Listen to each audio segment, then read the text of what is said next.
I'd like to call this meeting of the Anchorage Assembly to order. Madam Clerk, can you please call the roll?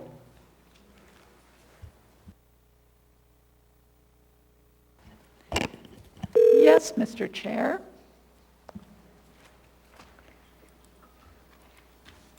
Ms. Allard. Here. Mr. Peterson. Present. Ms. LaFrance. Here. Mr. Dunbar. Here. Mr. Rivera. Present. Mr. Weddleton. Here. Mr. Constant. Here. Ms. Kennedy. Here. Mr. Perez-Verdia. Here. And Ms. Zalatel. Here. You have a quorum. Thank you. Next, we have the Pledge of Allegiance. Mr. Weddleton, if you can please lead us in the pledge.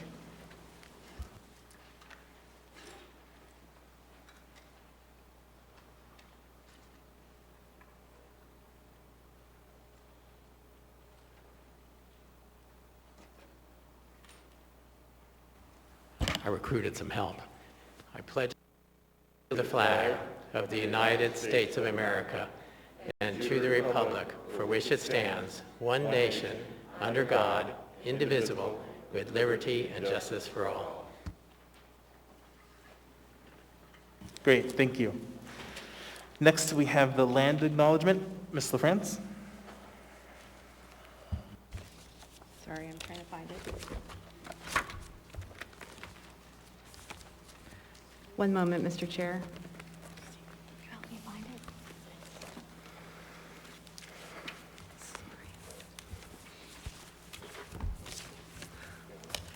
You got it.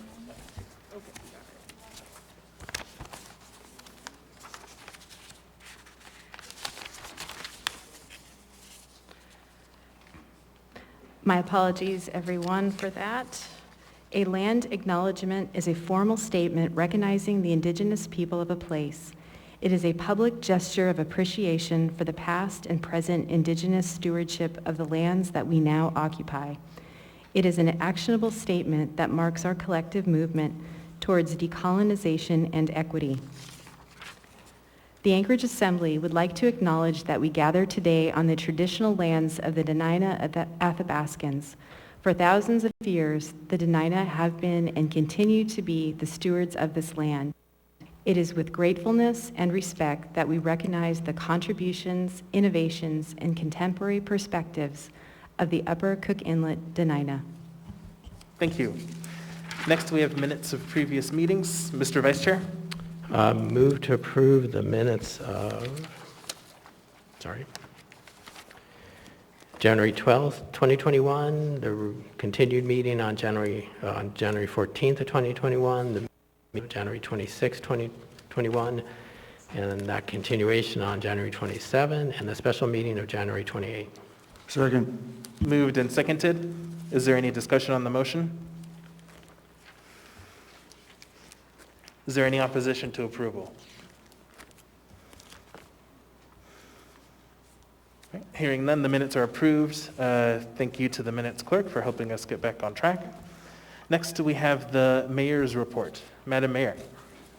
Thank you, Mr. Chair, and good evening, everyone. As I look ahead to my last 2 months in this role, I'm incredibly hopeful about where we're heading. The days are getting longer, and our commitments to public health and economic recovery are paying off. Cases have come down some over the last few weeks, and vaccinations have increased. As of today, 56.8% of eligible Anchorage residents have received at least one dose of vaccine, and 46.8% have completed their full series. Those numbers have increased by over 10% since just 2 weeks ago. We're well on our way to meeting our goal for 70% of eligible Anchorage residents getting vaccinated. To help get us there, next week we're launching Vaccine Week, Sleeves Up for Summer in Anchorage. From May 1 through 9, Anchorage residents can get a free vaccine at accessible locations across the city. And anyone vaccinated at a Vaccine Week location from May 1 through 9 will also be entered to win a donated prize through the Conquer COVID Coalition, including $500 in cash, a weekend stay at the Hotel Captain Cook, an Apple Watch from GCI, or round-trip tickets from Alaska Airlines.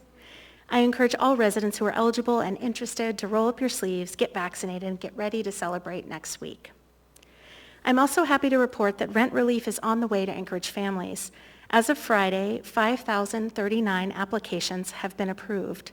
As of a week ago, 11 states hadn't even started receiving applications for their federal rent relief programs. We're ahead of the curve, and these much-needed resources are on their way. In all that we do, our focus isn't just getting Anchorage back to where it was a year ago. We're focused on putting Anchorage in a position to build back to a stronger economy and a more vibrant community. Later this week, my office will be sharing our framework for a strong, forward-looking Anchorage economy. This document captures not only our response to COVID-19, but our work to drive economic recovery and growth for the long term, from encouraging new investment and streamlining development to investing in climate solutions and revitalizing downtown. It captures work that our office has been taking on and provides a roadmap for beyond my term. From now until July 1, my team and I will work to move Anchorage's economy forward so that our next mayor can continue the progress that we are all making together. Thank you as always to the Assembly and to the community. Thank you, Mr. Chair. Thank you, Madam Mayor. Next, we have the Assembly Chair's report. So welcome and thank you to everyone for joining us for tonight's Assembly meeting, whether you are watching us online, on GCI Channel 9, or are in person. For those in person, thank you for following our COVID-19 protocol, physical distancing, and wearing a mask. Thanks again for those in person for following our rules of decorum for these chambers. Following these rules helps create a welcoming atmosphere for all Anchorage residents to participate in their local government. For those new to our meetings, you can find these rules of decorum on signs at the back of the chamber. I wanted to take some time in my report to clarify two things. First, I wanted to clarify some of the rules around initial audience participation. As is noted on the agenda, initial audience participation, quote, shall begin no earlier than 5:15 p.m. and testimony by the last person for initial audience participation shall begin no later than 6 p.m., end quote. There has never been a guarantee of 45 minutes for initial audience participation, and it was certainly not the intent of this body to create such a guarantee. I will continue to do my best to get us through the first 8 items on our agenda quickly to allow us for as much time for initial audience participation as possible. But final audience participation serves as the second and many times lengthier opportunity to give us your comments, assuming we don't go until midnight. It should be noted that a year and a half ago, initial audience participation did not exist. We only had audience participation at the end of our meetings. The intent of creating initial audience participation was to give an opportunity for folks who couldn't stay until the end of our meeting, had childcare issues or travel issues. With that said, I'll continue to provide a sign-up list for individuals who are still in line after the 6 p.m. cutoff, and you can either stay for our entire meeting or go home and we will call you when the final audience participation comes up. I hope that clears up any confusion around our initial audience participation. Second, I want to clarify the rules around individuals claiming the 5 minutes allotted to community council representatives. After consultation with the Federation of Community Councils, I've adopted the following guidance. The only individuals who can claim the additional time given to community councils are either officers of the community council or chosen representatives of the community council. So if someone comes up to the mic and would like to claim the 5 minutes a community council has the right to take, I will ask the following questions. Are you an elected officer of the community council, or have you been formally designated as a representative of the community council? If the answer is yes to one of those, I will set the timer for 5 minutes. If the answer is no to both of those, you can only claim the same 3 minutes any other member of the public has a right to. This fits with the long-held tradition of this body and the long-held tradition of community councils. With that, we're going to go ahead and move on to committee and liaison reports. I will start this time around on this side with Mr. Perez-Verdia. Thank you, Mr. Chair. I have no report for this evening. Thank you. Ms. Zolotel. Thank you, Mr. Chair. The Committee on Housing and Homelessness met last week. We had a very robust agenda, and I thank everyone for their additional half hour of time.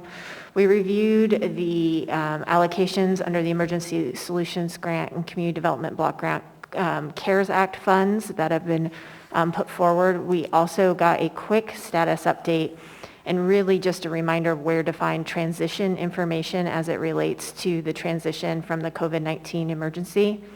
But most substantively, we took up shelter licensing and reviewed the comments we had received from providers, departments, and coalition members to the draft of the shelter licensing ordinance.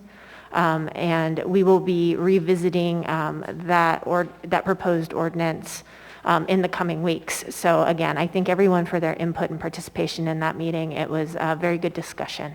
Thank you. Thank you. Mr. Constant.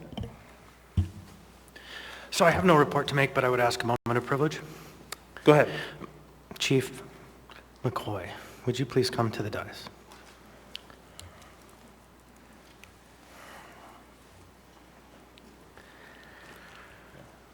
So I would like to take this moment on behalf of myself, and I'm sure the rest of the members of the body, to congratulate you on your appointment as acting chief of police and celebrate you and ask you if you had anything you'd like to say to the community as you start this new job. Well, first of all, thank you. And this is an extreme honor for me, and I'm just very excited to begin the work that's necessary to build the relationships with our community. I've been meeting with community members and having discussions all summer long, starting last summer and leading up to this point. And there's work to be done, and I'm just ready to get started and do what's necessary to build the necessary trust between the community and the police department. So again, this is an incredible honor for me, and I really appreciate being given this opportunity to lead some of the finest men and women in law enforcement in my, since I've been doing this job. And I just can't be thankful enough for this opportunity. So thank you.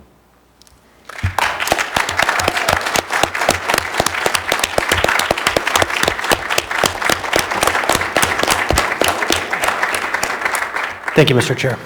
Thank you. Mr. Dunbar?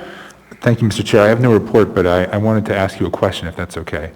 So you had mentioned about the community council issue and people claiming that time. Did something precipitate that? I'm not a member of, I'm not behind the curtain at this moment with assembly leadership, but I know we had an individual claim to speak for a community council at our last meeting. Did you hear from that community council, or is there any incident that led to this?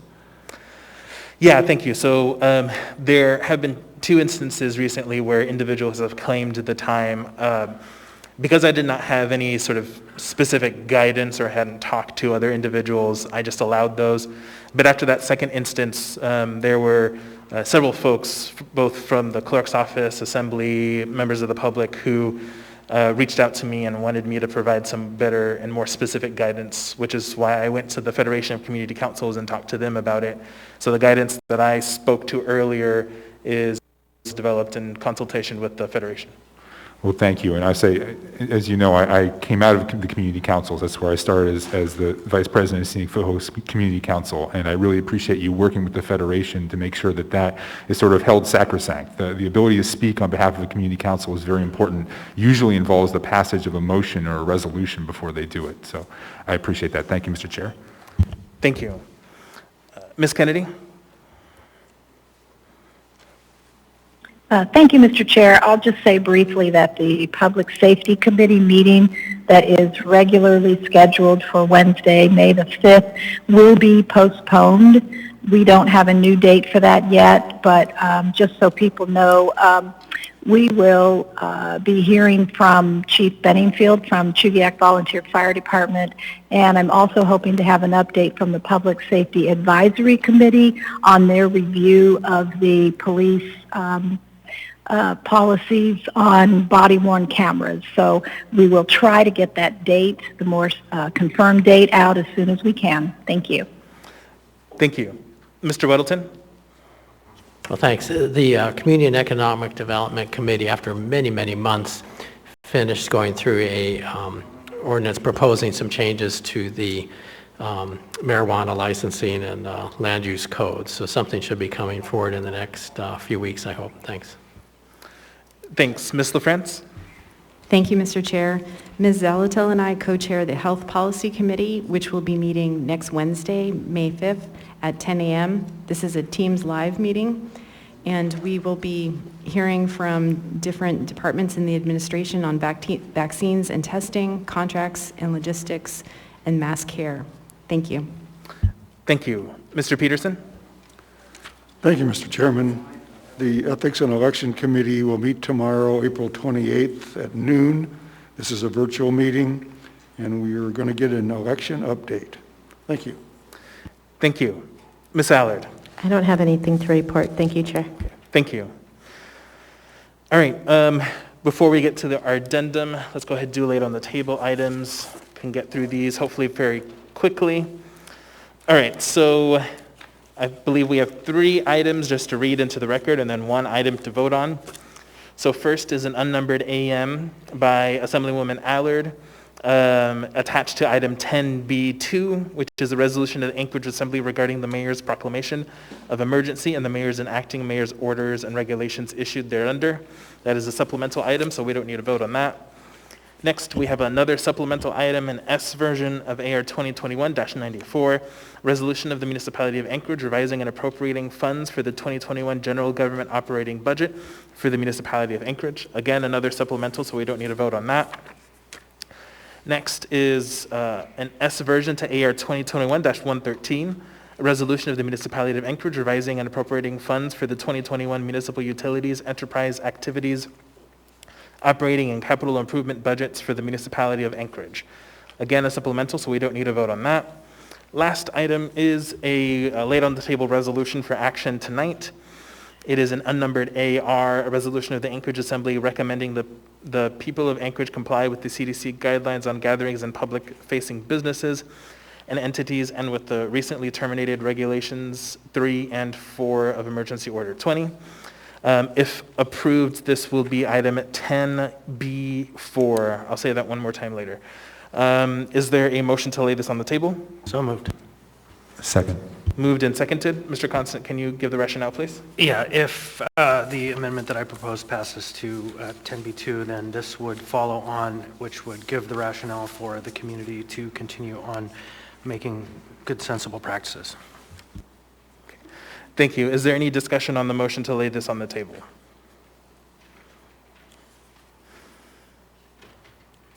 Okay. Seeing none, members may proceed to vote on the motion to lay this on the table. Again, this will be item 10B4 for any members interested in pulling this item.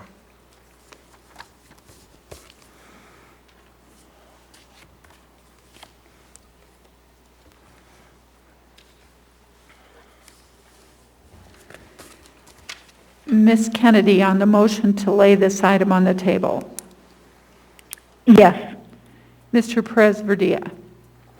Yes.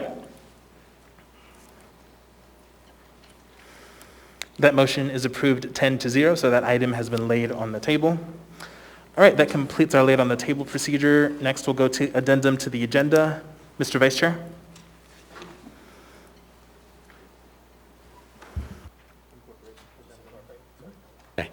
Move to incorporate the addendum to the agenda and the laid on the table items. Second. Okay. Moved and seconded. Any discussion on the motion?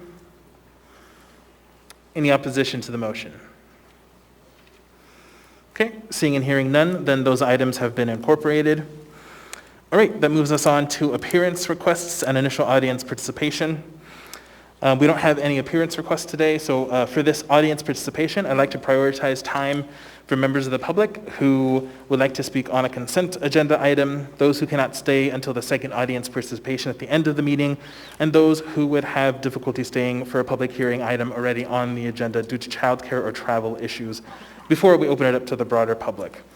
As a reminder, if you choose to speak now on a public item already on the agenda, you may not speak again when we open the public hearing on the item.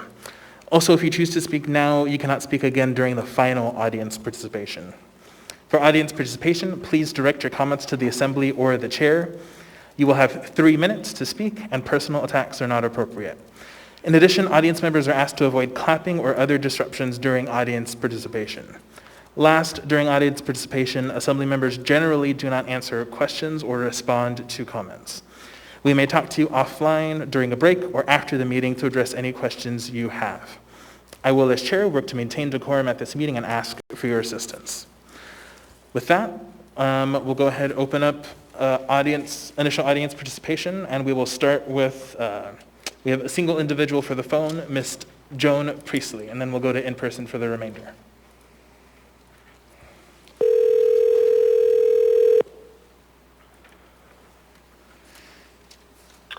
Hi, good afternoon. Hi, Ms. Priestley. This is Felix Rivera. You're here with the Anchorage Assembly. We are on initial audience participation. You have 3 minutes. Welcome. Yes, I thought it might be you. Thank you.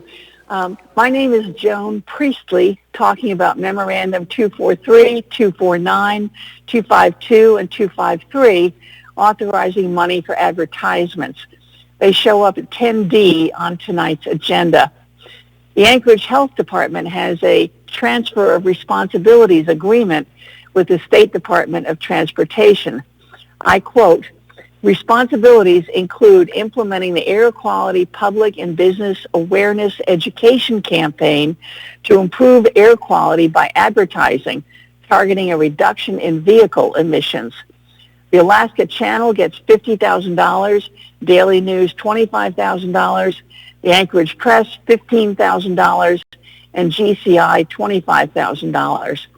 The total is $115,000.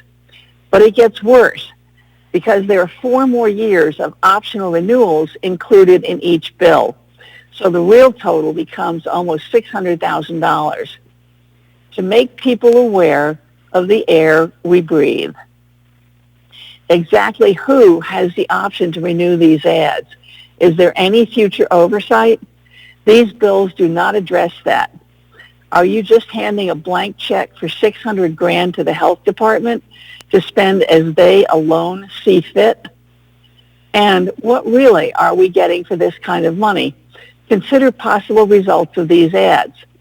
There are only 3 ways to decrease vehicle emissions. 1, buy an electric car for about $50,000. Who will do that in this economy? Not really a feasible option. 2, ride the bus. Anchorage is a huge city, and the last several mayors have each decreased bus service hours and routes. You would have to spend millions of dollars to make bus service a viable option again. 3, stay home and don't drive at all. Definitely not an option at this point. We are done with that. So this futile campaign will have no real impact.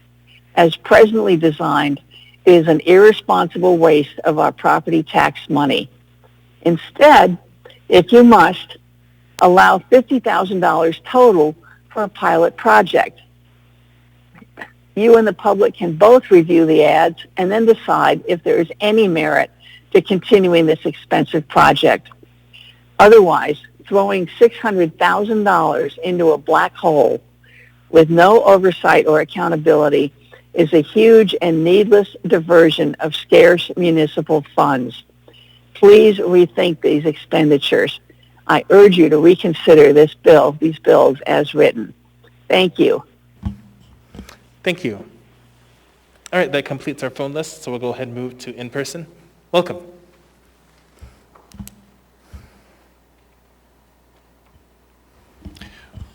Good evening. My name is Charles McKee. I'm a beneficiary of the McKee Trust, and I'd like to present to you the fact that I'm appalled at what I discovered, and I've already been traumatized physically, emotionally, financially, and spiritually. And I present to you the reason being is I discovered that your partnership with the corporate-controlled court system is violating the First Amendment rights guaranteed to the free exercise of religious, requires that procedural rules be interpreted flexibly to protect the sincerely held religious beliefs and practices. So when you step inside the courtroom, behind that pony wall, you just stepped into a controlled court setting. It's called a dead zone. Okay, so you're asked by the judge, in my case, Judge Nesbitt, to raise your hand and take the oath to tell the truth, so help you God, and to the court. And then after you lower your hand on record, then he asks you, representing the court, Judge Nesbitt, he asks you, tell us who you are. Now you're going to be speaking all capitalized letters, your name. So if you say those letters, your name, it comes out capitalized. The first name, the middle name, last name. So you just slandered the Holy Ghost. In biblical terms, you've just blasphemed the Holy Spirit, the Holy Ghost. That's unforgivable sin. Not to mention the First Amendment rights. Then you're silently and receives an injunction from the court because you've just done that. And you don't even know that. It's non-disclosure. So that's you need to understand the partnership you have made with this corporate-controlled court system, which is administered by the Alaska Bar Association, which is a private corporation. They did so in 1963 when they converted Alaska, from Alaska State to the state of Alaska. That's an incorporated name. They own that. Just like I own, all caps name, Charles Edison McKee. I lease it back. I'm a holder in due course to my all cap name, corporate and business, farming and mining.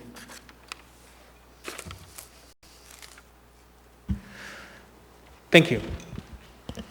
Welcome.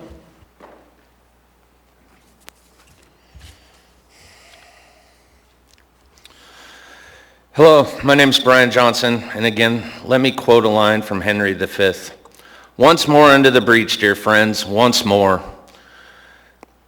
That is why I'm here to continue the fight for our civil liberties, my family, friends, employees, and the population of Anchorage. End this charade that you're playing and discontinue the emergency orders.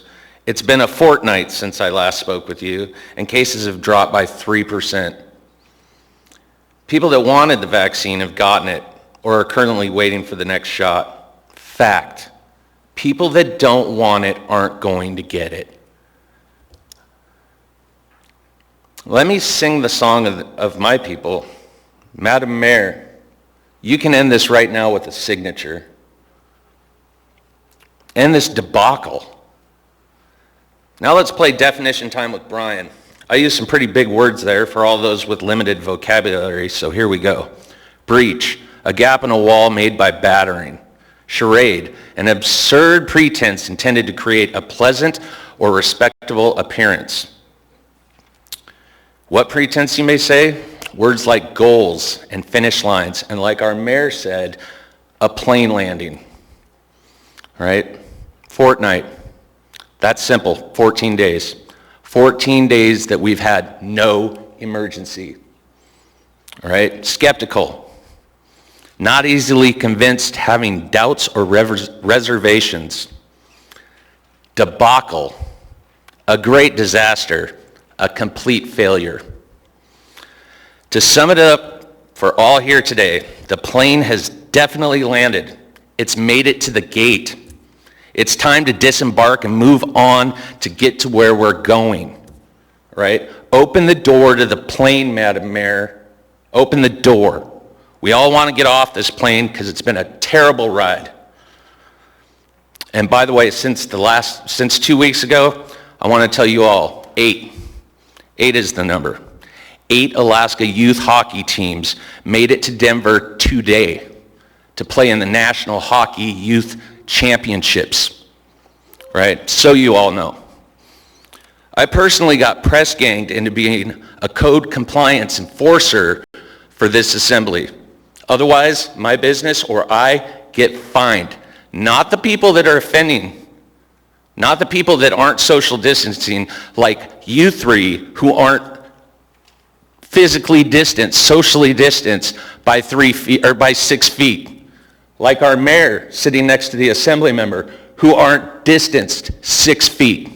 It's time to end this. End it now. Thank you. Thank you. Welcome. For the record, my name is Louis Imbriani. At the Assembly meeting on April 13th, there was the analogy made of the COVID-19 pandemic and a marathon. One member stated that we're done with the marathon and now we're just a little sore, where another one said that we're at mile 17 and we cannot give up now. Well, the residents of Anchorage were told that we were running a 5K. Okay. I don't know what theoretical milestone we are at now, but today marks the 407th day since the first emergency order was issued. And in that time, we've learned a lot. And a lot of circumstances have changed, and they've changed for the better. The doomsday models that were launched across the nation, including here in Anchorage, never came to fruition and fell extremely short, even in areas without mandates, lockdowns, or restrictions. I do have a question for all of you. How do you represent the constituents in your district who did not vote for you? How do you represent those people who have fundamentally different opinions and ideals than your own? How? Well, I'll tell you what my expectation is. My expectation is that you protect my rights that are granted to me by the United States Constitution and the Alaska Constitution. In my case, when living in East Anchorage in 2020, my assembly members both failed me in this regard. If you have questions on how, I'll be happy to provide those answers. Many of you have taken the approach that if there is no legal contest, well, then it must be right, or if a lawyer says it's okay, then, well, it must be okay. Well, like I'd said in an earlier assembly meeting, doctors practice medicine, and the same goes for lawyers, where they practice the law. They don't always get it right. Tonight you have yet another opportunity to correct this course. You can end the emergency order. You can end the emergency proclamation. By ending the emergency proclamation, you aren't saying that COVID doesn't exist. You are not saying that you can't wear a mask. You are saying by ending the emergency proclamation that you are actually following the CDC guidelines where it says that it's up to personal responsibility, and you are not only better aligning with the CDC recommendations, but you're also protecting the rights of the citizens of Anchorage, which is most important.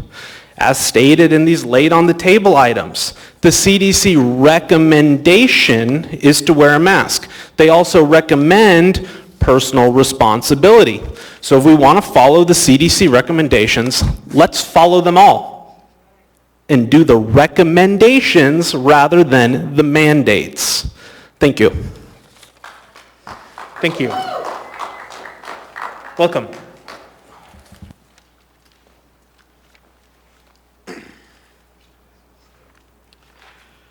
For the record, my name is James Wojciechowski, and I speak for myself. I have to apologize. For 6 months now, I've been supplying peer-reviewed scientific data here in person and many times via email. I finally come to realize what was actually needed was a Science 101 class. So let's start with examples of science and examples of feelings. Science. 82% of those dead with a COVID-associated diagnosis in Alaska were over 65 years of age. Of that group, 90% were unhealthy to start, having 3 or more comorbidities. The source is the State of Alaska Epidemiology Bulletin. In Anchorage right now, over 80% of those over 65 are vaccinated. Feelings, quote, metaphorically, we are collectively running a marathon, end quote. Science. I shared via email a recent publication in the NIH website, the organization that pays Dr. Fauci. It was a retrospective hypothesis supporting the fact that masks, except in the case of large droplet expulsion from a cough or a sneeze in a heavily infected person, did not reduce COVID spread. Furthermore, the study confirmed there are physiological and psychological detriment to mask wearing, and that is very real and quantifiable. As pointed out in the Alaska State Epidemiology Bulletin, suicide ideation and attempts among adolescents and young adults increased dramatically starting in Q2 of 2020. I'll remind you, that's when the mandates started. Feelings, quote, "But right now, I don't want to snatch defeat from the jaws of victory," end quote. Science, in Anchorage related to COVID, 8 deaths in the last 60 days, 1 in the last 30 days, none in the last 14 days. Feelings, quote, "We have been making a decision that we feel like is in the best interest of this city," end quote.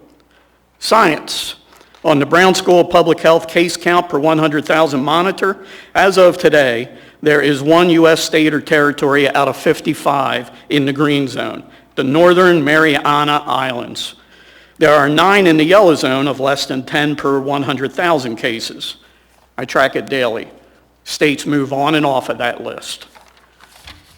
Feelings, quote, "We know that masking and social distancing helps our economy," end quote. Forget the panic porn. Let's hear some actual science and your reasons when you decide not to end the emergency proclamation. Thank you. Thank you. Welcome.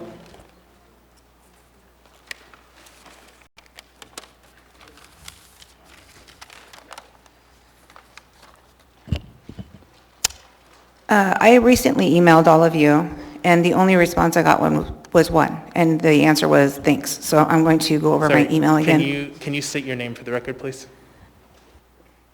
My name is Michelle, and I'm a blue-collar worker. I've had some time to digest what happened at this past Tuesday night special meeting. The one thing that stands out most is how the bulk of you want to blame Jamie Allard for the behaviors of the people attending meetings. The first assembly meeting I attended, I had no idea who you all were.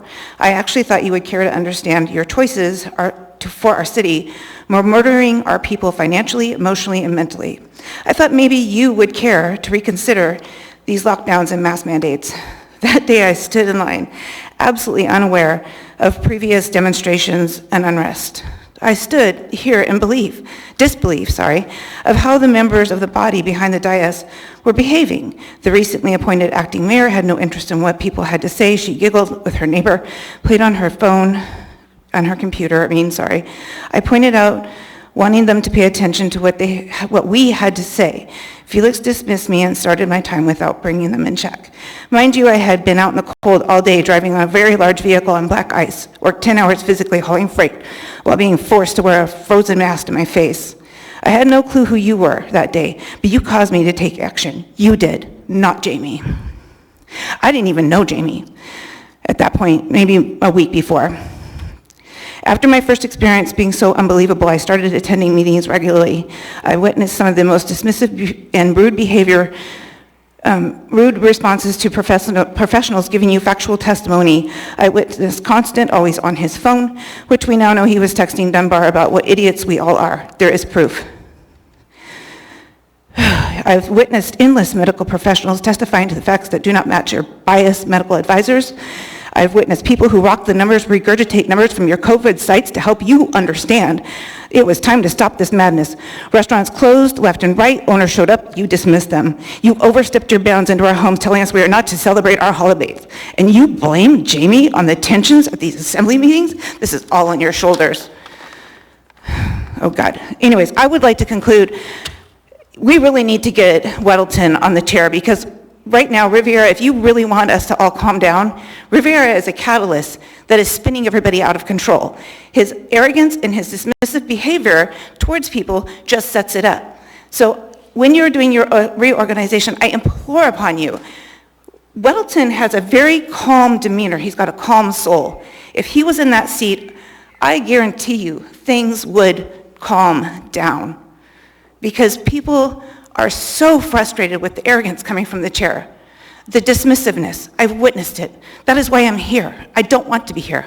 I've been up since 3:30 this morning, driving, hauling freight, and here I am. Please, I implore upon you. Thank you.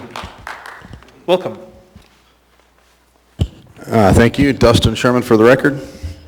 So I was listening to the mayor's report, and it sounds like they're incentivizing getting the COVID vaccine, which, you know, if we were to meet you out for coffee and we were to buy you guys a cup of coffee, you guys are not supposed to accept because that would be basically bribery. I kind of think that that's what you're doing is trying to bribe the public by incentivizing it, when you should be incentivizing going back to work. I want to address another thing, the Chief Equity Officer and their qualifications.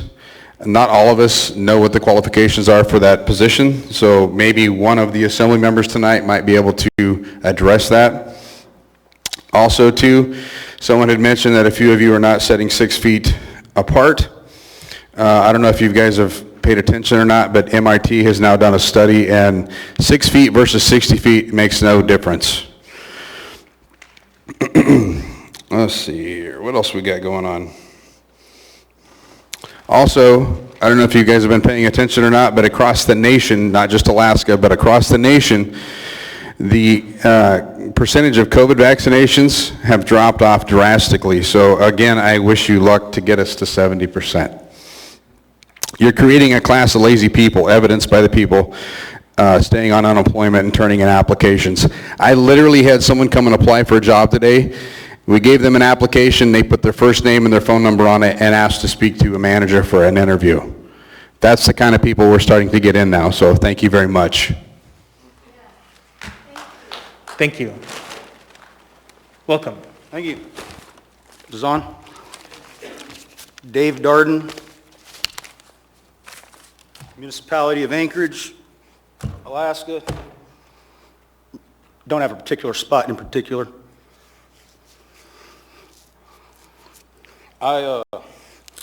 First of all, I must say I don't appreciate not being allowed to use my cane to walk up here.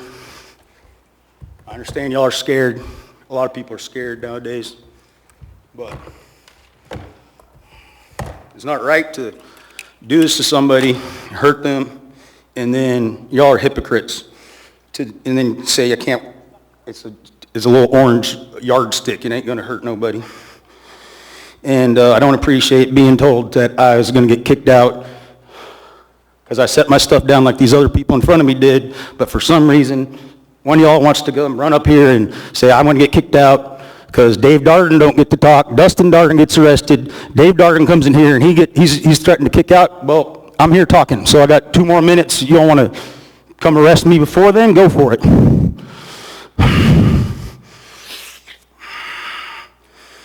Now, I understand somebody on the assembly, or all of you, I'm not sure exactly. I don't know if the mayor's on the assembly or not. I really don't understand what's going on these days, but was scared because of an email I sent about a certain weapon I might have. And I'll tell you what, whoever that is, you should be scared because this is my weapon. And this right here. Because we have rights that were given to us from God, and I'm exercising those rights. One of it is the right to speak. It's in the United States Constitution and the Constitution of the State of Alaska. I was just reading it sitting there when I was told I was going to get kicked out of this here Lusac Library.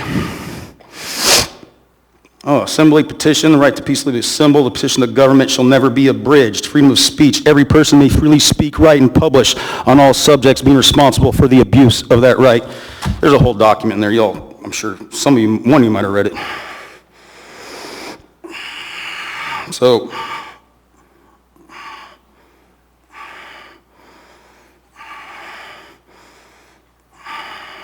for 30 seconds, all right. No, come on. Come on, Ruth. Why are you? No. I hate this damn technology, man. That's just a message from Ruth Adolph. Anyhow, I'm figuring it was probably Jamie. She seems like the most easily intimidated one of you, so I figured it was her that ran to the cops. But whoever's scared of me, just come talk to me like a man. Don't run to the cops and have them come, because then it's going to end up with a gun pointed in my face, and it ain't going to go so well. I'd appreciate that. Anybody else wants to kick me out of here or whatever, go for it. Thank you. I do have a question from Ms. Allard. I'm just going to respond. It wasn't me. That was a joke, ma'am. Okay, thanks. I knew that. Thank you.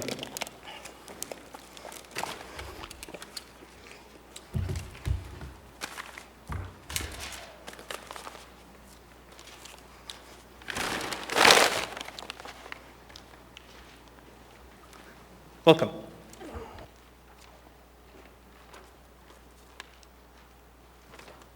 My name is Lori Holland. I'm speaking on agenda item 14.g. I'm sorry. Yeah, Mr. can Chair. you move the mic down a little bit? It'll help us hear you A better. lot in the Stoley subdivision in Bear Valley.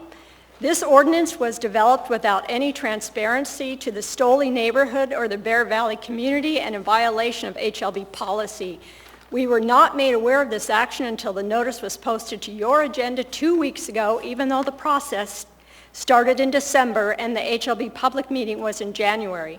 The HLB Advisory Commission resolution included in your packet, second paragraph states, pursuant to AMC 254025A, the Commission shall hold a public hearing with public notice as specified in that chapter prior to making a recommendation to the mayor and assembly regarding the disposal and acquisition of HLB land. Public notice would have included publication in newspapers of general circulation, posting a notice on the property, as well as mailing notices to abutting owners.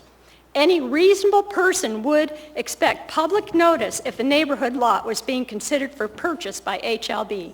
HLB personnel, as well as some of the signatories on the ordinance draft, were full aware that there would be issues and concerns. This was a calculated effort to conceal this plan until it was too far along to stop. There are many false statements presented in the ordinance about this purchase, such as the existence of social trails on the lot that indicate use for park access. State Park. This is a blatant lie. This lot, as well as the HLB lot, dropped down 1,000 feet steep grade through thick alder to Rabbit Creek to reach CSP land. I invite all of you to come up and see for yourself. Another false statement is the budget documents that show zero public and private sector economic effects. Public sector will lose with the removal of the lot from the tax base at $10,000 annually with the building of a home. Private sector will lose a much-needed developable home site in Anchorage. Private owners of adjacent homes will see a decrease in their value. Future costs to develop and maintain this site will drain money from existing heavily used parks throughout the municipality.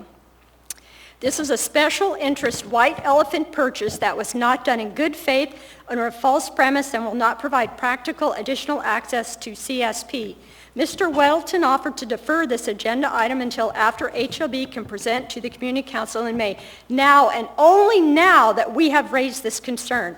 This is only pandering to a foregone conclusion and is not enough.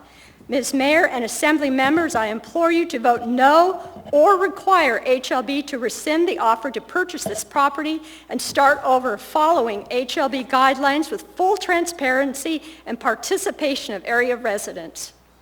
Thank you. Thank you. Welcome. Hi, my name is Julie Blyer. The Assembly members have noticed a deep division over the last year, but you blame part of it on the pandemic. In my opinion, this started over the purchase of 4 buildings within neighborhoods that would have housed the homeless, provide a rehabilitation center, and a local hangout from the elements. This was actually a couple years ago. Instead of listening to the public that you were supposed to be representing, a couple of the Assembly members have made it very clear, we can listen to you, but we don't have to agree with you. What you conveniently left out of your statement was, we represent you even if we disagree with you. That's what should be said by you. And this is what the majority of the Assembly struggles with. You are focused on an agenda with disregard and disdain for your constituents. There is a clear and double standard within the Assembly. Here are a few obvious examples. The mistrust of the public has with this Assembly is the disrespect the chair displays in public.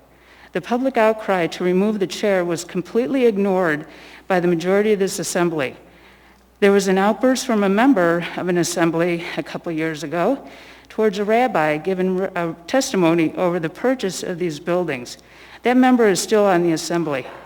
There have been outbursts from Assembly members behind closed doors calling some public members names as they were giving their testimony.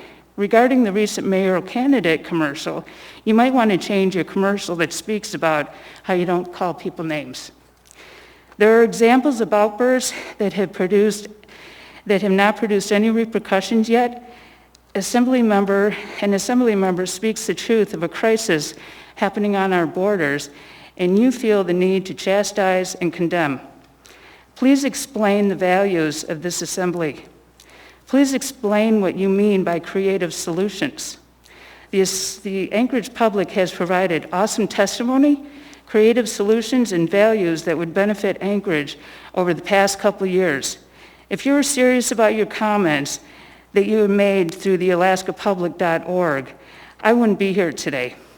The number of public testimonies have dramatically declined due to your lack of attention and action. Steady leadership, what does that mean? Your steady leadership has led to the rapid deterioration of Anchorage, the only town in Alaska being held hostage for not being open at 100%, being blackmailed into receiving the COVID vaccine, and having permanent loss of businesses thanks to your steady leadership. Thank you. Thank you. Welcome.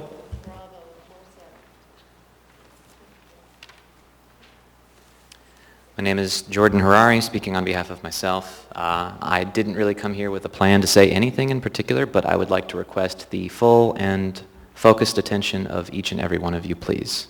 If you could take a look up from your screens, what you're writing, what you're working on. These 3 minutes are going to be very important. And I notice that's not mostly happening. I came here for the first time ever a few months ago, and in that particular session where I spoke, I asked you all to remember who you really were. You, each of you, Ms. Alatel, Ms. Acting Mayor, all of you, were born into this world as loving, beautiful, innocent beings. Somewhere along the way, through emotional hurts, experiences, traumas, you forgot who you were. And because you've forgotten that you're this loving, strong, beautiful, bright being, you believe yourself to be something smaller.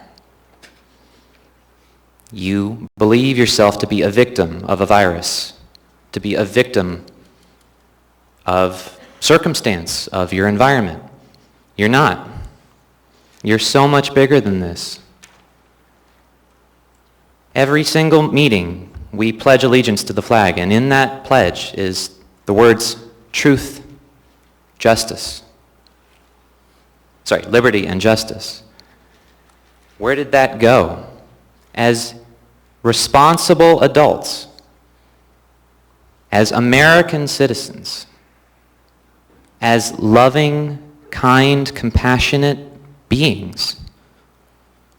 We're here to live on earth this one time. We're here to be who we can possibly be. The life, liberty, and the pursuit of happiness.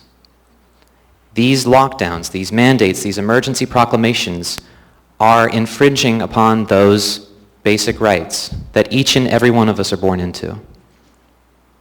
The CDC recommends.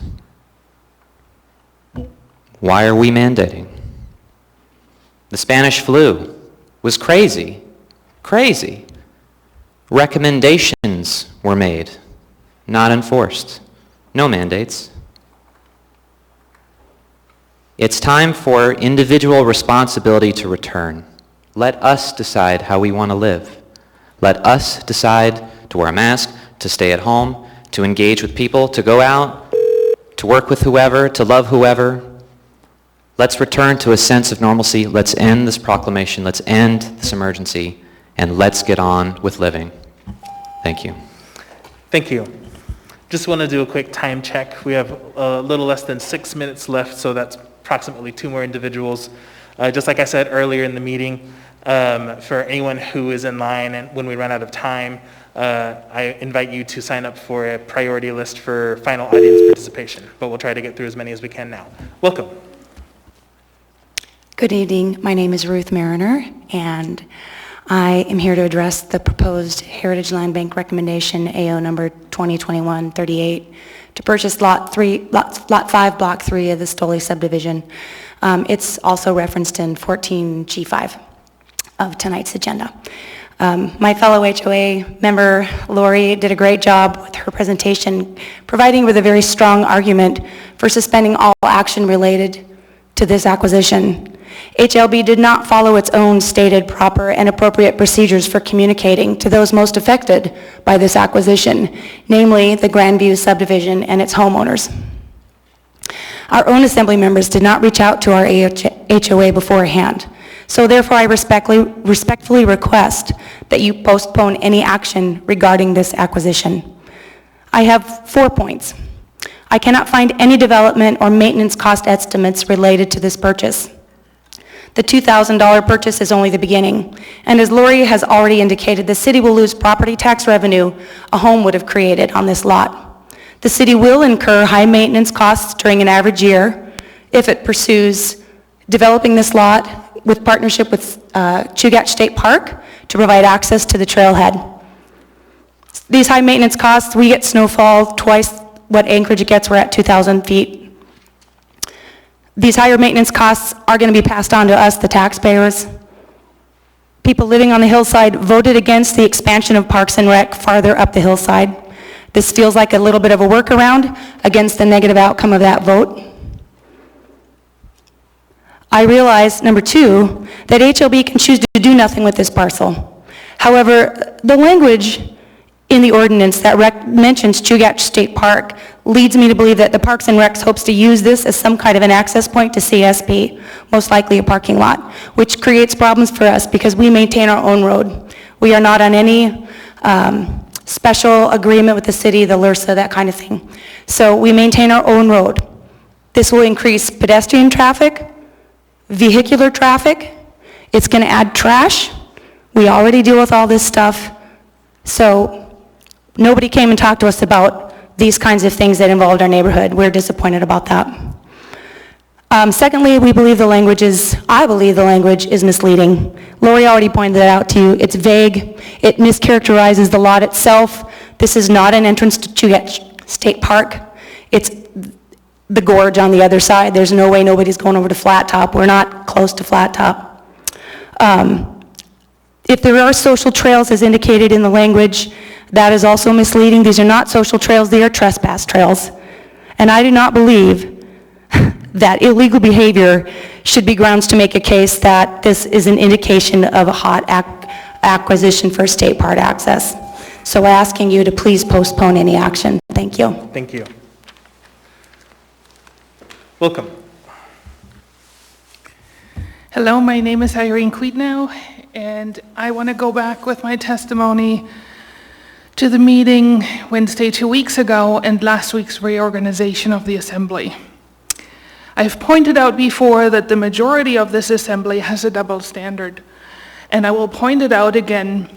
Most of you said, or by nominating and voting for Mr. Rivera as chair again, demonstrated that you did not think that his comments were out of place or a misuse of power or a personal attack on Ms. Allard, even though the charter clearly states to the contrary. It is more than obvious that if somebody agrees with you, the behavior displayed is acceptable in your eyes. The personal attack is okay, and calling an officially elected assembly member names is also okay. Here's the double standard. If Ms. Allard would have made those remarks, you would have torn her apart and eaten her alive. You have demonstrated that many times. You are all for unity until somebody disagrees with you. Through the chair, Ms. Zalatel, you said it has become uncomfortable to work at the Assembly and there's no unity, and you blamed it all on Ms. Allard, and others again agreed. I say to you, look in the mirror. You have individually and or collectively ostracized, shamed, blamed, belittled, and bullied Ms. Allard, and you have the gall to blame her for not being able to work together. Lastly, you claim you have the best interest of the city at heart, that we need to all come together and work together, and you have repeatedly told us it is not about power. On April 14th, the majority of you proved all of that wrong by your actions. Obviously, you, Mr. Chair, and Ms. Allard are pushing each other's buttons, and that happens. regardless of the issue. If you and the majority of the Assembly would truly be interested in working together, and truly it is not about power, then you, Mr. Rivera, would have stepped back from your position as chair, regardless of right or wrong, for the greater good of the body, let Mr. Weddleton become the chair, which would not have been too hard since you already trust him as the vice chair, and fostered some goodwill among each other with that action. But that would have meant stepping back from the power you have, and not nominating you again and voting for you again would have been a concession of power for the other Assembly members that wanted to keep you in place. Do not tell us this is not about power because your actions speak differently. Thank you. Thank you. All right, with that, it is 6:01, so we are out of time, just like I stated earlier. So if anyone wants to speak who's in line, please sign up for the priority list, please. Okay, so we're going to go ahead and thank you for the reminder. We're going to go ahead and take a quick break to deal with a technical issue, and then when we come back, we will be on item 10 on our agenda.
All right, we're going to go ahead and get started again.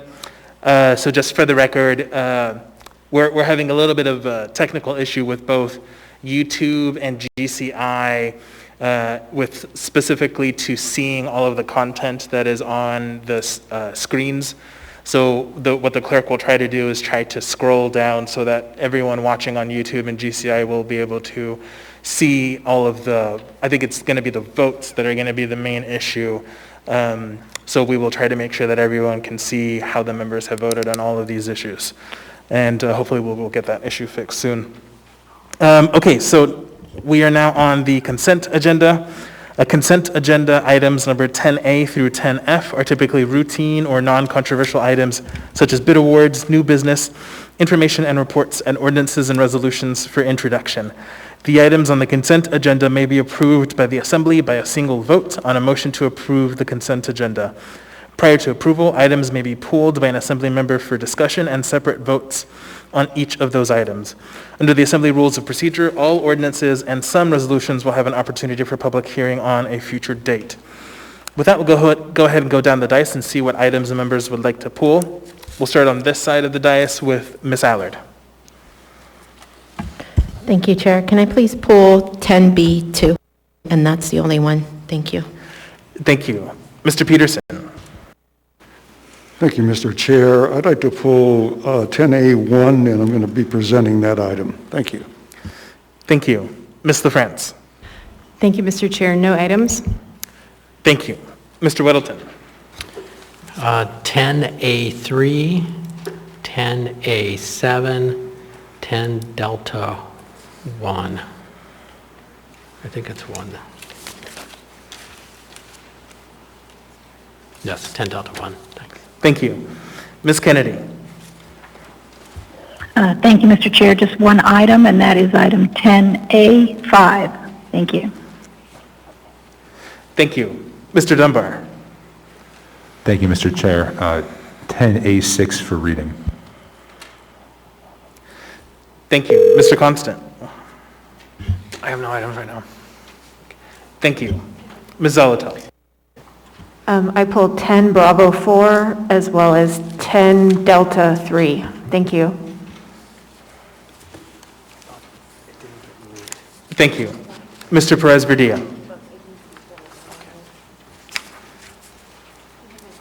Thank you, Mr. Chair. My item has already been pulled. Thank you. All right, let me go ahead go through the list and see if there are any other items to pull. So I have items 10A, 1, 3, 5, 6, and 7. I have items 10B, 2 and 4, and items 10D, 1 and 3. Are there any other items? Okay, hearing none, Mr. Vice Chair. Move to approve the consent agenda, less the pulled items. Second. Moved and seconded. Is there any discussion on the motion?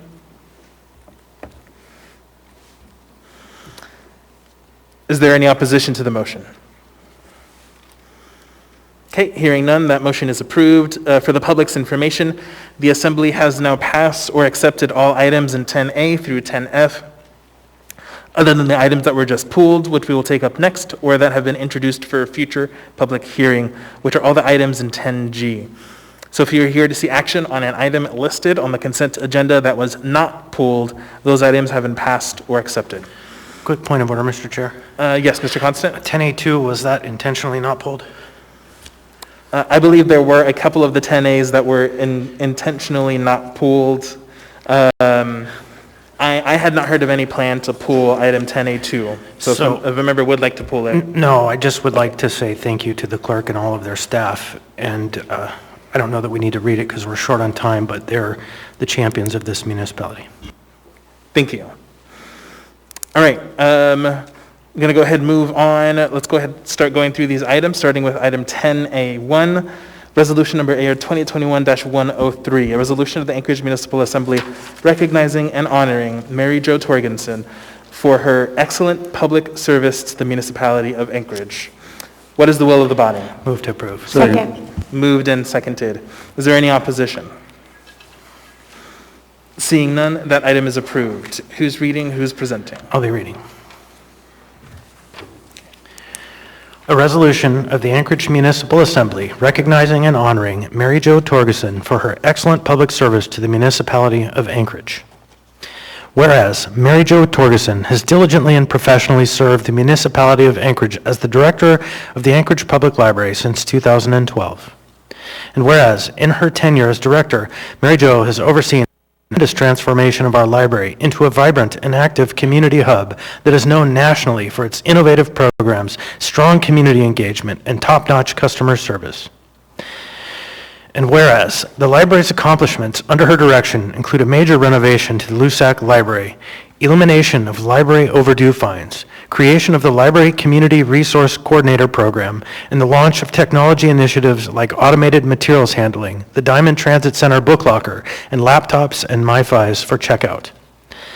And whereas her strong commitment to diversity, equity, and inclusion efforts at both the library and the municipality as a whole have made the library and the municipality a more welcoming place to visit and work.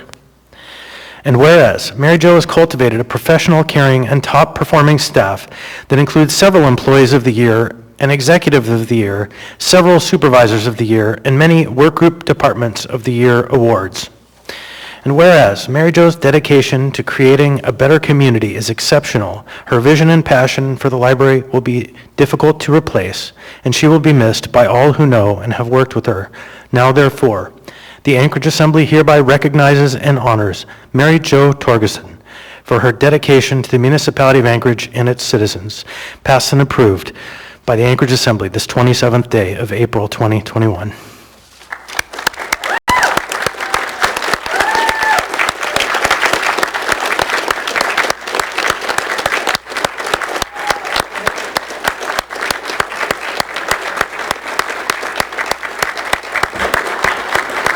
Thank you. If there are any staff, please feel free to come on up.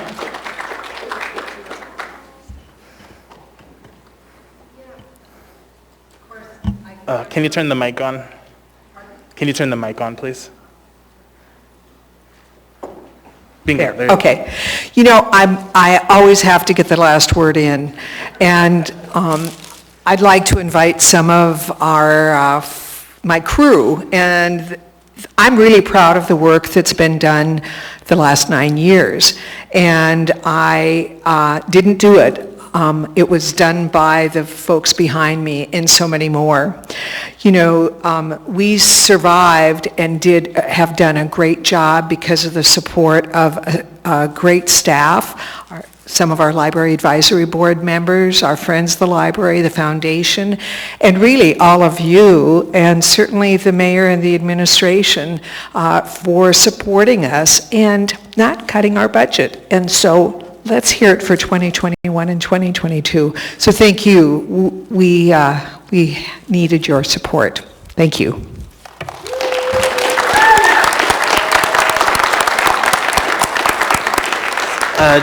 Hold on, Mary Jo. Mr. Weddleton? It's a comment and a question. Thank you for what you've done with the library. It's a beautiful place, and the Girdwood one and the other ones. You know, you have a really had, or I guess a little bit longer too, hard job, you know, and it's, I run a comic shop, which is kind of a bookstore, and we have to choose what we put out there. And a lot of it is stuff, wonderful stuff. So a lot of it I go, oh man, really? But we want to provide stuff that the broad population wants. And I can limit what I carry.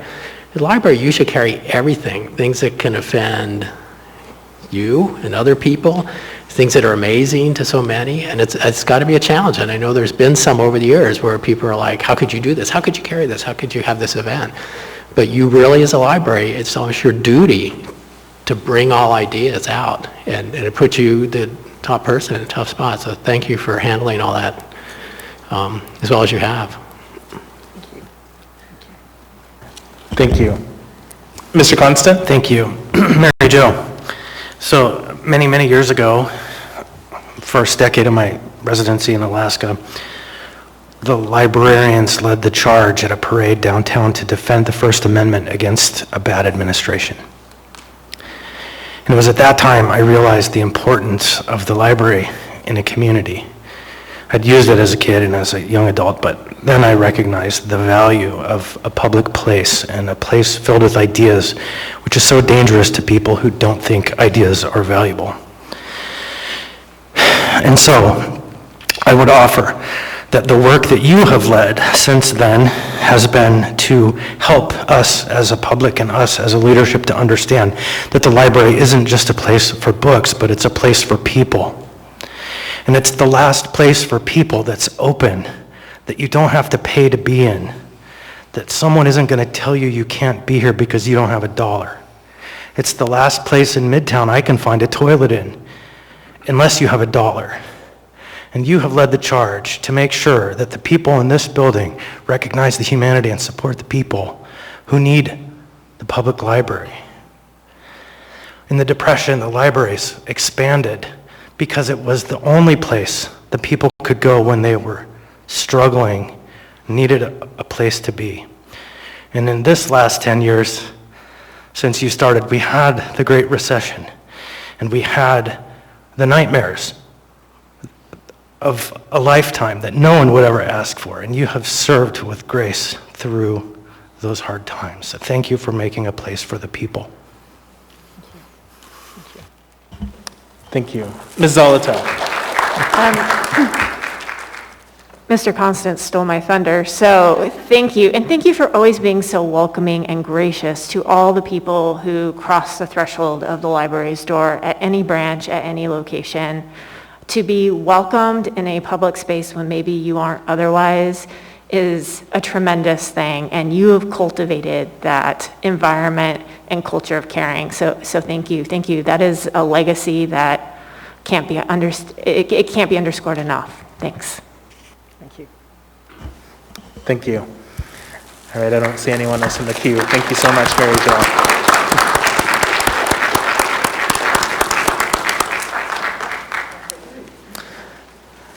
All right, next we have item 10A3, resolution number AR 2021-123. Resolution of the Anchorage Municipal Assembly recognizing May 2021 as National Historic Preservation Month. What is the will of the body? Move to approve. Second. Moved and seconded. Is there any opposition? Hearing none, that item is approved. I understand that we have the individuals who accept are over the phone. Are they with us right now? Travis? Yeah, let's go ahead and call them now. Okay, great, you're ready. So Trish, are you with us?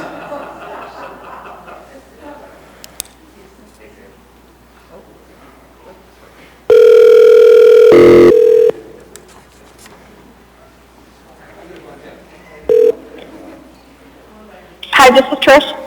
Hi, Trish. This is Felix. You're here with the Anchorage Assembly. We are about to read the resolution regarding National Historic Preservation Month. Thank you. So I will be reading this resolution. So this is AR number 2021-123, a resolution of the Anchorage Municipal Assembly recognizing May 2021 as National Historic Preservation Month. Whereas saving places, restore and reuse Alaska's past is the theme during National Historic Preservation Month 2021. And the municipality of Anchorage has a number of historic places worth seeing, saving, and celebrating. And whereas historic preservation is an effective tool for increasing tourism, managing growth and sustainable development, revitalizing neighborhoods, fostering local pride, and maintaining community character while enhancing livability. And whereas historic preservation is economically, environmentally, and socially sustainable, fostering a culture of reuse while maximizing the life cycle of resources through conservation. Historic preservation is relevant for every community, both urban and rural, and for Americans of all ages, and every ethnic and cultural heritage. And whereas it is important to celebrate the role of history in our lives and the contributions of dedicated individuals who help preserve the tangible aspects of our heritage that has shaped us. Many Anchorage residents, groups, and organizations work hard to preserve Anchorage's past for future generations. And whereas the Alaska Association of Historic Preservation, Inc. is celebrating 40 years as a statewide organization during 2021 and is celebrating 30 years of their annual 10 Most Endangered Historic Properties program.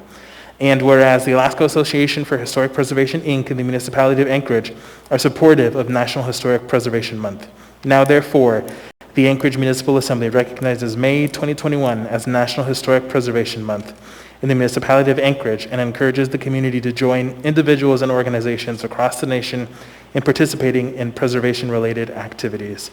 Passed and approved by the Anchorage Assembly this 27th day of April 2021.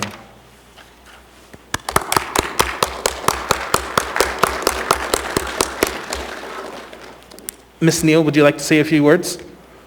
Yes, thank you, Mr. Rivera. I really appreciate the recognition and the local support for Historic Preservation Month for Anchorage. We have some terrific historic properties here. Also, Governor Mike Dunleavy also issued a similar proclamation declaring Historic Preservation Month for the state of Alaska. So I really appreciate Anchorage Assembly supporting this, and we hope that everyone will check out our website for all the events we have scheduled. This is a statewide event, and our website is preservationalaska.org. So thank you so much. Great, thank you. Next, we have item 10A5, resolution number AR 2021-126. A resolution of the Anchorage Municipal Assembly recognizing May 7th, 2021 as the National Day of Prayer and designating May 7th as the Municipality of Anchorage Day of Prayer. What is the will of the body? Move to approve. Second. Moved and seconded. Is there any opposition? Mr. Chair. I will go ahead and go to you first, Ms. Kennedy, and then I also heard from Ms. Zalatel. Okay, thank you. I would like to move to amend. Just in looking at this right now, May the 6th is actually the first Thursday in May and is therefore the National Day of Prayer. So I move to amend every place in the document that mentions May the 7th to say May the 6th, 2021. Okay. Moved and seconded. Is there any discussion on the amendment? Is there any opposition to the amendment? Okay, seeing none, that amendment is approved. Did you have any other amendments, Ms. Kennedy? No, thank you, Mr. Chair. Thank you. Ms. Zalatel? Yes, Mr. Perez-Verdia and I have an amendment. Mr. Perez-Verdia, would you like to move the amendment? Sure. I'm working remotely, but I will. I move to amend whereas number 3 to remove the words after whereas the National Day of Prayer. So remove all of the words from there until the word fasting which. Keep the word was, remove the word later, keep the word established, and then remove the words as the National Day of Prayer. And I have this in writing, by the way, so we can share it. And then on whereas number 4, just remove that completely, and I'm happy to explain. Second. Moved and seconded. Go ahead, Mr. Perez-Verdia. Thanks. I would just first like to say I'm in huge support of this resolution. I think it's very important, and I think it's really important that it be about prayer, and it about the day of prayer.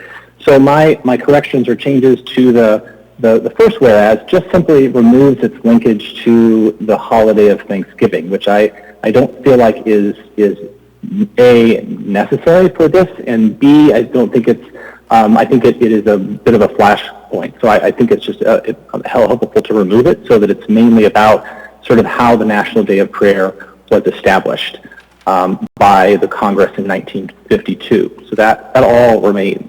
And then second, the whereas number 4, again, establishes sort of the history of prayer in this country from the House of Burgess in Jamestown. And we all know that the history of prayer does not begin there. And if we were going to begin to talk about sort of the history of prayer in this country, I think it would be a much longer resolution. And I think it's important to just focus on the fact that we want to recognize this and not get sort of overwhelmed by the history of it. So by taking out the sort of connection to the House of Burgess and Jamestown and Day of Humiliation allows us to focus on the idea that, that, as it says in the next line, National Day of Prayer belongs to all Americans, and every American can observe in their own way. So that's my amendment, removing the sort of connection to Thanksgiving and also removing sort of this sole connection of prayer in this country to Jamestown and the House of Burgess. And I'm happy to answer any questions. Thank you. Thank you. So that amendment has been moved and seconded. Is there any discussion on the amendment? Mr. Weddleton? Okay, Mr. President, can you repeat your amendment to the third whereas? Sure. I'll read it as amended. As amended, it would say, whereas the National Day of Prayer was established by a joint resolution of Congress in 1952, signed by President Truman, then amended in 1988 to permanently set the first Thursday in May as National Day of Prayer, signed by President Reagan, having been proclaimed by the President every year since. And so it would simply just take out the language that says it shares a common root with Thanksgiving by an early traditional observance of prayer, so on. Thank you. Thank you. All right, seeing no other discussion, members may proceed to vote on the amendment.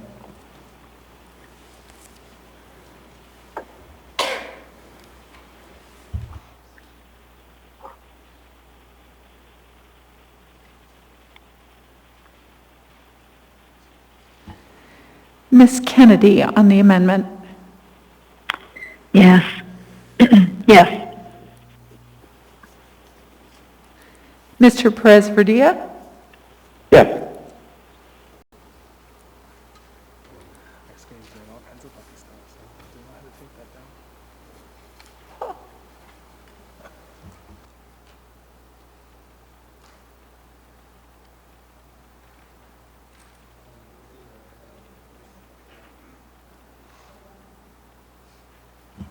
Okay, so that amendment is approved 10-0. We're now back on the main motion. Is there any further discussion? Mr. Constant? Since we started down the road of a little history conversation, there's a little known Alaska nexus to the National Day of Prayer. There is a small community that lives in both Palmer and some folks up farther north, and one of the kind of patriarchs of that family who lived down in the south, not the south of here, in the northwest, Seattle, Portland area, was in fact the primary agitator that created the National Day of Prayer. And so the National Day of Prayer is, by several virtues, an Alaskan creation. Thank you. All right, seeing no other discussion, is there any opposition to approval of the resolution as amended? Okay, seeing none, that resolution is approved as amended. Who is reading and do we have anyone to present? No, okay. Got it. So Ms. Kennedy, I understand that you are reading, so go ahead. Yes, thank you, Mr. Chair. And, I do want to say that it has been difficult to get some of our religious leaders together. Last year, we weren't able to do it because of COVID. But I do want to say that we had just an amazing group in 2019, and hopefully we can repeat that again next year. But it is hard, even for some of the reasons that we passed the recent amendments, it is hard to present to any one individual or faith groups when it comes to doing this particular resolution. So with that said, I think everyone will just agree that this is worth commemorating for those that will spend that day in prayer as they so choose. So without any further ado, Mr. Chair, a resolution of the Anchorage Municipal Assembly recognizing May 6, 2021 as the National Day of Prayer and designating May 6th as a Municipality of Anchorage Day of Prayer.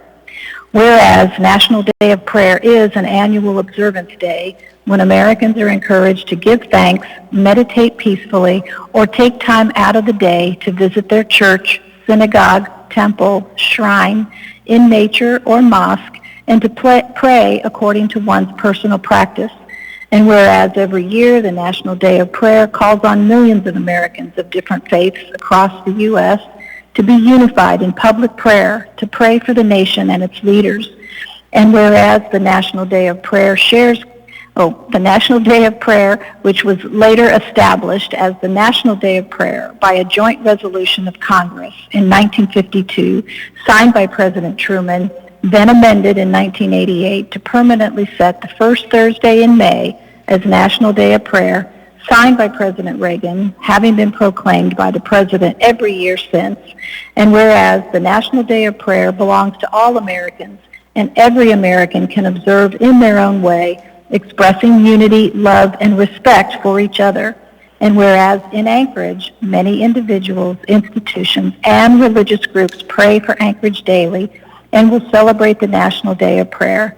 And now, therefore, the Anchorage Municipal Assembly recognizes May 6, 2021 as a Municipal Day of Prayer and the National Day of Prayer, and encourages the people of the municipality of Anchorage to join their community and express thanks and to pray for their nation, community, and leaders. Passed and approved by the Anchorage Assembly this 27th day of April, 2021.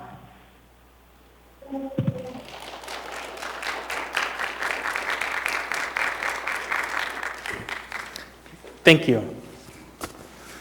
All right, next we have item 10A6, AR number 2021-131, a resolution of the Anchorage Municipal Assembly recognizing Anchorage School District nurses on National School Nurses Day, May 12th, 2021. What is the will of the body? Move to approve. Second. Moved and seconded. Is there any opposition to the resolution? Seeing none, that resolution is approved. Who's reading? Who's presenting? I'll be reading, Mr. Chair. Thank you. Thank you. A resolution of the Anchorage Municipal Assembly recognizing Anchorage School District nurses on National School Nurses Day, May 12, 2021. Whereas students are the future, and by investing in them today, we are ensuring our world for tomorrow. And whereas families deserve to feel confident that their children will be cared for when they are at school, and all students have a right to have their physical and mental health needs safely met while in the school setting. And whereas students today face more complex and life-threatening problems requiring care in school, and the COVID-19 pandemic has emphasized the essential role school nurses play in student health and academic success. And whereas school nurses have served a critical role in improving public health and ensuring students' academic success for more than 100 years, as well as addressing the home and community factors that impact students' health. And whereas school nurses act as a liaison to the school community, families, healthcare providers on behalf of children's health by promoting wellness and improving health outcomes for our community's children.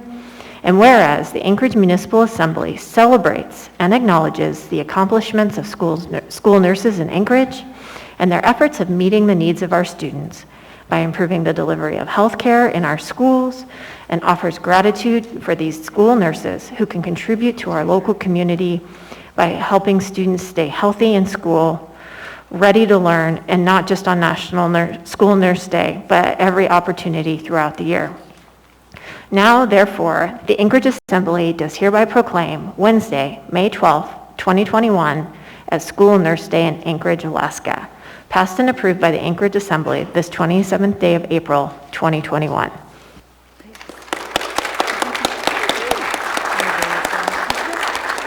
Hi. On behalf of the Anchorage School District nurses, I would like to say thank you for this honor and the privilege of serving our community. Thank you. Thank you. Oh, sure. So it looks like we have a video to play.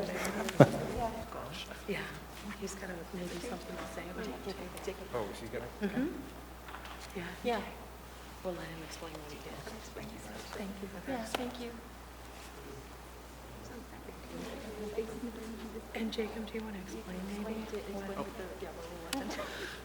My name is Jacob Barra. I'm an educator at Eagle River High School, and along with other schools in the Anchorage School District, art students created these portraits of not only school nurses, but healthcare workers in our municipality. And so you can see some of them up on a slideshow right now. Thank you cards were made by elementary students, and then middle school and high school students at 9 different schools created portraits. Some of them of the school nurses, and some of them have their portraits here today. doctors, nurses, healthcare providers at Providence, regional, all of our healthcare facilities, healthcare providers that were doing COVID testing at the airport. We had over 100 people participate in the project, and it was really for the students our way of saying thank you. It's certainly been a difficult year. Schools were no exception in terms of our community's discussions, but through it all, every day our healthcare community has been there for us, keeping us safe, and that's our number one job as educators. So we're really honored to be able to honor them and the kids as well. So thank you.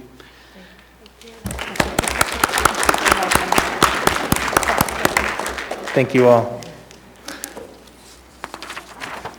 Next, we have item 10A7, AR number 2021-133, a resolution of the Anchorage Municipal Assembly recognizing and honoring William Bill Falsey for his service and dedication to our community. What is the will of the body? Move to approve. Second. Moved and seconded. Is there any opposition to the resolution? Seeing none, this resolution is approved. Who's reading? Who's presenting? I am reading. And this I'm is presenting. a resolution of the Anchorage Municipal Assembly recognizing and honoring William Bill Falsey for his service and dedication to our community.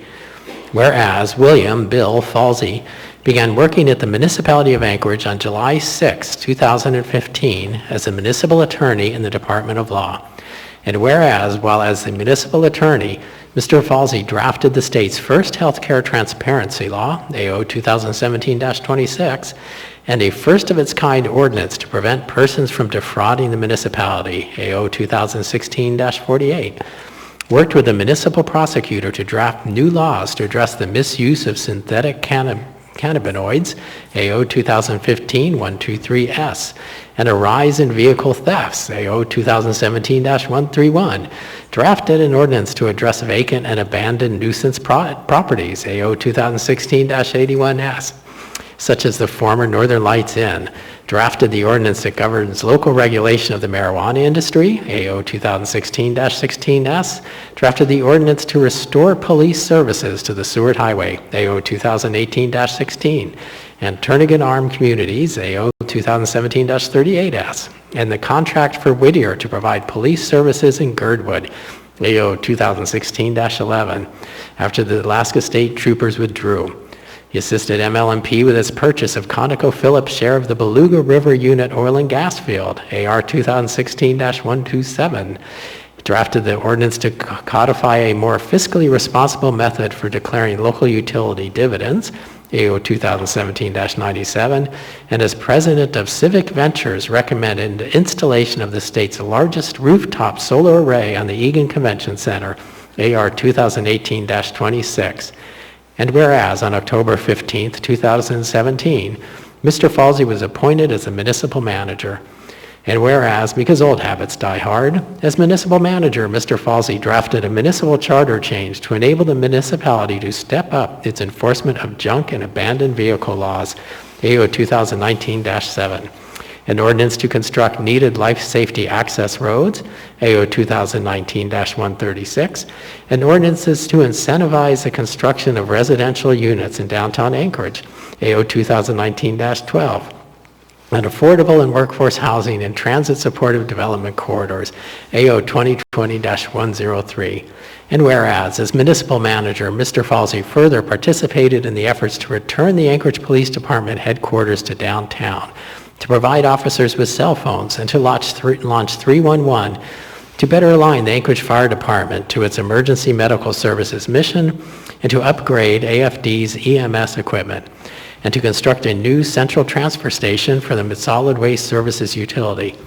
And whereas from 2017 through the end of 2018, Mr. Falsey worked with the municipal attorney Becky Wint Pearson to negotiate the sale of MLMP to Chugach Electric. And whereas from January 2019 through October 30, 2020, Mr. Falsey worked with MLMP General Manager Anna Henderson to conclude the sale of MLMP for total consideration of just under $1 billion. And whereas on November 30th, 2018, Mr. Falsey assisted in the coordination of the municipality's response to the Point McKenzie earthquake and directed the calm and immediate resumption of normal activity after 3 days of focused activity. And whereas from 2018 through the end of his service, Mr. Falsey collaborated with Port of Alaska personnel in the successful start of the Port of Alaska Modernization Program, bringing full funding to Phase 1, construction of a new petroleum and cement terminal. And whereas on March 16, 2020, Mr. Falsey assumed incident command of the COVID pandemic response effort and oversaw municipal-wide efforts. 1, to gather and distribute to first responders and medical providers masks, gowns, gloves, and other PPE. 2, to establish isolation and quarantine facilities and the means to get people to and from them. 3, to protect the vulnerable by decompressing the homeless shelters to CDC standards. 4, to expand contact tracing capacity.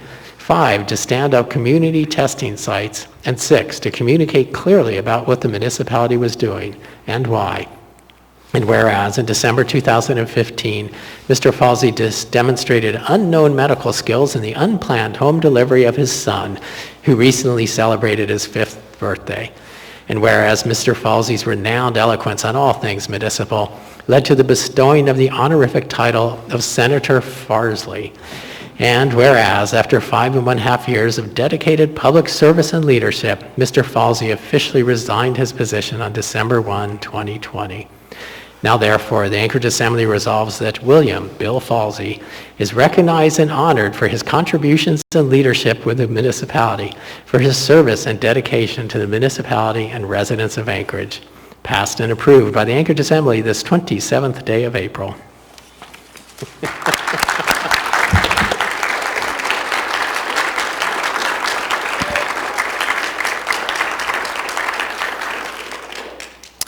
Well, I'll say thank you. I appreciate the chance to be back with you and for the recognition.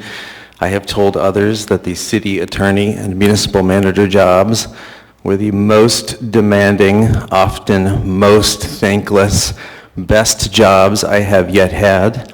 And I say that knowing at the time, and certainly appreciating now, as I hope you do too, that the invitation to get to be tasked with working on the important issues of the day and the general invitation to just advance the public interest is a real privilege. I spent a lot of time as city attorney reading minutes of these meetings from the 80s and 70s and earlier, and it is my strong suspicion that none of us will be very long remembered personally for what we did here, but that we can make contributions that will outlast the fading memories of our faces and names.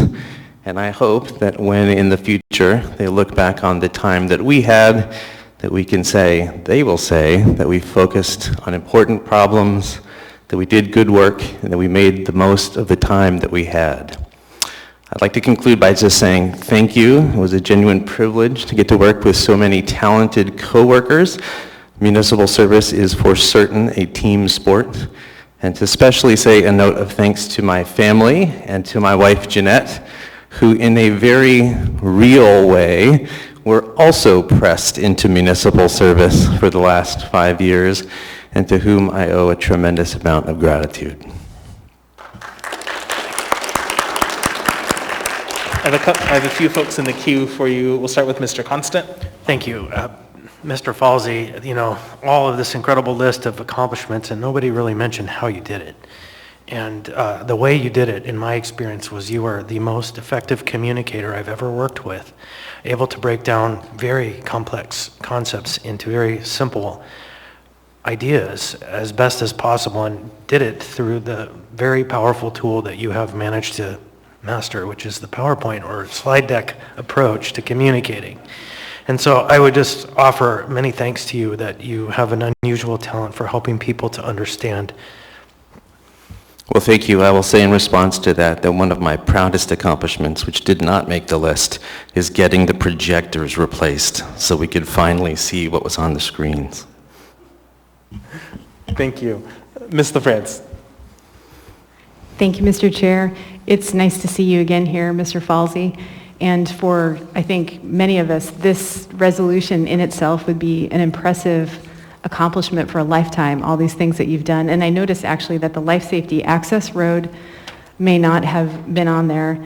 I think also a lot of people might not realize the job of the municipal manager, and I would say I was definitely one of those people until a few years ago. And your ability to problem solve, no matter what was thrown at you, is something that I learned from and appreciate the service, your service to the municipality.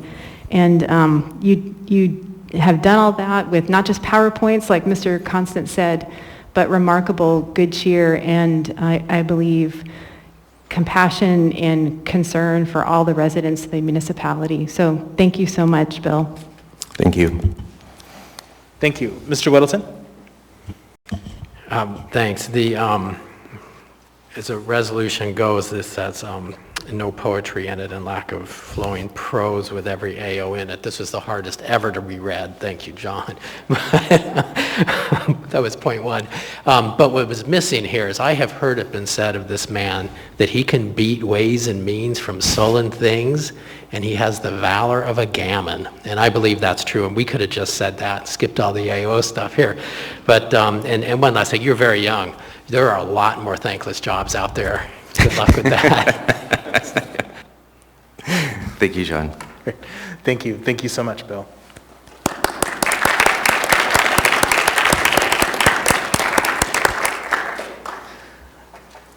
All right, next we have item 10B2, AR number 2021-132, resolution of the Anchorage Assembly regarding the mayor's proclamation of emergency and the mayor's and acting mayor's orders and regulations issued thereunder. What is the will of the body? Move to approve. Second. Moved and seconded. I have one prepared amendment, and then I understand there may be some other amendments. So we'll go ahead and start with constant amendment number 1. Thank you, Mr. Chair. I would move constant amendment 1, which would check boxes 3 and 4. Second. Moved and seconded. Mr. Constant? Thank you.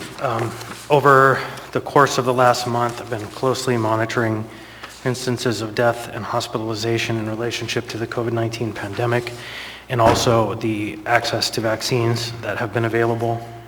And, in December, there were 55 Anchorage residents who died of COVID-19. In January and February, there were 12, in March, 5, and in April, 1. And at this time, I believe it is in order to rescind the requirements on businesses and the gathering limitations, leaving only the requirements for individuals likely to be contagious, travelers entering the municipality, and I think there's one more plus the mask mandates at this time. I've had a conversation with the municipality. We had previously checked the box that would eliminate the mask mandate for outdoor activities. The idea was to do it in alignment with the new CDC recommendations that were published today, but the CDC recommendations were a little more nuanced than anticipated. And so the administration has offered that they will be redrafting the mask mandate language to be in comportment with the CDC requirements in about the next several days, as soon as they can get to it. So, with that said, I would ask your support of this amendment. Thank you. Mr. Dunbar? Thank you, Mr. Chair, and I support this amendment for the reasons that Mr. Constant laid out. I believe, although I also had trouble finding the laid on the table resolution, but I believe it's the notification requirement that will also remain. That might have been the employee notification. That's right. So, if an employee in a workplace has COVID-19, or is diagnosed with COVID-19, the employer will still be required to let their other employees know. But again, for the reasons that Mr. Constant stated, I support this amendment. Thank you. Is there any other? Ms. Zalatel? Yes, I have a question, and it's probably for the administration. To what effect would this have at all on schools? Who from the administration can respond?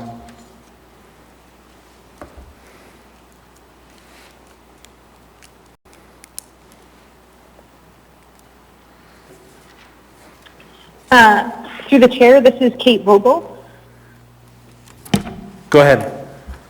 I would actually ask Ms. Zalatil to repeat the question. I couldn't hear the last word. Sure. Vogel, I'm just curious if this amendment passes and this resolution passes, what effect, if any, will this have on the operation of schools, particularly the Anchorage School District? Thank you. Sure. So the authority over the school district rests, the primary operations authority rests with the school board. So I think the short answer is I don't think there will be any strong effect with the day-to-day operations of schools. And certainly the school board retains the ability to have whatever rules in place they wish to have in place. The way that these orders work is that they're overlapping. So a mask mandate, which is being left in place under this amendment, a distancing requirement, which has already been lifted, those things would apply sort of on top of whatever the school board had decided in conjunction, obviously, with the superintendent to do. And in this instance, we had already made an exception for schools from the gathering limitations in classrooms and for graduation ceremonies, and then the rules that the schools have put in place for operations have been created by the schools. So I would guess that this will impact potentially rules that they have for their sports teams if they were only following those rules based on our sports-related attachment, but that otherwise there are not school-specific limitations that apply to them that are being proposed to be lifted here. Thank you. Thank you. Mr. Perez-Verdia. Thank you, Mr. Chair. My question is for the administration also. Two questions. One is just for the community listening, I'd like to hear from the administration on specifically how this would change the current status of mandates, and how would this change what's currently in place. And secondly, just hear from the administration on their response to this change and whether they're in support or not.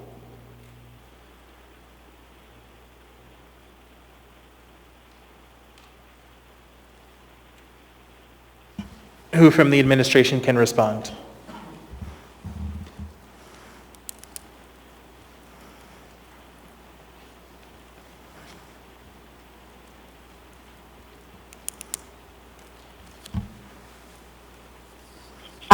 Through the chair, Kate Vogel, again, municipal attorney. I think I'll start on the legal question, which is what does this change?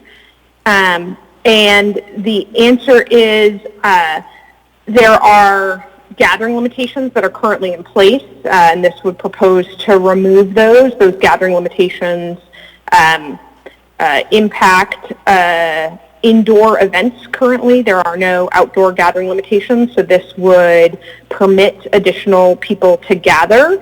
And currently the gathering limitations also require physical distancing.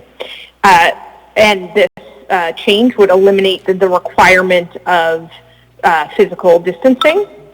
And then the second set of broad changes that are included are in the attachments, which speak to various industries, and those attachments have been significantly pared down. So the main thing that the attachments require right now is 6 feet of physical distancing to be maintained between customer groups. So, for example, patrons in a restaurant are seated 6 feet apart in terms of different tables from each other. Likewise, movie theaters, bowling alleys, it requires the physical distancing in these mandates. It also has some other requirements for big events. It requires events to have COVID-19 mitigation plans. But most of the other restrictions have already been lifted. So that's the big change, that those things will no longer be required. And similar to what I suggested about schools, nothing about this, of course, changes the ability of a business or a restaurant or event planner to impose the limitations that they believe are right for their particular business and group. I might hand it over to others to speak to the administration's policy position.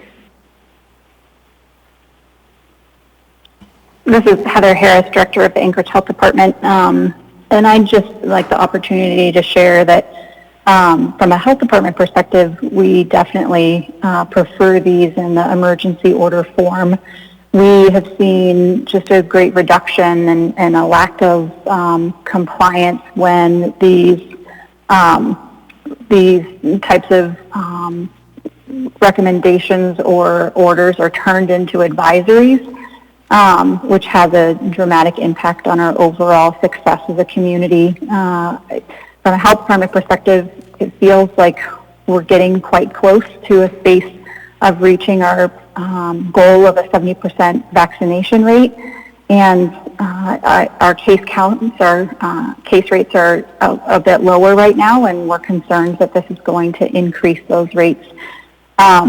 It also makes environments less safe for the many people that are interested in these emergency orders, and that our community is made safer for everybody to be able to engage and connect. And so from a health department perspective, we appreciated the administration's work to make these emergency orders and to listen to the health recommendations about what a safe environment looks like and how to move forward in this pandemic.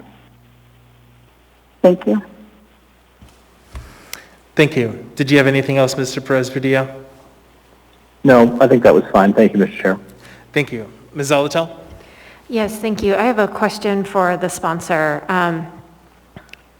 Is the intent here to basically remove any kind of gathering or distancing requirements? I'm particularly interested to hear what you think about the COVID-19 mitigation plans being in existence by various institutions that are included in the attachments, as well as some of the notification procedures, not just as employer to employee, but there are daycares and other organizations in there that are currently required to have notification. And then finally, and I'm sorry, this is a little rapid fire, but the informal gatherings right now, there's someone who's supposed to be in charge with a volunteer of that COVID mitigation plan and who's kind of making sure things are under control. So I'd just like to hear a little bit about how you see those items playing out if these were to go away. Thank you. Mr. Constant? So I spent a lot of time over the last week traveling across the municipality from Girdwood to Eklutna, and I witnessed various stages of kind of commitment to the mandates and the requirements that exist. 50-50 at best, depending where you are and in which operations. And yet still the numbers are coming down, and still people are getting vaccinated, and deaths have essentially ceased at this time. And hospitalizations are down to a couple a day, not a massive wave. And so that was the drive. The idea that anything that we're doing is being clearly implemented across all of these disciplines is just not happening.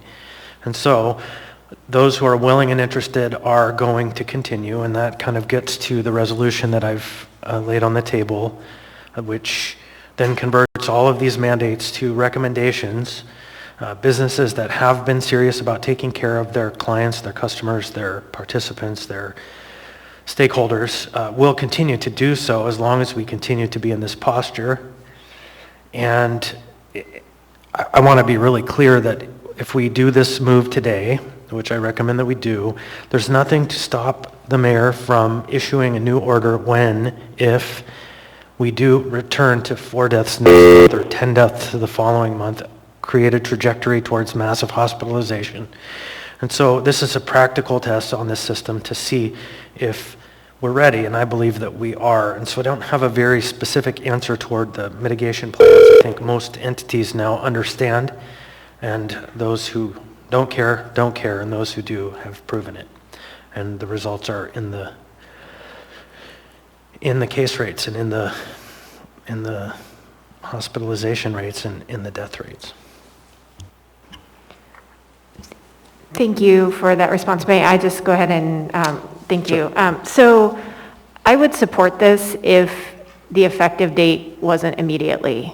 I want to give the administration the opportunity to evaluate whether ongoing requirements for mitigation plans, because what I'm hearing is that's not necessarily the drive for this amendment, and the notification procedures. I feel like that is a reasonable step down to simply end the restrictions without some of the other safeguards, or to make all of the safeguards optional. When we test that, then we could end up in a situation where it is hard to trace back where a COVID case came from. That feels like it would be a step backwards when the tools are already there. And those tools don't seem like a big imposition on those entities that should already have them in place. So if there was a different effective date other than immediately, and maybe that's something we take up in the full resolution versus just the amendment, I could support this. Thank you. Thank you. And yeah, that's exactly what I was going to state, just to provide clarity for the members. I don't believe this amendment addresses the effective date. Section 3, which is not included in the amendment, does deal with that. Okay, seeing no further discussion on the amendment, members may proceed to vote on constant amendment number 1.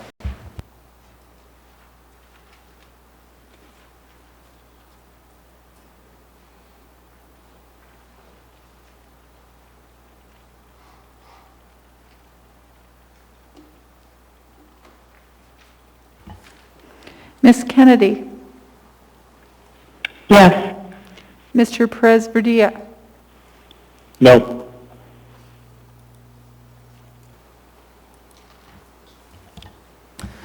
That amendment is approved 9-1. Ms. Zalatel, do you have an amendment that you'd like to make? Yes, Mr. Chair. Okay, go ahead. I move to amend Section 3 that the resolution shall be effective May 3rd, 2021. Is there a second? Second. Would you like to speak to that, Ms. Zalatel? I think I already have. Thank you. Thank you. Any discussion on this new amendment, which is to change the effective date to May 3rd, 2021? Ms. Zalatel, just very quickly, I didn't pull up a calendar here, but what day of the week is that? Monday. That would be next Monday. Okay. And I guess a clarifying question is, do we need to specify a time or just the date? Because most of these items have had a time stamp on them as well. If that is the case, I will say May 3rd at 12 o'clock a.m. So that's the start of May 3rd, the actual day. Thanks. Does the second agree? Okay. So that was Ms. LaFrance, and she did verbalize she agrees. So then that changes it to basically midnight on May 3rd, 2021 is when this resolution will become effective if this amendment is passed. Any other discussion on the amendment? I'm sorry, it won't let me. Go ahead, Mr. Dunbar. I'm sorry, Ms. Zalato, could you restate the reason why we would push this as opposed to let it go into effect sooner? So I didn't quite understand what you were saying to Mr. Constant. So if this passes, those sections will fall out. What are you expecting the administration hopefully to do between now and Monday?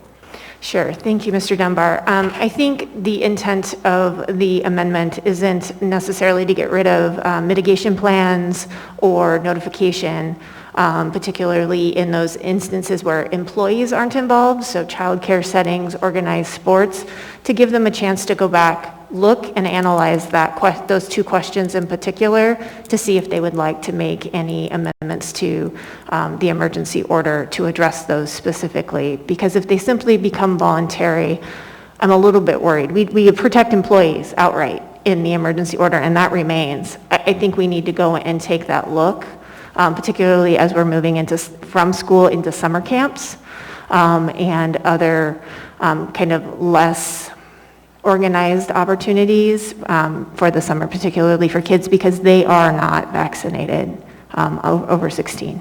Thanks. Can I ask a clarifying question then, Mr.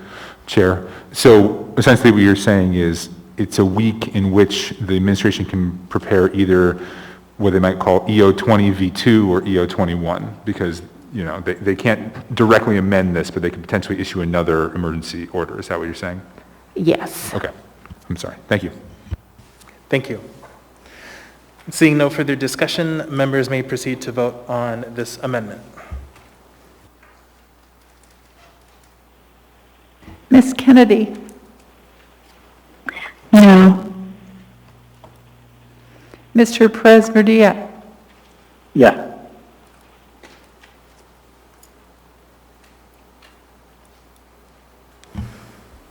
That amendment is approved 6-4. Are there any other amendments? Okay, seeing none, we'll go ahead and go to discussion on the main motion. Ms. Allard, you pulled this. Did you want to state anything? Yes, Chair. Thank you. I'm listening to what the CDC guidance is saying, and I'm listening to what my fellow assembly persons are also saying. I just don't see that there's a reason why we need to continue to be locked down. I understand that some feel that using the term lockdown doesn't mean it's locked down, but unless you're open, 100% there are lockdowns involved. I have an AM here, and if you could allow me to read it, I would appreciate it. Thank you. A state of emergency is a temporary condition. It is intended to be used briefly, quickly, address an emergency in order to protect life and provide relief. More than a year ago, former Mayor Ethan Berkowitz declared a state of emergency for the coronavirus pandemic. In March 2020, Natasha Padilla, the former director of Anchorage Health Department, explained, and I say in quotes, "From a public health perspective, our efforts now are about flattening the curve." End of quotes. It is critical that the position our community so that our local hospitals and clinics don't become overwhelmed. We have accomplished that goal. Even at our worst spike, our healthcare capacity has not been overwhelmed. As of Monday, statewide, 34 out of 351 ventilators are being used, and our hospital bed capacity is adequate. The test positive rate is 2.38%, and the infection rate is at 0.882.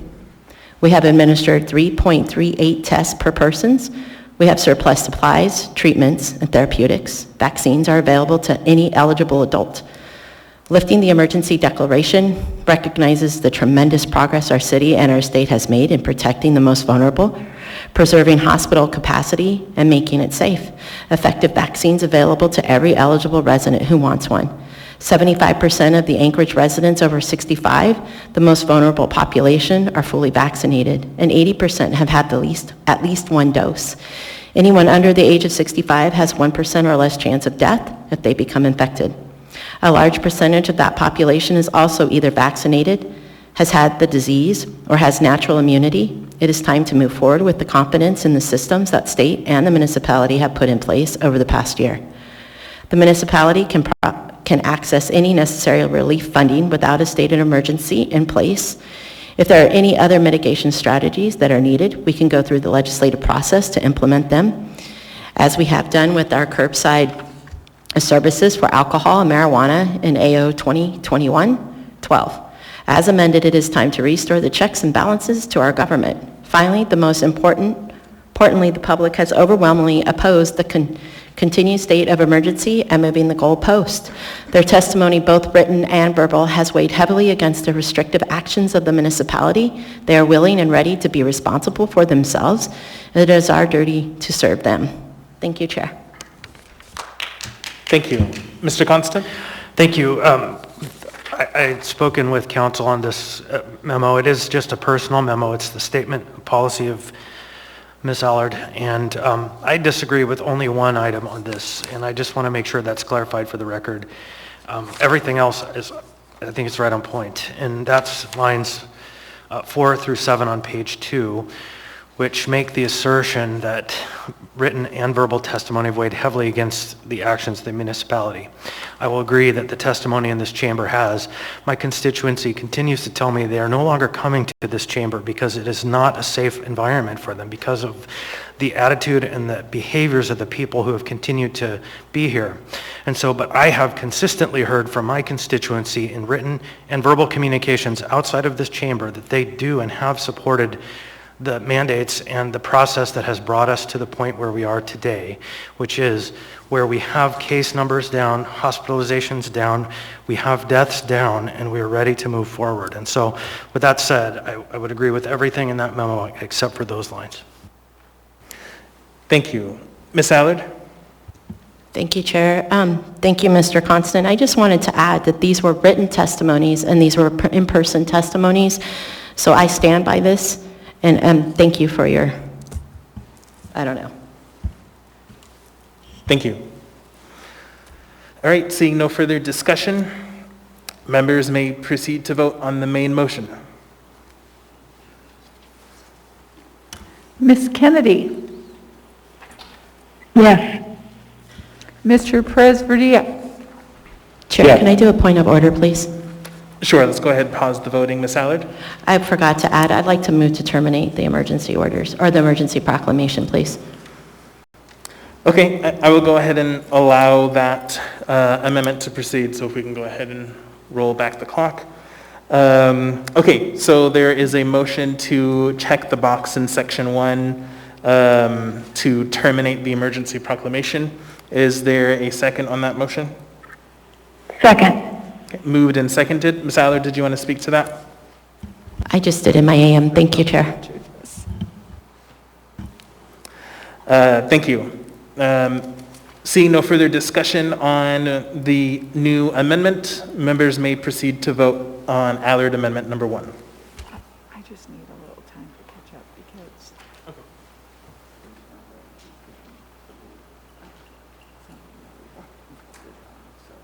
Did you actually finish the vote? Well, no, I haven't marked it, so I haven't done that part, but I just need to go back and now do the motion, all right? The clerk advises me that she needs just a little bit of time to reset things.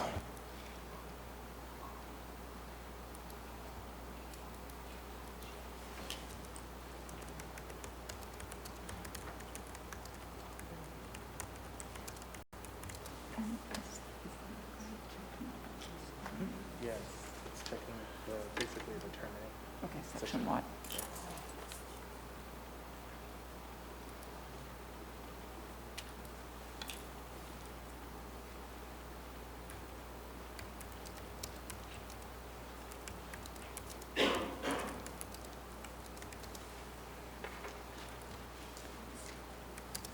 Did Ms. Kennedy second this? Thank you.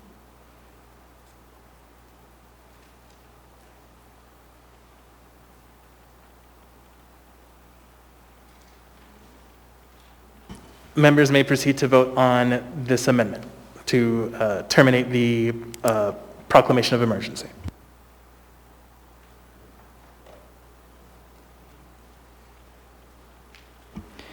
Ms. Kennedy? Yes. Mr. Perez-Verdia? No. I'm sorry, Mr. Perez-Verdia, could you please repeat that for me? I vote no. Thank you.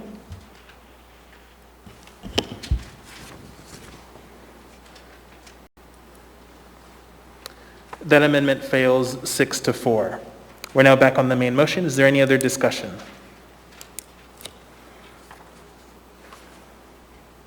Okay, seeing none, members may proceed to vote on the main motion.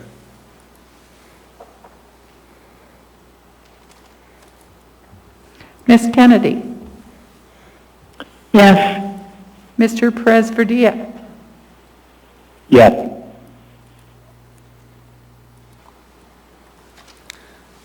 That item is approved 10-0 as amended. Next, we have item 10B4, a numbered AR 2021, a resolution of the Anchorage Assembly recommending the people of Anchorage comply with the CDC guidelines on gathering and public-facing businesses and entities, and with the recently terminated regulations 3 and 4 of Emergency Order 20. What is the will of the body? Move to approve. Second. Moved and seconded. Is there any discussion on this item? Mr. Chair. Mr. Constant? I would read. Whereas the mayor issued a proclamation of emergency on March 12, 2020, and since then the mayor and acting mayor have both issued emergency orders and regulations to address it. And whereas the emergency response of the municipality has demonstrably saved lives and mitigated the disastrous effects of the COVID-19 global pandemic. And whereas the reductions in deaths and hospitalizations are a natural outcome of the mitigation efforts under the various emergency orders and regulations in effect over the past year, coupled with increased access to and strong participation in the vaccination campaign recommended by the CDC, Alaska health officials, Anchorage Health Department, and qualified public health professionals across the globe.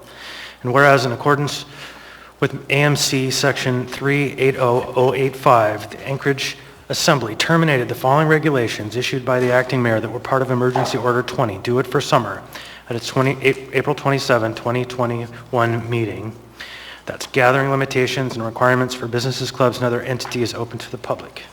And whereas the above regulations and related attachments for them continue to be valuable guidance in accord with the Centers for Disease Control and include important recommendations for the people of Anchorage and the public health of our community. And whereas the Assembly desires to convert the terminated regulations into recommendations, now therefore, the Anchorage Assembly resolves the people of Anchorage and the visitors to our community are encouraged and recommended to comply with the following guidelines. Gathering limitations.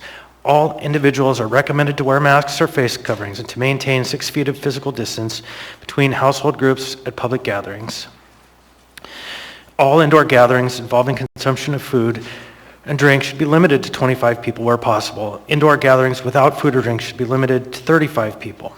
Additional recommendations for gatherings, as well as exceptions to the recommended limits above, are as described in Attachment A to the Acting Mayor's EO 20, which was related to recently terminated Regulation 3.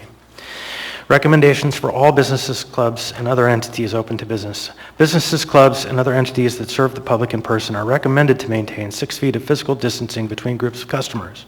Additional recommendations for specific industries are as described in the following documents, attachments, to the Acting Mayor's EO 20, which were related to recently terminated Regulation 4, Hospitality Industry, Attachment B, bingo halls, theaters, private clubs, and other entertainment facilities, Attachment C, Organized sports, Attachment D. Indoor gyms, recreation and fitness centers, Attachment E.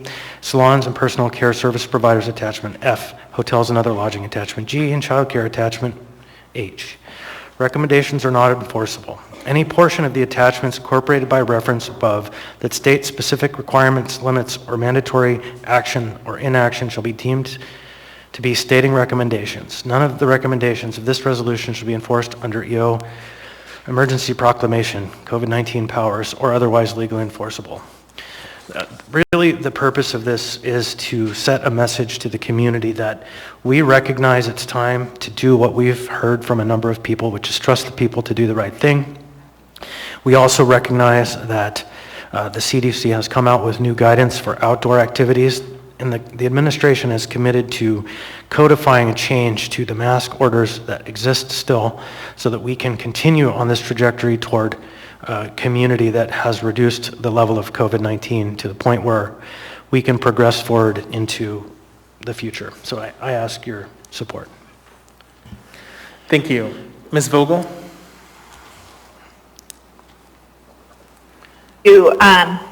I note that with the current posture of the last resolution having an effective date on Monday, that paragraph 3 on recommendations not enforceable is a little bit in tension with both the request to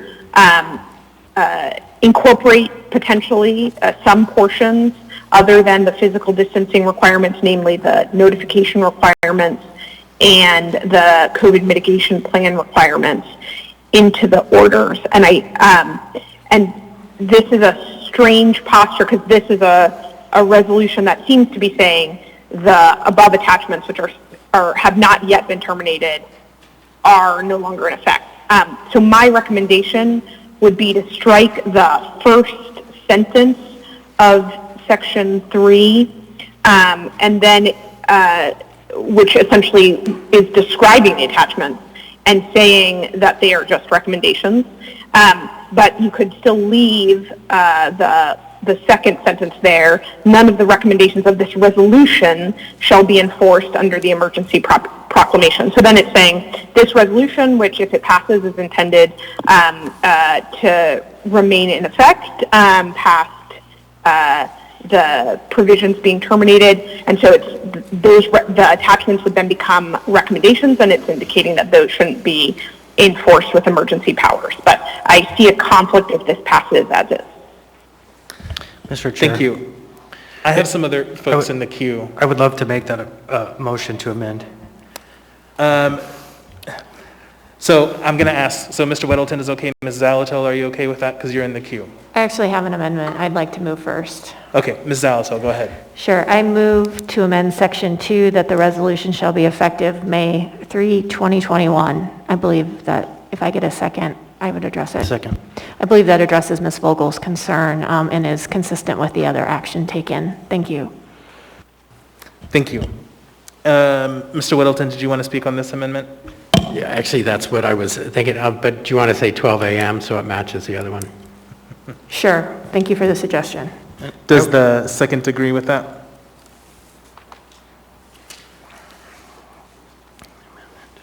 Mr. Constant, do you agree with that? Yeah, I just would further amend the thing, so when I have the floor. Sure. I'll go ahead and go to you, Mr. Constant. Thank you. I would just also consider what Ms. Vogel said and strike the first sentence of Section 3, so the portion of line 26, 27, 28, and one word on line 29.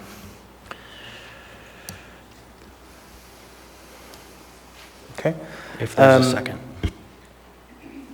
So what we'll try to do, Ms. Zalatel, are you okay with incorporating both of those sections in your amendment? Sure. Thank you, Mr. Chair. Okay.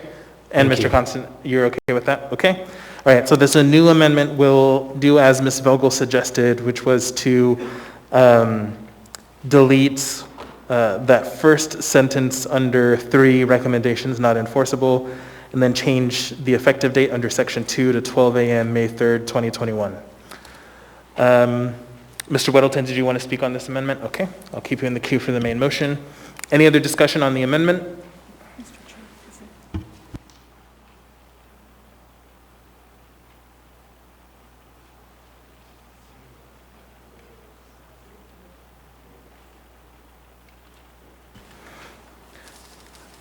All right, seeing no discussion, members may proceed to vote on this amendment.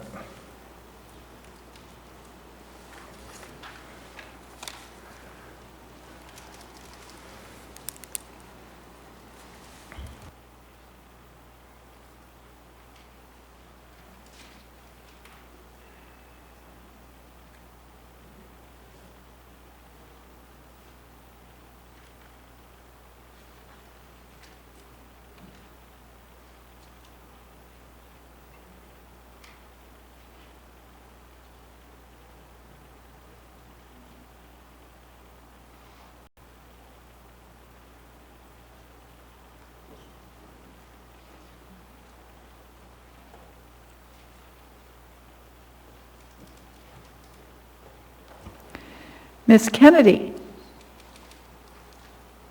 Yes. Mr. Perez Verdia? Yes.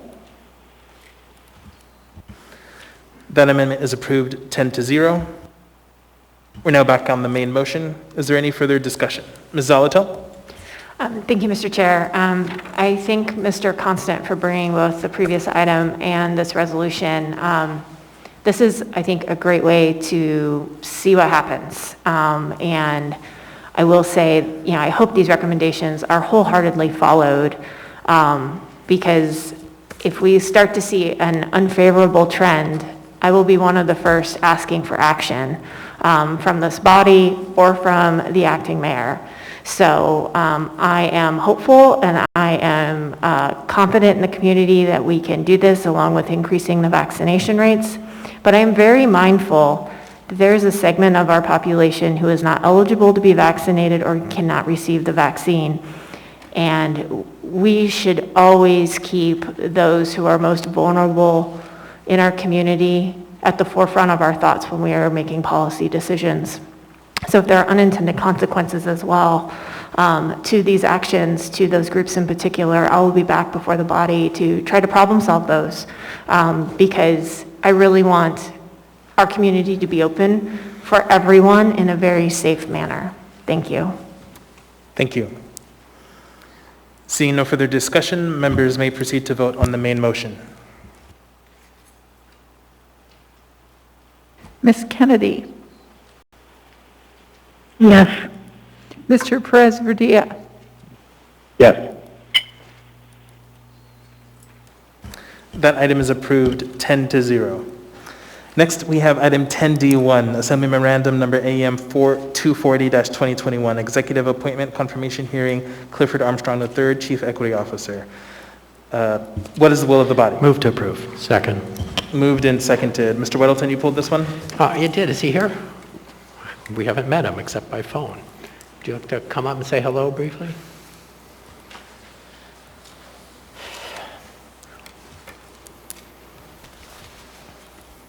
Hello, Chair. Do you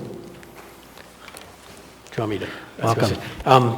You know, just so this is, you are the first of a brand new department. And it's, you know, I'm glad you're here. You know, we saw, I think there's a lot of issues with equity and so on that we saw very loudly last summer across the country. And just speaking for myself, it was a surprise to me. And I didn't realize how much trouble we had. And, you know, as someone who lives in a society that has worked very well for me, you know, I'm very much a capitalist. And, you know, I think merit, you should rise to the top if you work hard and do things smart and you're persistent and all those traits. But we saw that it's not working for a lot of people. And again, that was a surprise to me. And now we have you in a position where you will hopefully get rid of some of those surprises, I guess. So anyway, so I pulled it. I don't know, it'd be interesting. You have a tough job ahead. And I just wondered if you could give a few moments. And I appreciate your call. I know you called me and I think the others too. And that was really a nice move to kind of start reaching out and get to know the lay of the land. But you just take a few moments, say who you are and maybe your brief concept of the job and your next early steps forward. Well, my name is Clifford Armstrong III, for those who didn't check out the paperwork or read that anywhere. I have a background working on basically diversity, equity, and inclusion for local government specifically. That's what I've done for the last 5 years. I've worked and passed a few different policies, some related to workforce, some related to contracting. And before even that, I have experience facilitating for staff and executives basically around equity and cultural competency issues. So that's really my professional expertise. As far as it relates to this job in particular, the solicitation for the job really speaks to some internal processes and some external.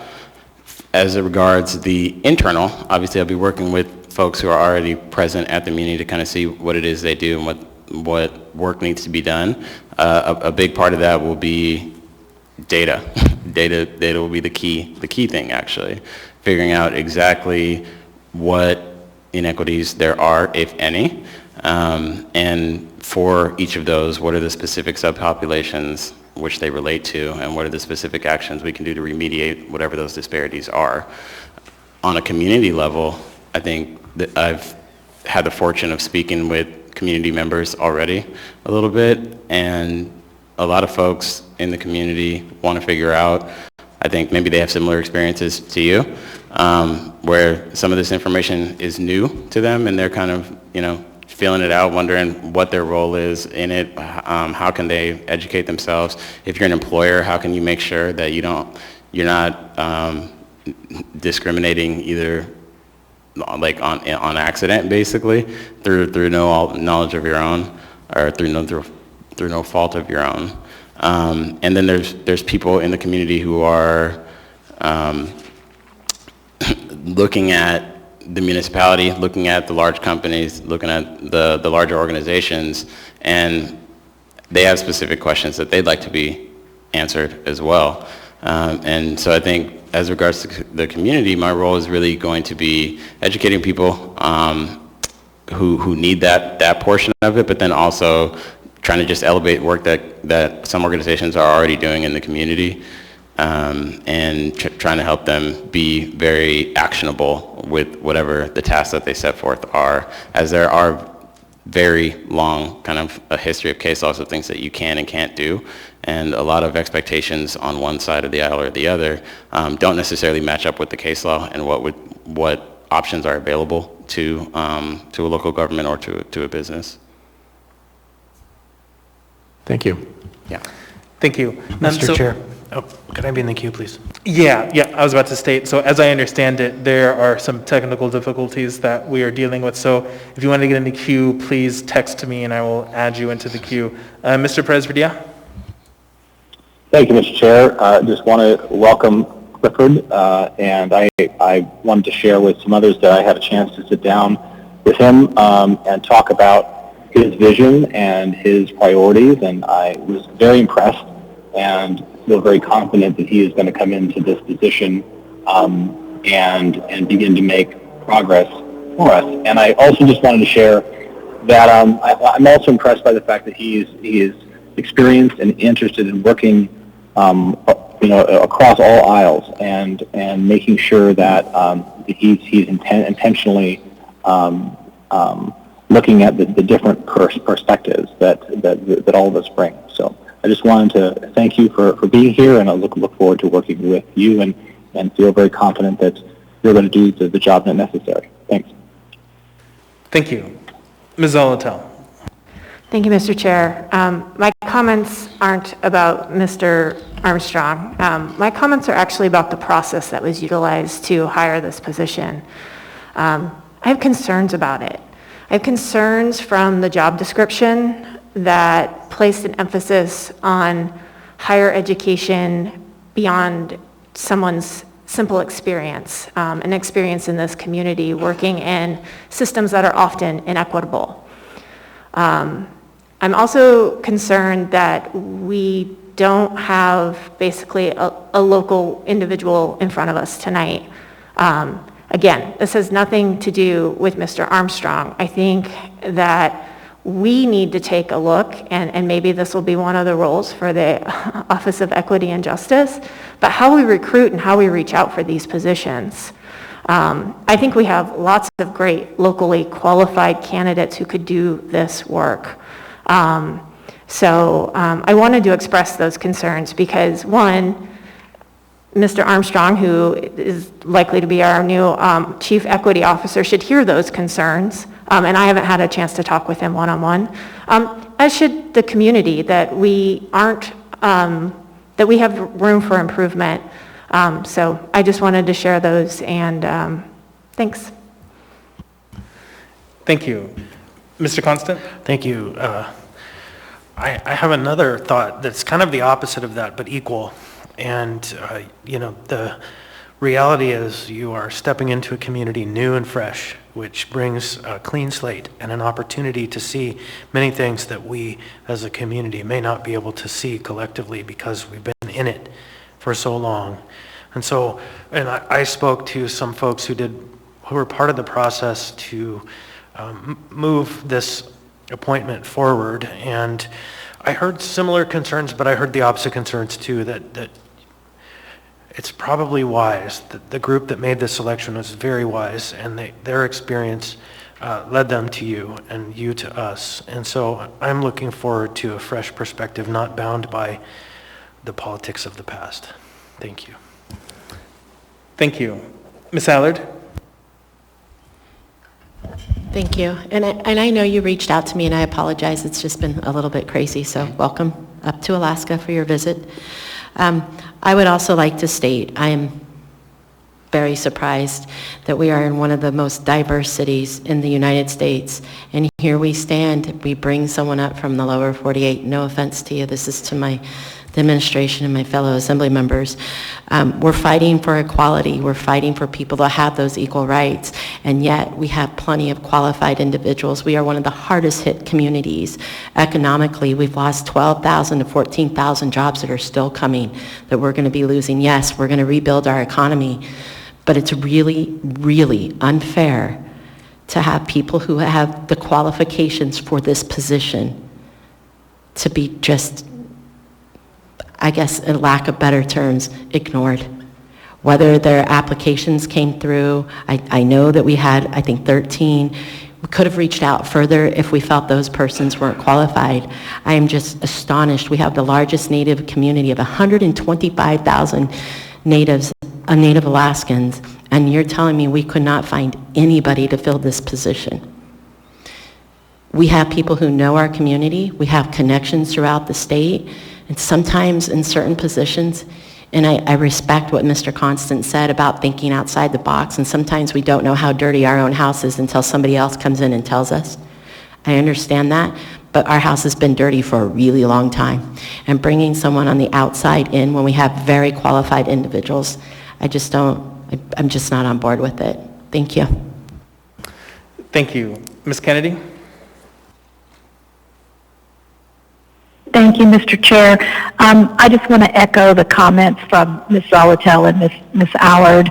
But first, I really want to say that this is absolutely no reflection on Mr. Armstrong. I mean, his resume is quite impressive, and I can see why, looking at his qualifications, on paper, were certainly what drove a lot of why the panel decided to appoint him. But I also have heard from members of the community that just can't quite figure out why there wasn't anyone in our own community that was considered adequate or qualified or a good fit. And I know there's a lot of disappointment out there about that. And so I guess I would just say that, I'm going to support this appointment because I know that there are, at least of those people that were disappointed in the lack of it being a local person, I know they're willing to work with Mr. Armstrong. And so I think we kind of have to move forward in that way, but that's absolutely going to be the challenge, is to understand that the community's been sent a message, and it's a relatively disappointing one. And so that is going to be a challenge that Mr. Armstrong will have to work through and overcome. So anyway, I think we've all kind of expressed the other side of the excitement in terms of this appointment. But again, absolutely no reflection on Mr. Armstrong and his expertise or his qualifications. But I do hope that we will all keep in mind that because this is a new position, because it's not filled by a local person, we're all going to have to be kind of watching how a lot of things develop, and really trying to help the community as a whole in whatever work we work toward in the future. So I will leave it at that. Thank you, Mr. Chair. Thank you. Seeing no further discussion, members may proceed to vote. You can take a seat. Thanks so much.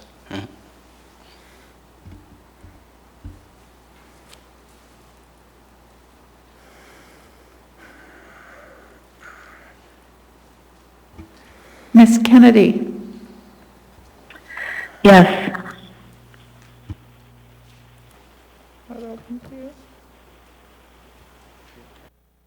Is it open?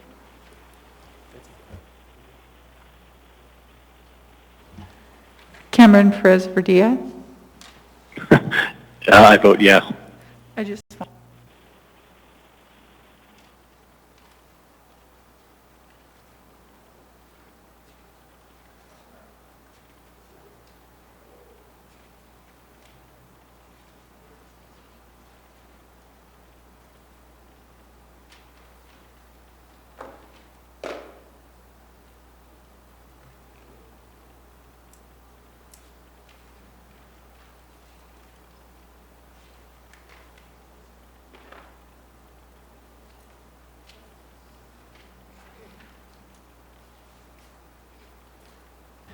I'm sorry, we're going to do a voice vote per the chair. Ms. Hallard? No. Mr. Peterson? Yes. Ms. LaFrance? Yes. Mr. Dunbar? Yes. Mr. Rivera? Yes. Mr. Weddleton? Yes. Mr. Constant? Yes. Ms. Kennedy? Yes. I'm going to have Mr. Perez-Verdia vote again, too. Mr. Perez-Verdia? Yes. Ms. Solotel? Yes. That item is approved 9-1. Next, we have item 10D3, Assembly Memorandum Number AEM 243-2021, non-encumbering sole source purchase from the Alaska Channel, Inc., AK Channel for advertising of public outreach services on an as-required basis for the Municipality of Anchorage Health Department. What is the will of the body? Move to accept? Second. I believe this would actually be a move to approve. Oh, sorry, move to approve. Second. Okay, moved and seconded. Ms. Zalato, you pulled this item? Yes, I was wondering if someone from the health department could talk a little bit, since we did hear some testimony early on this evening about concerns on this item, particularly around the public advertising or the public information campaign. If we could get a little bit more information, as well as information about this funding that we use for this purpose. Thank you.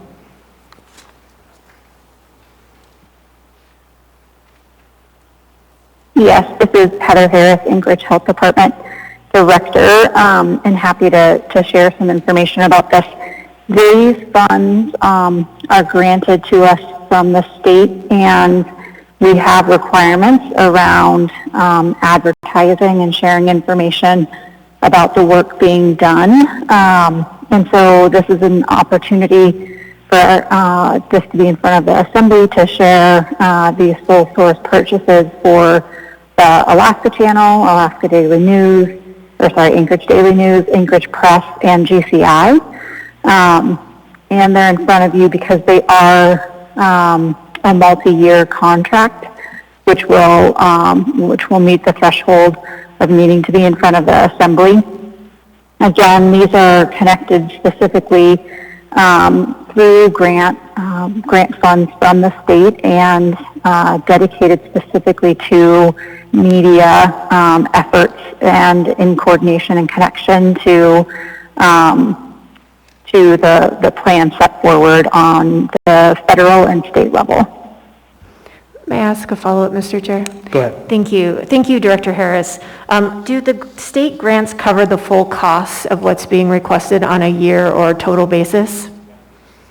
Yes, they do. There's no requirement of any local match. Great. Thank you so much. Thank you. Just as a reminder, until we get this technical issue fixed, you have to text me to get in the queue. Mr. Constant?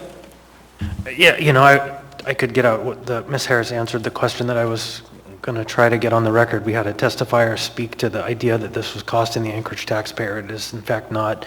It's a state pass-through grant on transfer of responsibility agreement. Thank you. Ms. LaFrance?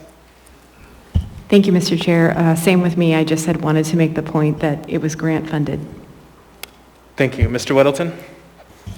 I guess I'll beat a dead horse. I just want to make sure that we addressed everything that Ms. Priestley had mentioned. And one is, with a tour, if we didn't get the money to do it, the state would do the advertising. So it just simply gives us control of our own area. Is that correct?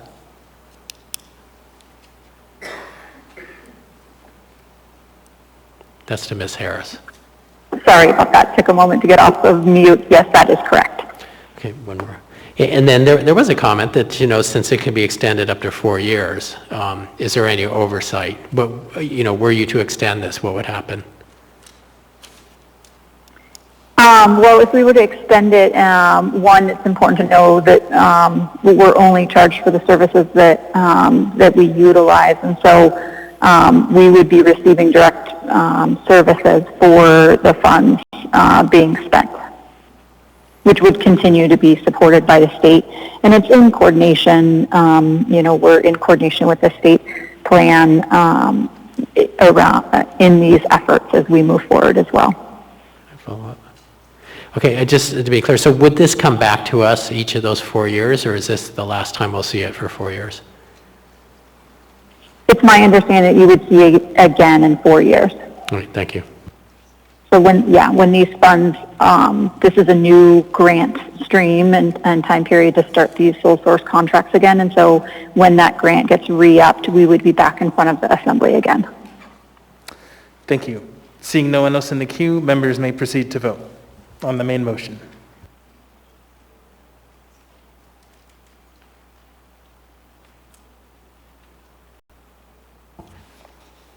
Can you vote? Okay. Mr. Chair, it doesn't seem to be working. We'll do a voice vote again. This is on the motion to approve. Ms. Allard? Yes. Mr. Peters? Yes. Yes. Yes. Mr. Dunbar? Yes. Mr. Rivera? Yes. Mr. Weddleton? Yes. Mr. Constant? Yes. Ms. Kennedy? Yes. Mr. Perez-Verdilla? Yes. Ms. Solotel? Yes. All right, that item is approved 10-0. With that, that completes our consent agenda items. We'll go ahead and take a 20-minute break, and when we come back, we will be on item 11A.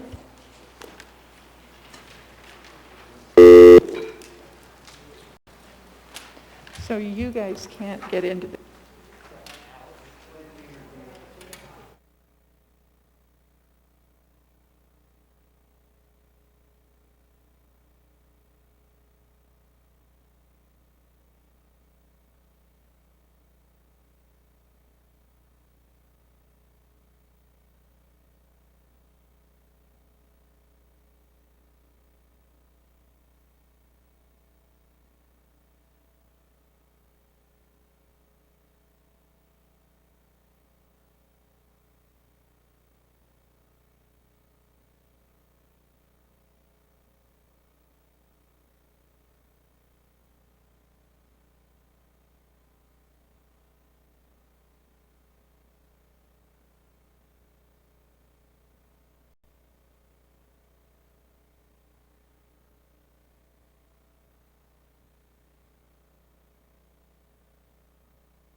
All right, we're going to go ahead and get started again.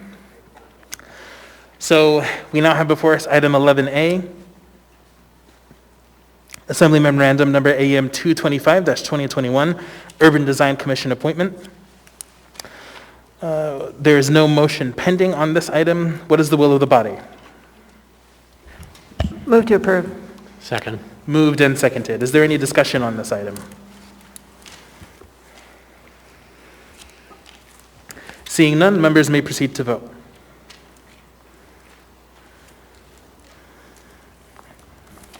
Ms. Kennedy? Yes. Mr. Perez-Verdia? Yes. Mr. Constant, I'm Yes. sorry, thank you. That item is approved 10-0. Next, we have item 11B, Assembly Memorandum Number AM 229-2021, On-Site Water and Wastewater Technical Review Board appointments. There is no motion pending. What is the will of the body? Move to approve. Second. Moved and seconded. Is there any discussion on this item?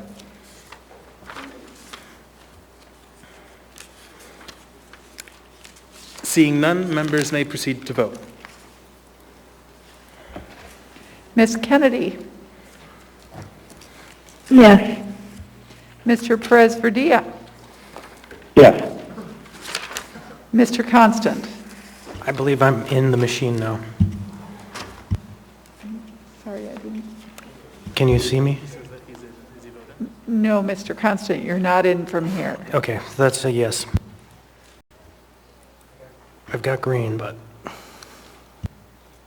Is there a way that we can see if he's actually in? That item is approved 10-0.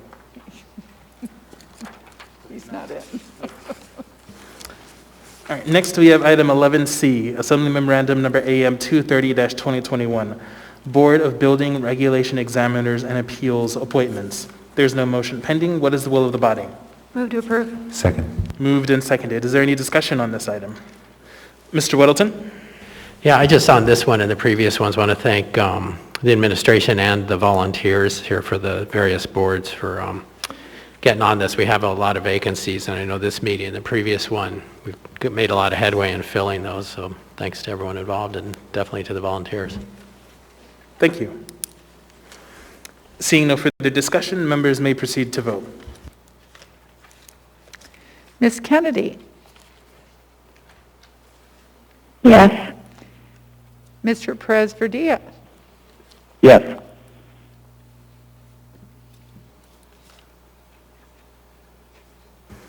That item is approved 10-0.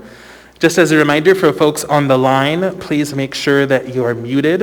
I'm getting reports of background noise. So please, if you are on one of the lines, on the phone, please make sure that you are muted. Thank you.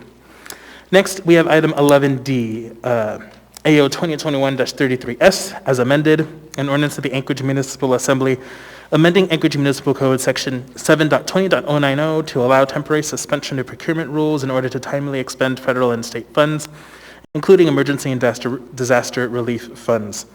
There is a motion to approve on the floor. Mr. Weddleton? Move to postpone until May 12. second. Second. Moved and seconded. Do you want to speak to that, Mr. Weddleton? We don't need to get this done right away, and we had some questions on it at a previous meeting and have not had a chance to resolve those, so this will let us get a little more time to address those things. Thanks.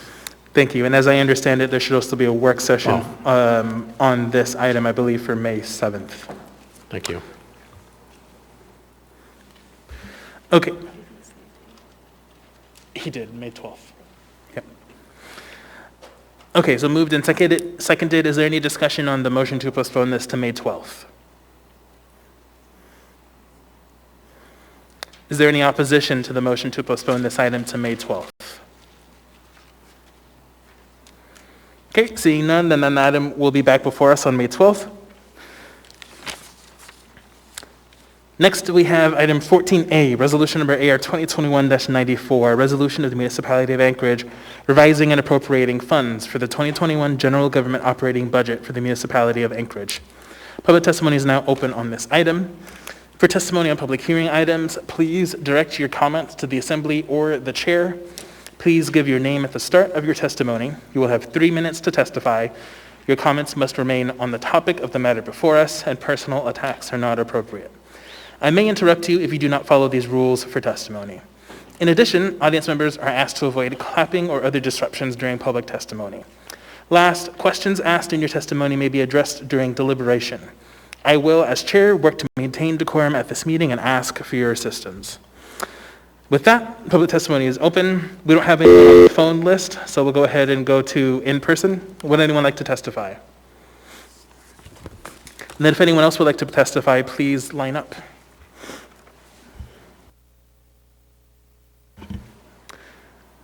Welcome. A yellow button to turn it on.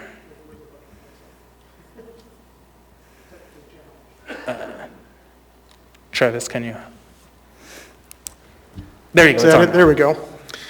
Thank you very much. For the record, my name is Tim Sullivan. I'm with the Alaska Railroad, and I am a constituent of the sponsors of the amendment, one of the amendments to the budget tonight regarding a $25,000 amendment for an education campaign regarding the Alaska Railroad Corporation's right-of-way. I am here in opposition of this amendment.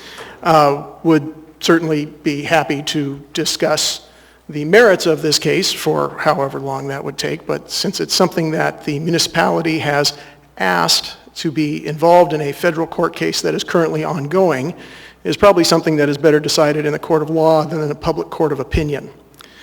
I do want to point out that the choice that the railroad made of going to court in this issue and the municipality joining this case was not made in a vacuum. Mr. Chair, the three gentlemen to your immediate right, or your immediate left, my right, in a work session in 2018 regarding the first resolution that the Assembly passed regarding the Alaska Railroad right-of-way, all stated that the railroad needed to go to court to find a final solution on this.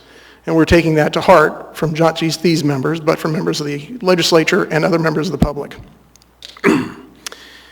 So, you know, it begs the question that when the municipality becomes involved in a federal court case, do they usually work to put together a propaganda campaign regarding that federal court case? And I know it's called an education campaign, but the problem is that it becomes propaganda when only one side is presented. And I don't see the municipality going to be going out of their way to try and put together the facts of both sides when the municipality is in this case. And really, with the claim that it's to educate the public, it really, really appears to be a case of trying to sway the opinion of a federal judge who's overseeing this case. And I know you've got some really good attorneys here who work for the municipality. I'm certain that they would give you a lot of pause in thinking about doing something like this while involved in a federal court case that you asked to be in, that the railroad did not object to you being in, to put out propaganda and how that looks and how that appears in the case. So, happy to answer any questions. Thank you for your testimony. I don't see any Chair, questions. I can't get to it on time, but I do have a question. Go ahead, I Ms. Allen. apologize. Can you tell me the date of that work session? I'm sorry, I wasn't on the assembly. It was in 2018. I'll have to go back and get the exact date. Can you email me the information? Sure. Okay, thank you. Thank you. I don't see any other questions. Thank you. Thanks. Would anyone else like to testify? Anyone at all?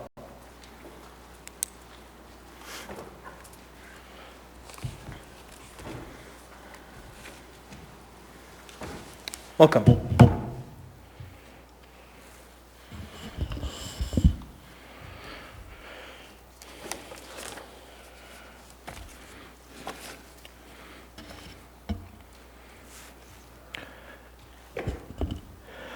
My name is Eugene Carl Haberman, 43 years Alaska resident, 20 of those years Anchorage resident, currently Valley resident. I followed the public process. When the public process is done appropriately, the decision made by the governing body is more likely in the public interest.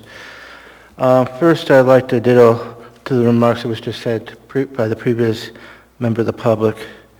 It is a concerning situation when you have have an amendment here and you're dealing with funds and you're using it as sending a message out to the public on your position and that case is before a federal judge. You're already doing what we call citing, and this is not appropriate at all. But I'll add a note to this thing is how the public was able to capture this amendment and be here tonight. With all due respect, you had a work session with a series of amendments last Friday, a place where the public could not speak, but was able to listen in respectfully. The documents were there on the amendments, and that was the first time the public had a clue to what was in your mind for this public hearing that's tonight. And how do you expect the public to be able to engage with you on what you're doing on this or any other matter? And it was just lucky. One party says to another party, hey, by the way, this is coming through. But there are several 100,000 people that live in Anchorage. Is this the way to get the message out? But I would like to do a compliment here with all due respect. Every year you do your proposed budget. You have public hearings, and you have not just one, you have several. What you've got on this scenario is you have a public hearing, and you're doing revisions, and I'm not questioning at all your right to do any revisions. You're trying to bring things up to date, and in the course of time, I am pleased to see that you don't look the other way. You deal with the finances of the city respectfully with meetings by the Assembly Finance Committee and Audit Committee and so forth. Not just once a year, but you're involved. But the fact is, you're limiting public participation in such a way that they're taken out of the picture, and you're fast-tracking in such a way, and you're still dealing with the budget. That's what we're talking about. Now, you also limit the scenario that if I speak here on this item tonight, I can't come back here if you decide to continue. Whereas you've got S versions and North stuff, there's no way for people to communicate with you. And of all times, you got to deal with COVID money and how you're going to handle all that. So with all due respect, not only you should do a continued public hearing with 7 seconds to spare, you need to give a fair chance to anyone to get a message and delay this action and also a chance to speak again. Thank you. Thank you for your testimony. Would anyone else like to testify on this item? Anyone at all? Seeing and hearing no one, public testimony is closed. What is the will of the body? Move to approve. To the S version? Yes. Second, S version. Moved and seconded. All right, so just like normal, we're going to go ahead and go through the amendments one by one as presented in our packet.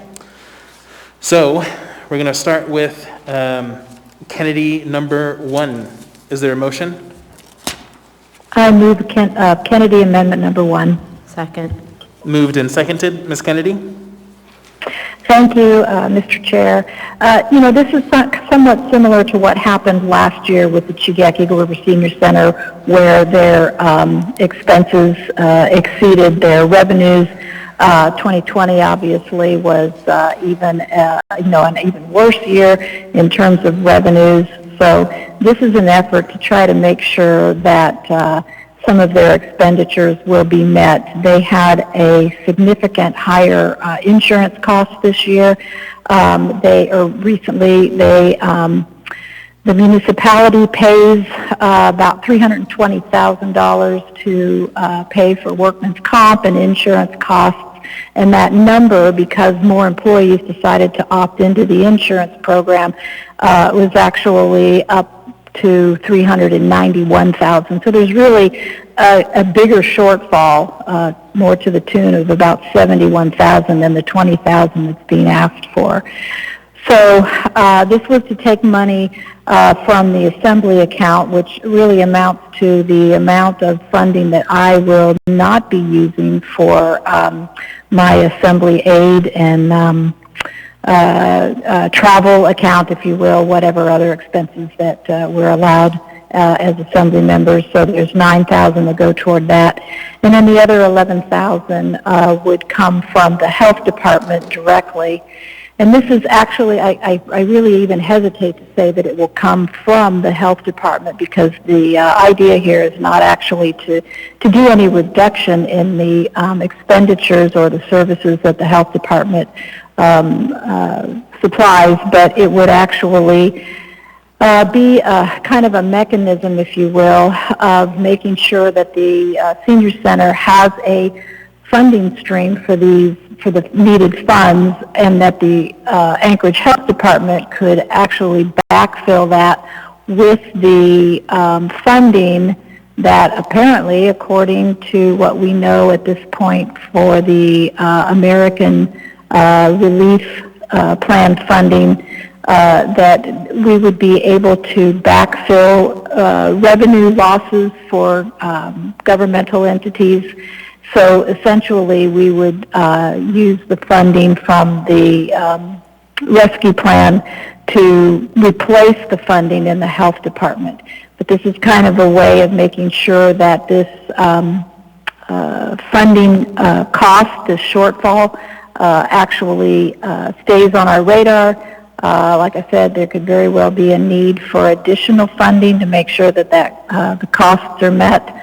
But this would be kind of a way of at least getting a foot in the door, so to speak, to make sure that we start to do something to help with that cost without actually causing the health department to lose any funding. So to a certain extent, we would have to promise as assembly members that we would backfill the loss to the health department in order to make this work for the senior center.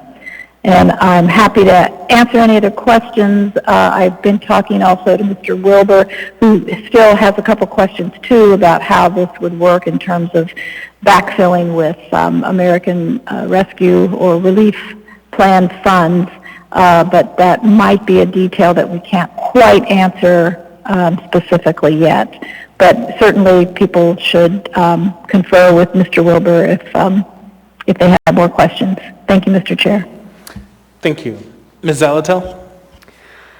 Thank you, Mr. Chair. Thank you, Ms. Kennedy, for the explanation on the Health Department funds. I am comfortable with the amendment as it utilizes Member Kennedy's individual account balance. I think that's completely appropriate if that's how she would like to utilize those funds. I am a little nervous about doing something that is a backfill right now when we have a lot of proposals before us. Ms. Kennedy was open to bifurcating this so that we can take up what she proposes to fund, excuse me, using her account, and then bringing it back forward for the remainder, and then maybe having more firm details if additional is even needed. I'd be very open to considering it in those terms, but without something more firm for the I believe it's 11,000 that's just right now slated for the health department. I'm not 100% behind this amendment. Thanks. Thanks. Before I continue in the queue, Ms. Zalatil, did you want Ms. Kennedy to respond to that? Sure, if she'd like to. Ms. Kennedy? Oh, thank you, Mr. Chair. Like I said, I'm kind of open to making sure that we figure out how we can keep the senior center's financial needs on our radar, so to speak. I don't believe it causes a negative impact to the health department. I would rather keep this small amount, this $20,000, as best we can. Excuse me, keep it together. I suppose I would support bifurcating it, but like I said, there's a much larger need at some point, and this is really just kind of like having a bit of a foot in the doorway, if you will, even at just this 20,000 amount. So I'd kind of rather keep it together. I think we can work this out, but thank you. Thank you. Ms. LaFrance? Thank you, Mr. Chair. I know this is an ongoing issue, and I'm looking forward to a long-term resolution, which I know you're working on, Ms. Kennedy. So I have two questions, and one is, what happens if this is not funded? Namely, where will the cuts be made to the budget of the senior center? And then two, in terms of the impact on the health department, could we hear from Mr. Wilbur on that piece? Thanks. Or both pieces. I'm not sure actually who addresses that first part in terms of if an appropriation or allocation isn't made, where will the difference be made up? Thanks. Through the chair, this is Lance Wilbur, Ms. LaFrance. I did ask that question from the health department, and you know, I know that the health department is got a lot of responsibilities and they're pretty tight. And I asked them, you know, what would be delayed? Would it be a hire? Would it be some supplies that would be delayed for that amount of money? I would say that I am appreciative, if not sympathetic, of Ms. Crystal's plight here with the senior center. This is an ongoing thing, and she's right. They have a need that they get out there, and I think if we have the ability to use those rescue funds, hopefully, if their flexibility is there, we could meet not maybe just the need for the 20, it might be the entire amount. And I think a commitment to do that. But right now, the health department is pretty strapped. And the administration, we proposed our amendments. We thought a lot hard about this one. We did not include in this one in our proposed amendments to the assembly at this time. Mr. Chair, may I do a quick follow-up? Mr. Wilbur, in terms of if the senior center in Eagle River doesn't get the additional funds, I assume then they would cut their operating budget somewhere. Do you know what the plan is on that? I don't. I may have to phone a friend here. Maybe Ms. Harris is online, or maybe Ms. Vetko from the health department. Thanks. Mm-hmm. This is Heather Anchorage Health Department Director. I don't have an answer to that that most recent question from Member LaFrance. Happy to follow up on that. I do have just a little bit of information, I guess, to the previous question about where we would potentially adjust our budget. And as we looked at this request, and we appreciate Member Kennedy's work to try and get these funds from the American Rescue Act area. If that didn't come through, we would likely look at delaying public health, a hire for a public health nurse position or so for several months, which would reduce the ability to respond to the pandemic, just regarding in regards to the emergency operations. But that seems to be the place where we would probably need to adjust if we needed to figure that out in our own budget at this point. Thank you. Mr. Constant? Thank you. So I'm thinking about this in the context of the rescue plan funding, and it's been communicated that it's possible that the senior center funding wouldn't be eligible through the rescue plan because we don't know what the level of flexibility is. But we do know that the rescue plan is broadly going to allow governments to fill shortfalls in local coffers. Isn't that an accurate statement? And I actually have Mr. Bockenstead in the queue who would like to speak to ARPA funding in general. Yeah, because I continue to hear it framed as using rescue plan funding for the senior center for this and for any future increments, but that's not really the question. The question is, can we use rescue plan funds to fill holes in the health department budget? Mr. Bockenstead? Yes, hi. This is Jason Bockenstead, Chief of Staff to the Mayor. Through the Chair, Assemblymember Constant, you were describing the broad contours correctly. And while we are still waiting on the official guidance from the Treasury Department, my initial read of the ARPA funds is this is not an allowable use. We would not be able to backfill the health department's budget for this type of work because the way that the American Rescue Plan describes the use of funds for this particular section is it's for the provision of government services to the extent of the reduction in revenue. Now, we do not have a reduction in revenue for the municipality. What we have is a decision to take the revenue that we have and give it to the Chugiak River Senior Center. So I think, provided that additional guidance doesn't come out that more clearly or clarifies that something like this is allowable, My read as of today is we would not be able to backfill the health department's $11,000 with ARPA funds in this particular instance. Thank you. Mr. Weddleton? Thanks. Curious on the insurance. So the issue here is their insurance is too high. Are they piggybacking on the broader municipal insurance? It seems like we'd get a better deal than an individual operation.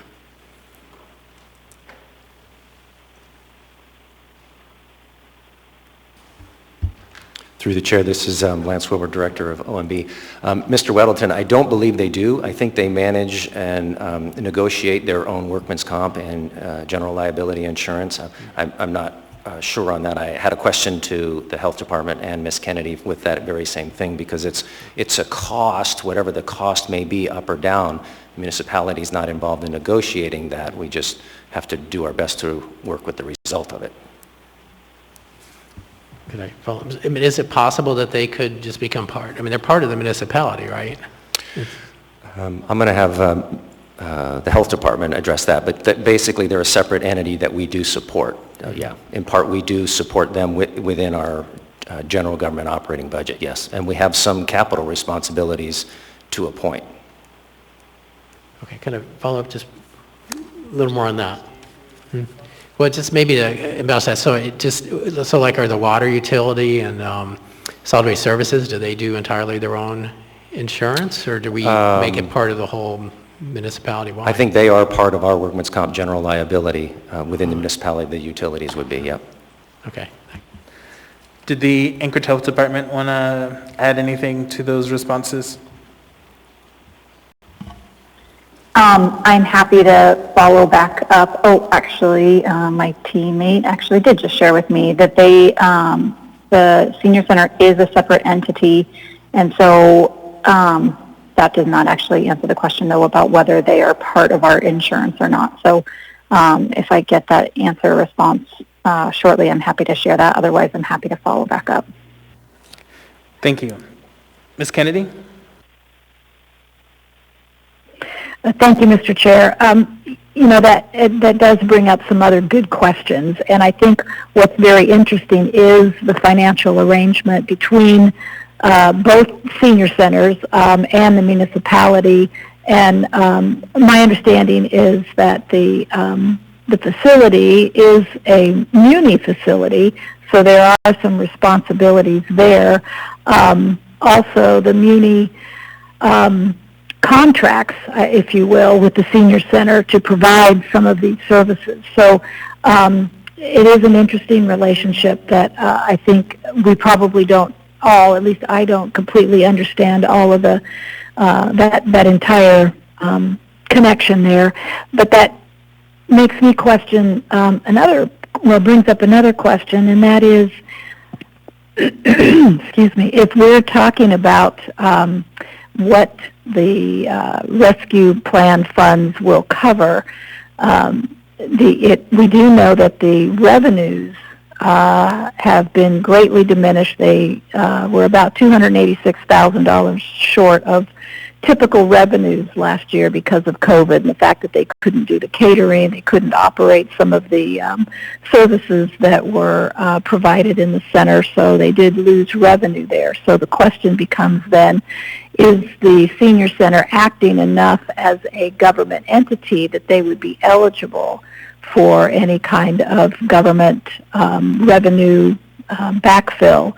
And that's kind of the angle that I was trying to get at, is that it would seem to me that if we are going to claim that there is a revenue shortfall in that entity, that makes them a government entity operating under the policies and some of the financial systems of the health department, and we would actually be able to claim that revenue loss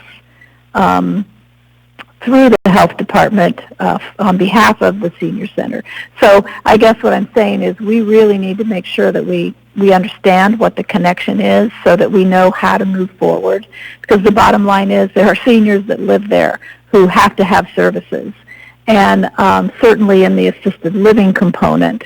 So, I just want to make sure that this doesn't fall off the radar in some respect, because we can't not serve the residents who live there, and particularly the handicap and those in assisted living. So, thank you, Mr. Chair. I don't know that there's a question that can be answered there right now, but I definitely want some information about the relationship with the senior center in terms of the financial responsibility of the municipality. So, thank you. Thank you. This is also Director Harris. I have a couple of other follow-up items if you would like. If you would like to provide any responses, go ahead. Okay, perfect. Just a couple of other clarifications. One, we do own the facility itself, and then the senior center owns the apartments. And our financial relationship with them is that we do capital improvements in connection with the senior center. And I believe capital improvements on both the facility and the apartments, and support other larger projects around facility maintenance. And it's our understanding that they are not part of our insurance. They are, that is on their own, and not part of our pool necessarily.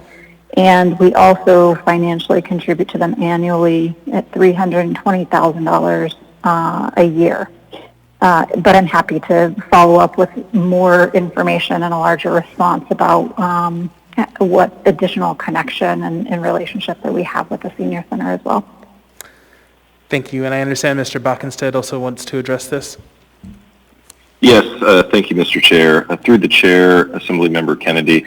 I think what, in respect to your question of what is the relationship between the MOA and the senior center, again, I would say that we would need to wait until we actually receive the guidance from Treasury to understand how far off that relationship would be able to go. It obviously does not define it within the current statute, so we will have to wait for the guidance.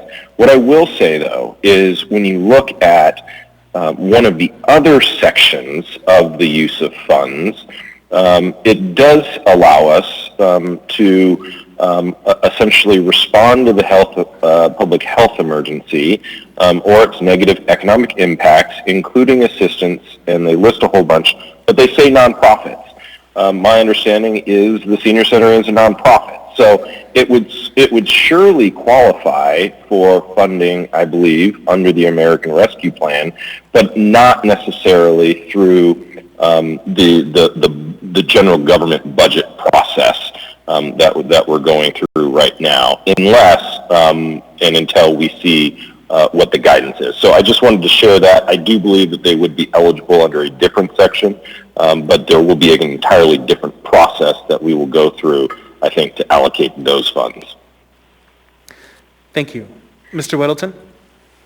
Thanks. This might be a Mr. Bockenstack question. So, were we to pass this, then if we found that the senior center could get some amount of money from the Recovery Act, more than $20,000, then they would be able to pay off their insurance and so on. But what happens with this allocation of funds?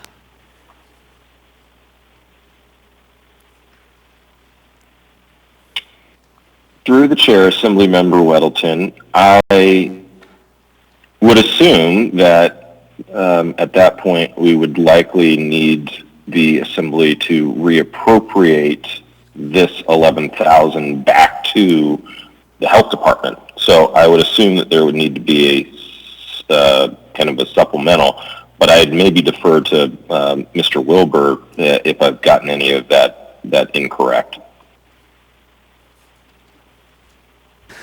Mr. Wilbur gave me a thumbs up, so we're good. Okay, seeing no further discussion, members may proceed to vote on Kennedy Amendment Number 1.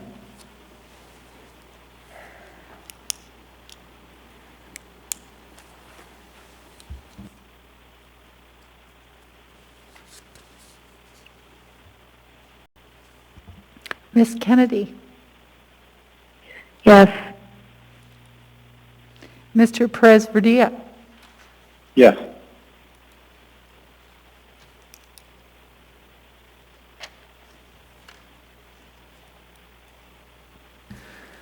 That amendment is approved 9-1. Next, we have constant amendment number 1.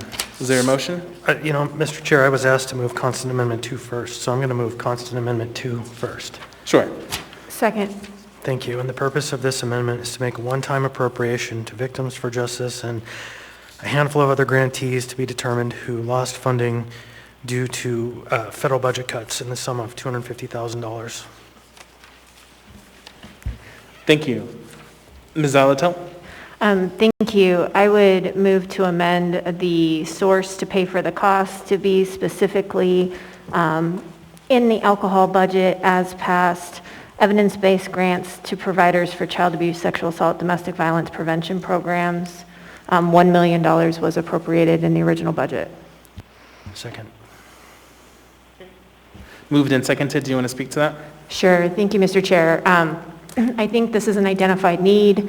It fits within already current allocations of the alcohol tax. There are other instances where we have specified programs from the outset within the alcohol tax framework.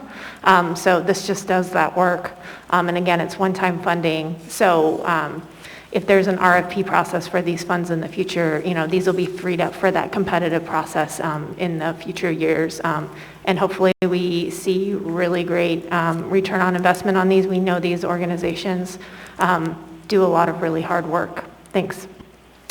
Thank you. Mr. Weddleton on the amendment? To the amendment? Oh, no, I'll wait. Thank you. Okay. If you can put yourself back in the queue, please. Thanks. Any other discussion on the amendment to the amendment? Okay. Seeing none, members may proceed to vote on the amendment to the amendment. Ms. Kennedy? Yes. Mr. Perez-Verdia? Yes. Okay, that amendment to the amendment is approved 10-0. We're now on the main amendment. Mr. Weddleton? So I move to amend so that it would read one-time appropriation to Victims for Justice for $125,000 and other grantees who lost funding due to federal budget cuts. Second. Moved and seconded. Do you want to speak to that? Well, that's one we know. They said that they needed that amount, and I know there are others. I know Awake was hit even harder, and we'll hopefully find some other way to help them too. So. Thank you. Is there any other discussion on this amendment to the amendment? Ms. Zalatel? Thank you, Mr. Chair. Clarifying question, please. Is that still for a total $250,000, just $125 designated for Victims of Justice? That's my intent. Okay, thank you. Thank you. Mr. Chair. Mr. Constant? Yes, thank you. Mr. Welton, I would ask you to consider allowing me to amend your amendment to add Awake after $125,000 so that they're specifically named, because you just specifically named them. Yeah, I think it would be fine. So can I hypothesize the wording? Yeah, so if you and the seconder are in agreement to that, I'm okay with changing the amendment to this new scope. Sure. Mr. Constant, would you read? Yeah, it would be one-time appropriation to Victims for Justice, $125,000, and Awake and other grantees who lost funding. Yeah, that's fine. Okay. All right, so the mover and seconder agree. Is there any other discussion on the amendment to the amendment?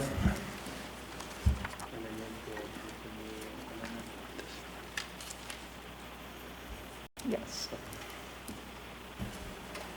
Okay, seeing no other discussion, members may proceed to vote on the amendment to the amendment.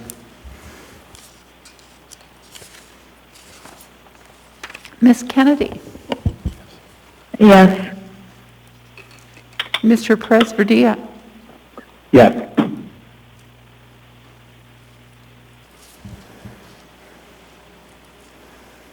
Okay, that amendment to the amendment is approved, 10-0. We're now on the main amendment as amended. Is there any further discussion? Okay, seeing none, members may proceed to vote on constant amendment number 2 as amended.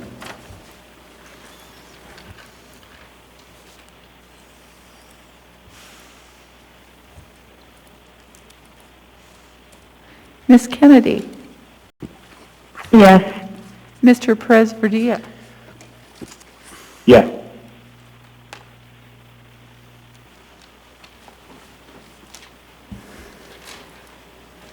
That amendment is approved 10-0. All right, we're going to go back to constant amendment number 1. Is there a motion? Mr. Chair, I don't know that we need to move it at this time because without an identified expenditure that is in comportment with the levy, it doesn't make sense. Okay, we'll go ahead and move on to constant amendment number 3. Is there a motion? Yeah, I would move this constant amendment 3. I just don't have a funding source. Okay. So. Yeah, so I didn't hear that. So are you moving it? Yes. Okay. And the appropriation would provide for mapping and documentation for restrictive planning and zoning covenants and restrictions in the municipality. Is there a second? Second. Okay, do you want to speak to it, Mr. Constant? Yeah, again, it's the only one I'll probably move that doesn't have a funding source. I will find a way to do this over the course of the next year. It needs to be done. We talk equity, but this is a real opportunity to begin the work of equity, and I think it's wise. Thank you. Ms. Solotel? Thank you. I just want to flag, I've been thinking a lot about this one as well, and we do talk a lot about equity, and the S version that is before us tonight moves the Office of Equity and Justice into the alcohol tax. The question is, do all issues of equity move into the alcohol tax? I don't know the answer to that, and I think it's something we need to explore because one of the broad purposes of the alcohol tax is to create a more equitable community by targeted areas. And I think this is a layer of activity, this mapping program, that could add depth to all of those efforts. Knowing our history is so very important to the work as we move forward. So I don't have a funding source either, but if I'm open to ideas. Thank you. Thank you. Mr. Weddleton? You know, I think it's an interesting idea, and as you fleshed it out at the work session, it's important. But, you know, we've got an equity officer now, and there's a lot of things he can look at. It's almost like, well, I want to see his priority list, and I think this should be on the list, but would it be a priority? It's like, I think, can we wait on this and have him rank all the things we need to do? If I might, Mr. Chair? Yeah, so this question predated the conversation about an equity officer, and I've been kind of pushing on it for a number of years. I found a university researcher who can do the work, and it is part of, but also separate from, any work of the chief equity officer, because this is actually just a layer in a map in the end that we need to be able to communicate to the public our history in a way that's accurate, and instead of just continuing this idea that we're, you know, the most diverse city in America, which is not accurate, and that we have this great history, which is not accurate. We can't do that without knowing where we came from. And so, but again, I just don't have a funding source, so I think the answer is no. At least it's worth bringing up. Thank you. You know, I will note, though, that it's one more sign of the need for all this work that we have to do, because we continue to tell ourselves that we are a great and diverse city, and I continue to see evidence that we have a long way to go till we get there. Thank you.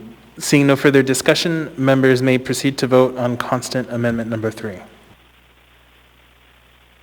Ms. Kennedy? Yes. Mr. Perez-Verdia? Yes.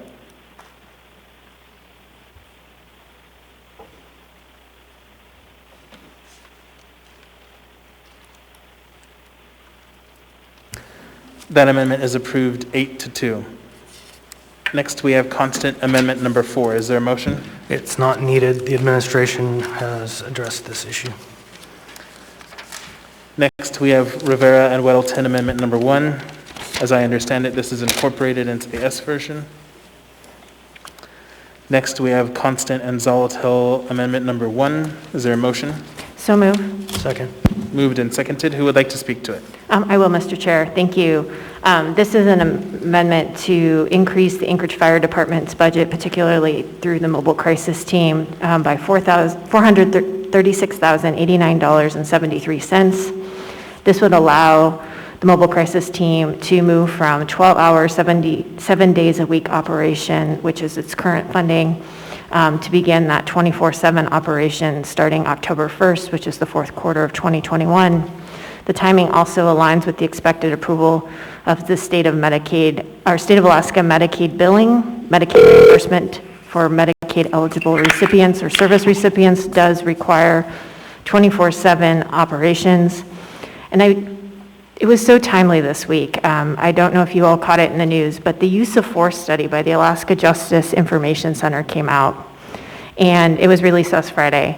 And more than 2/3 of the cases involving use of force in Alaska involved persons showing signs of mental illness, and 1/3 expressed some suicidal intent during the encounter.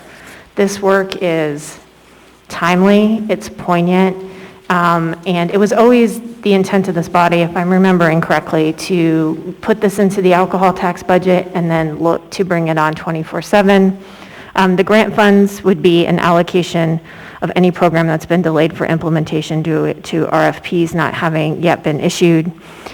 There's several options there. We have over $1 million for sexual assault, DV, and child abuse prevention programs, additional for early childhood education. These are very important funding areas as well, but we have not been able to get this money out the door first thing. It happens with a new funding source, so I think this is the highest and best use for a portion of the funds. It's one-time funding, and it will restore those funding sources back in 2022, and the full funding of the mobile crisis team will need to be looked at on its own with some, hopefully, data about Medicaid reimbursement. Thank you. Thank you. Mr. Weddleton? Yeah, Mr. Wilbur, you sent an email that responded to a number of things on this budget, and you had a fairly lengthy one on this, and I don't have it with me, unfortunately. But I was a little unclear on it. It sounded like, if we go 24/7, we can get more revenue, and the impression to me was it was almost revenue neutral, but I didn't quite get it, so can you embellish? Through the chair. Yeah, through the chair, Mr. Weddleton, I don't have the response in front of me, and I think that maybe Chief Hetrick is on, but I'm going to take it in two pieces. This program is really sort of just getting underway. The fire department is hiring these individuals. The administration's plan was to take this step as part of the 22 budget, not as part of the 2021 budget. The other part is, even if we were eligible and to get 24/7, it wouldn't be until the last quarter of the year. And so that is why we did not include this, this particular proposal in our S version to the administration. So and then the reimbursement, if we were to get any reimbursement coming from the feds, I will say that they're not have been very timely on a variety of other things. So those dollars coming out, we shouldn't expect any reimbursement this year. But to Ms. Zalatel's point about, Assemblymember Zalatel's point about using the allocation of funds in the alcohol tax to programs that might be delayed, if that's something that you would like to do, we've only been into these programs for 60 days. And so figuring out which programs are going to be successful, how much money might be available, let's take some time to figure that piece out. And then if there is an opportunity to use it, do it as part of a supplemental. But I would not do it for two purposes. One, we're just getting it going. The administration's plan is to do exactly what Ms. Zalatel is suggesting as part of 22. This is it's going to be a $2+ million investment to do this. So let's do it at that time. So that was why we didn't include it. Thank you, Mr. Chairman, Mr. Welton, for the question. And if Chief Hetrick is on and she wants to add, if I misspoke or didn't cover everything, I'd ask her to jump in. Chief? Good evening. It's Jody Hedrick, Anchorage Fire Department Fire Chief. I'm totally going to split the baby on this one. Yes, it would be great if we could implement this on fourth quarter. I do believe that there is a need. We do have a good indication that we will be qualified for the 1115 waiver reimbursement. However, that reimbursement at the most for our projections is only going to bring in $500,000 for an entire year. So I would be very, very cautious if we think that that reimbursement piece will cover the cost of a significant amount of those additional costs. So then the other side is it would be good if we can get our whole team or get the team up and running in a 12-hour operation, work out all the kinks, and maybe revisit it prior to the fourth quarter and see where we're at that time. I also would agree that even though maybe the funding for the other grant programs has not been expended at this time, I'm hoping that they can do that, and I would hate to take funding away from those other programs at this point, just because it seems like we're a little ahead of the game. Thank you. Mr. Constant? Thank you. Just a few points of clarification. This isn't like a federal grant program. It's a Medicaid billable program which comes through the state of Alaska, which has a fully functioning Medicaid billing system that is not currently operating with any delays in billing. That might have been the case about 4 to 5 years ago when the implementation of Medicaid expansion first came on the scene, but that is not correct at this time. If we don't budget for this and we decide we want to do it on the third or fourth quarter of the year, October 1st, when we are projecting that we're going to do this anyways, where would that money come from? It was suggested, Mr. Wilbur, that we would budget and we would do it later. So where would that money come from? Through the chair, I think where I was getting at is the proposal here is to use the grant funds, use alcohol tax funds that wouldn't be spent.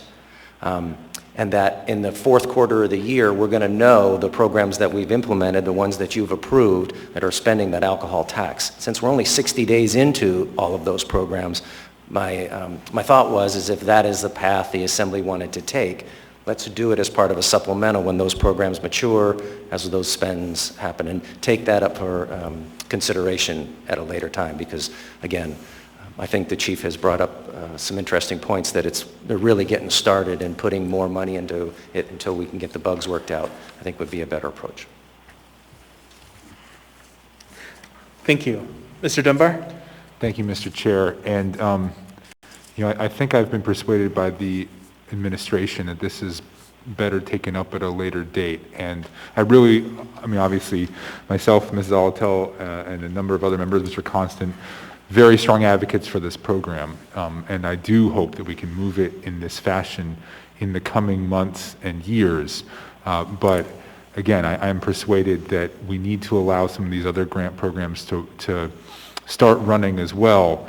And frankly, we need to see this program up and running. It's still in its early stages. So my hope is that we will revisit this and be able to expand it in this fashion later in this year through a supplemental, but I won't be supporting the amendment tonight. Thank you. Thank you. Ms. Zolotel? Thank you, Mr. Chair. I appreciate the comments from the administration as well as other members.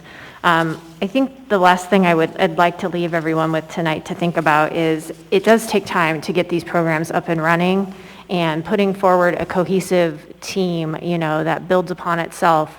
There will have to be more hires and more time, and if we simply wait until fourth quarter, the fourth quarter will pass us by. And we won't have the capacity to, even if it's $500,000 a year, take advantage of that Medicaid piece. I would ask that you think of the mobile crisis team not simply as a mental health resource, but a resource for public safety, and also in addition, a resource as we move through this transition from COVID, and bring down the numbers in mass shelter as a resource to support those programs as well. This is a part of a cohesive fabric that will really be important as we move through a challenging time, time that's been challenging, and we transition kind of back towards normalcy, because I think everyone agrees mental health has been kind of at the forefront throughout the pandemic, and I really want to give the public the assurance as soon as possible that when they call the number for the mobile crisis team, or they call and ask for help, they get a mobile crisis team. They don't get a police response if it's not the appropriate response. Thank you. Thank you. Seeing Mr. Constant? Thank you. One last note. So we've had word salad of acronyms about efforts to try to fill in the gaps and in the service system that we have. And I am reminded of the last one of these service systems that we developed that really failed to launch. And one of the killers was they only worked Monday through Friday from 8 to 5. And the real crises happen at night and on the weekends and when we don't have a full complement of all of the other staff working. And so I understand the tide that's going here, and I am hopeful that this time we don't repeat what we did the last time, and that's kind of create a program that works for the bureaucrats and doesn't work for the people in crisis. The people in crisis need us there in the middle of the night, and when people don't want to be working. Thank you. Seeing no further discussion, members may proceed to vote on Constant Zolotel Amendment number 1. Ms. Kennedy?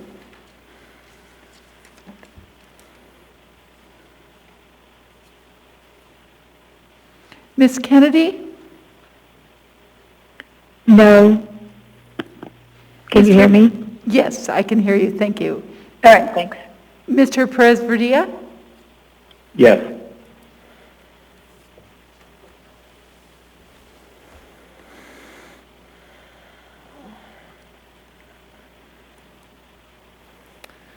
That amendment is approved 6-4. Next, we have Weddleton-LaFrance Amendment number 1. Is there a motion? Move Weddleton-LaFrance number 1. Second. Moved and seconded. Who would like to speak to it?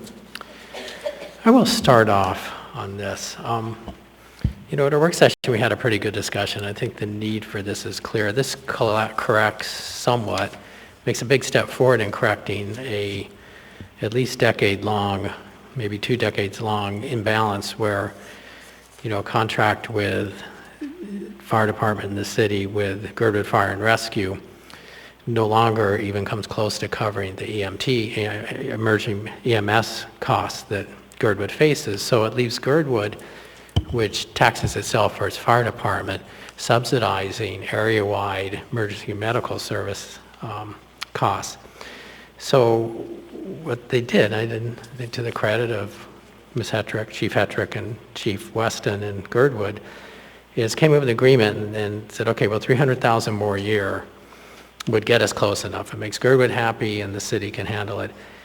And what's happened here in the budget, somehow it got knocked down to $250,000, and then it got prorated through, because it wouldn't be for the whole year, but the phrasing, the contract wasn't signed, but in fact the contract already exists. This is simply an amendment to the payments from 200-something thousand up to about 500,000. And so the question is, should it be, in the administration's explanation, it shouldn't be retroactive. It should just take effect when this amendment to the contract is signed. But in fact, the agreement was that it would be $300,000 a year to even things up. Girdwood has, throughout this year, subsidized that EMS using their the taxes that only Girdwood pays for fire protection in Girdwood. So to knock it down to less than the $300,000 that was agreed to, just it doesn't make sense to me, and it's certainly not fair. This is a long-standing issue. That small community should not be paying that much of the EMS. And as we all know, most of the fire department calls are emergency medical service, not for fires. And Girdwood doesn't just respond within Girdwood with this. They do up and down the Seward Highway, plus in Girdwood, plus Turnagain Arm and up to, through Crow Creek, which is outside of their area. So it's just a matter of fairness here. So this is a proposal to increase the $175,000 that you see in the S version and make it the full $300,000.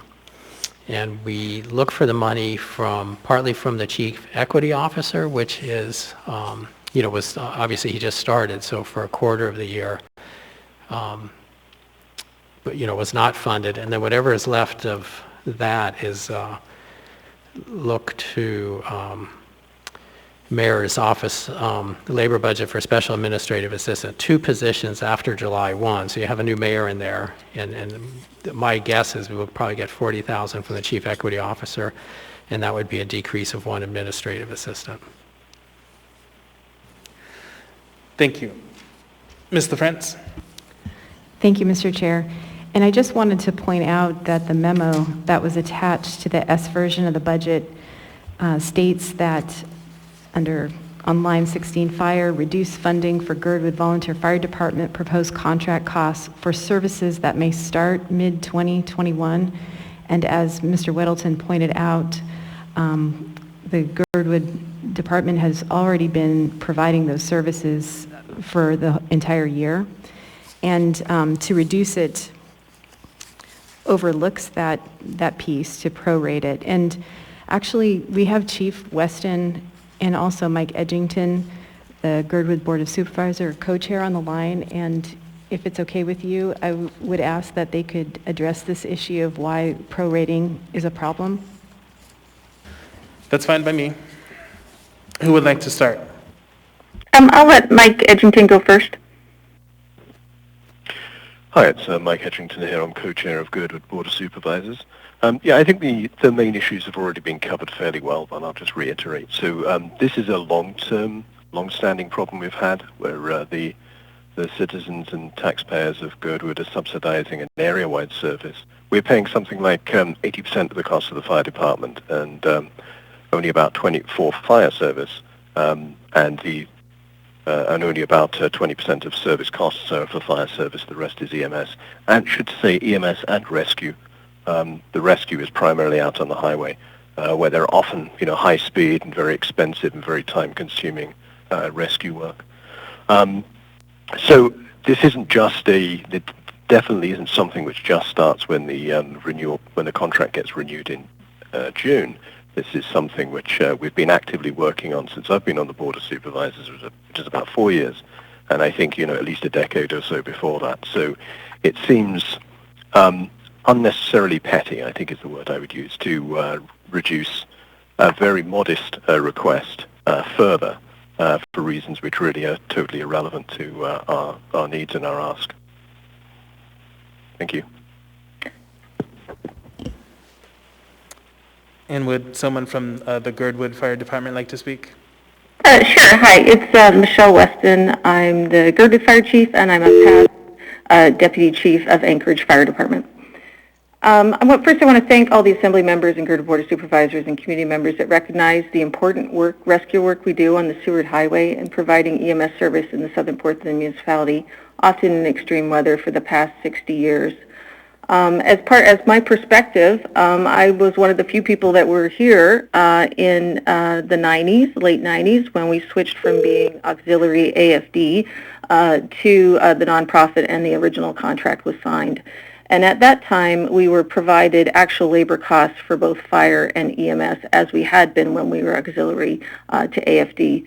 Somehow, in the past 2 decades, the contract turned into the fact that the Girdwood Fire Department had to provide 24/7 EMS services for $207,500, and then any other overages would have to be picked up by the Girdwood Fire Service area. And so what that has happened is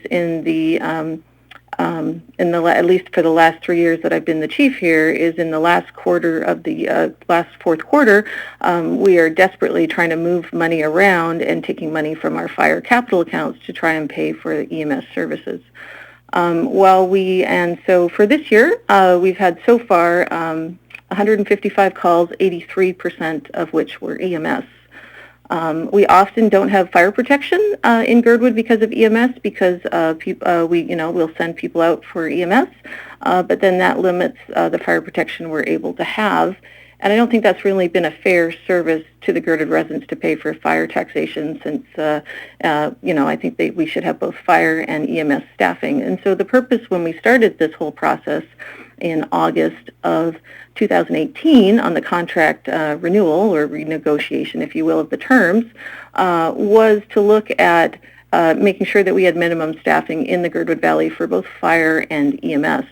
While we're very appreciative of this proposed increase that would start on June 1st, all this does is really take care of the existing problem for the year, but it does not provide for what we were trying to achieve with this contract negotiation of the terms, which was to provide minimum staffing for fire and EMS in the Girdwood community. And so for that reason, I would support having the full funding for the year because we're already partway through the year. It's not like we haven't been providing a service since January 1st. And so I think that would go a long way in shoring up what is, in the last 2 decades become an inequitable system for the fire taxpayers of Girdwood. Thank you. Thank you. Mr. Constant? So I have no problem with this except the funding source, and I'm trying to wrap my mind around alternative funding sources. And I know that this isn't, I'm looking up Prop 4 and the rules on the special levy for AFD or APD, and I'm wondering if there's any offsetting costs that we use general funds for under APD that would be new technology purchases or something else that fits under the language that says related technologies and services that could be a funding source for this amount. And the number we've already identified that's potentially leviable is $350,000. And so, because I can't reduce the mayor's team by half, and we just are hiring the chief equity officer, and it's a hard enough job to start it by hamstringing it. Thank you. Mr. Chair? Thank you, Mr. Vice Chair. My comments are along the same lines as Mr. Constant's. At this point, I cannot support this amendment, in particular because of the funding sources identified. I agree with the intent of this amendment, but I think this sets a very bad tradition and precedence for this body. So I would hope that we would either try to find an alternate source and bring this back when one is identified, or otherwise I urge my colleagues to vote no on this amendment. Back to you, Mr. Chair. Thank you. Mr. Weddleton? It would say just one comment on Mr. Constant's point. Were we to take money that was intended for the police service area, we'd get back into this problem that we have where we have, a service area would be taxed. You're not really supposed to blend the funds between them, and that's kind of the problem we have here. As fire service area and the EMS service area don't match up. So that would, I don't think that solution would work. I don't like this funding source either, but I was struggling to find one. The chief equity officer, we would not be hamstringing it. I mean, he's only there 3/4 of the year, but the budget had his full salary for a full year, so it would just be taking the part that isn't used. I mean, he's still paid what he would be paid, so that doesn't really take money from there. The mayor's special, it doesn't take half of the mayor's positions, it takes half of the special assistants as is presented here. Thank you. Ms. LaFrance? Thank you, Mr. Chair. I'm struggling a bit with this one because this contract is such a tremendous savings to AFD and the municipality. And if we don't have this contract, it will cost millions of dollars more to provide the EMS service, and it will leave areas of South Anchorage unprotected. So I'm really trying to understand why this is so difficult, because in my opinion, this is something that we need to bend over backwards to figure out how to get it into the budget. And I know from talking with members of the administration that there's a difference in how the term of service is viewed in terms of why it's prorated, but I do urge reconsideration of how we can get this in there. It's simply not fair to Girdwood to have them subsidize area-wide EMS and leave their own community unprotected from fire when they are paying those taxes.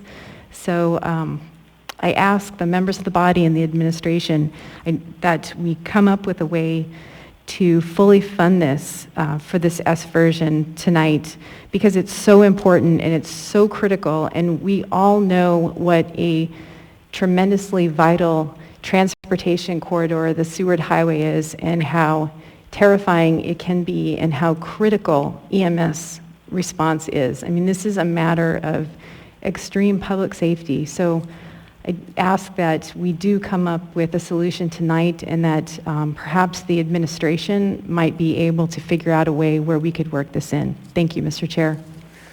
Thank you. Mr. Constant? I'm sorry, I don't know why I was in the queue. Thank you. Ms. Salatel?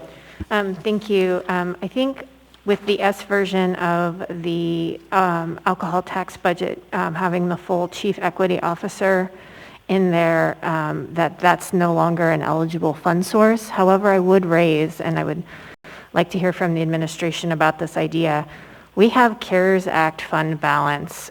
We were able to fund first responder payroll, which we did, which created fund balance. This seems to fit and align with that. I know that there were some specific projects that hadn't necessarily yet moved forward, but if this is a critical EMS service for our community, this may be an appropriate one time. It doesn't solve the larger ongoing funding issue, but then it can put us back into having that conversation. I think Ms. LaFrance's comments really resonated, and I appreciate that we need to dig deep here and take a hard look. Thanks. Thank you. Mr. Dunbar? Well, I think Ms. Zalatel was asking for a comment from the administration, and I would like one too. So I don't know, Mr. Wilbur, or if there's anybody on the phone. I believe that she is correct that the chief equity officer, there sort of is no missing gap of that salary anymore. Is that correct? Through the chair, Mr. Dunbar, you are correct.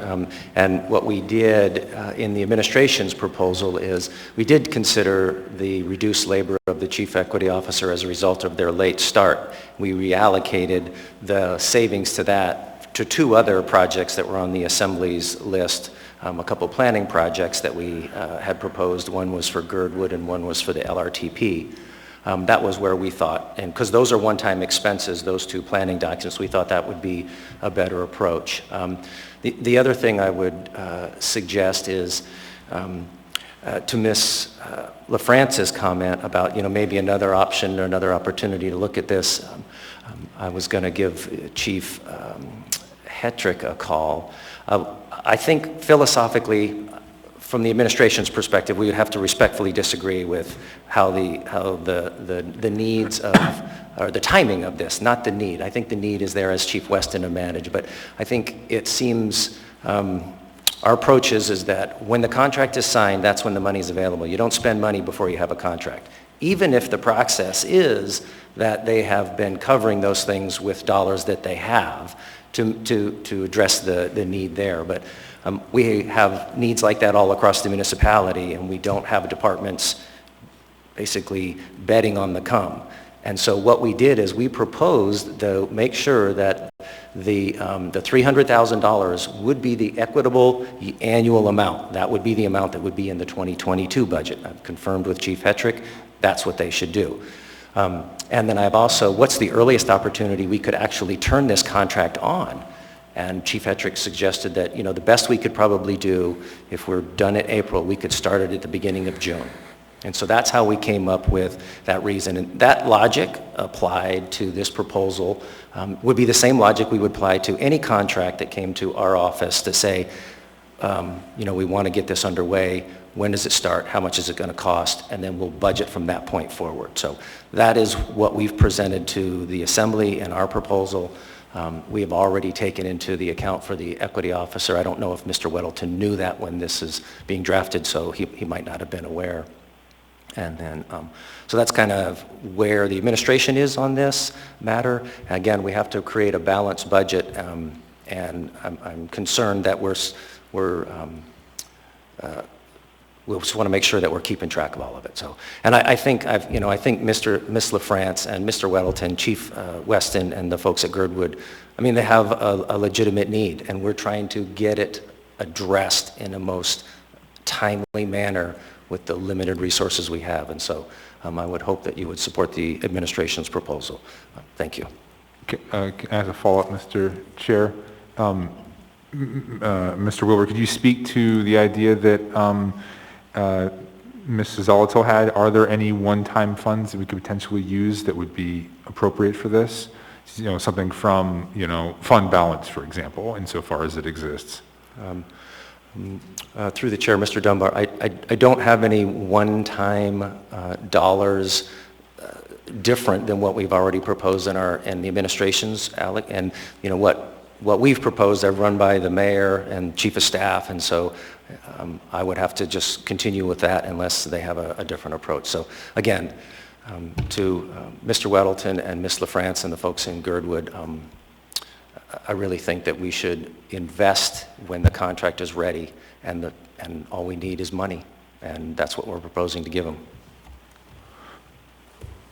Thank you, Mr. Chair. Mr. Chair. Thank you. Go ahead, Mr. Balkenstead. Yes, thanks. Through the chair, Assemblymember Dunbar. I'm going to throw something out there that is probably similar to what I mentioned earlier with the Chugiak Eagle River Senior Center, which is, and either Chief Weston or Chief Hetrick can correct me if I'm wrong, but it is my understanding that the Girdwood Fire Department is considered a nonprofit organization.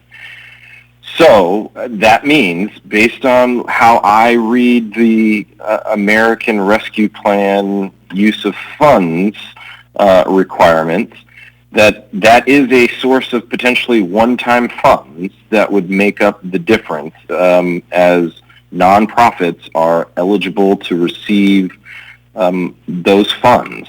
So that is really the only other kind of out-of-the-box idea that I think the administration would have. But again, it would mean that we would have to wait potentially another 2 or 3 weeks until we got final guidance. But provided that it came out the way that we envision it will, and obviously if the Assembly supported it, that would be a different source. Thank you. Mr. Weddleton? Well, thanks. I want to address briefly the idea of there's a timing on the contract. This is essentially a modification of a long existing contract, and it's also the result of roughly 3 years of negotiations to come up with a more fair number.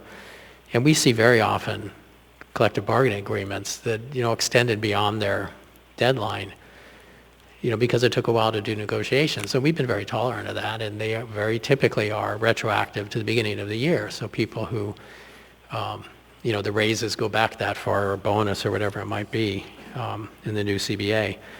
So, this is negotiations went on for 3 years for this. So the fact that they, dragged on into this year, we can make it retroactive in a sense. I mean, it's not really retroactive in me, but if that's the thinking, we do it very, very often. Thanks.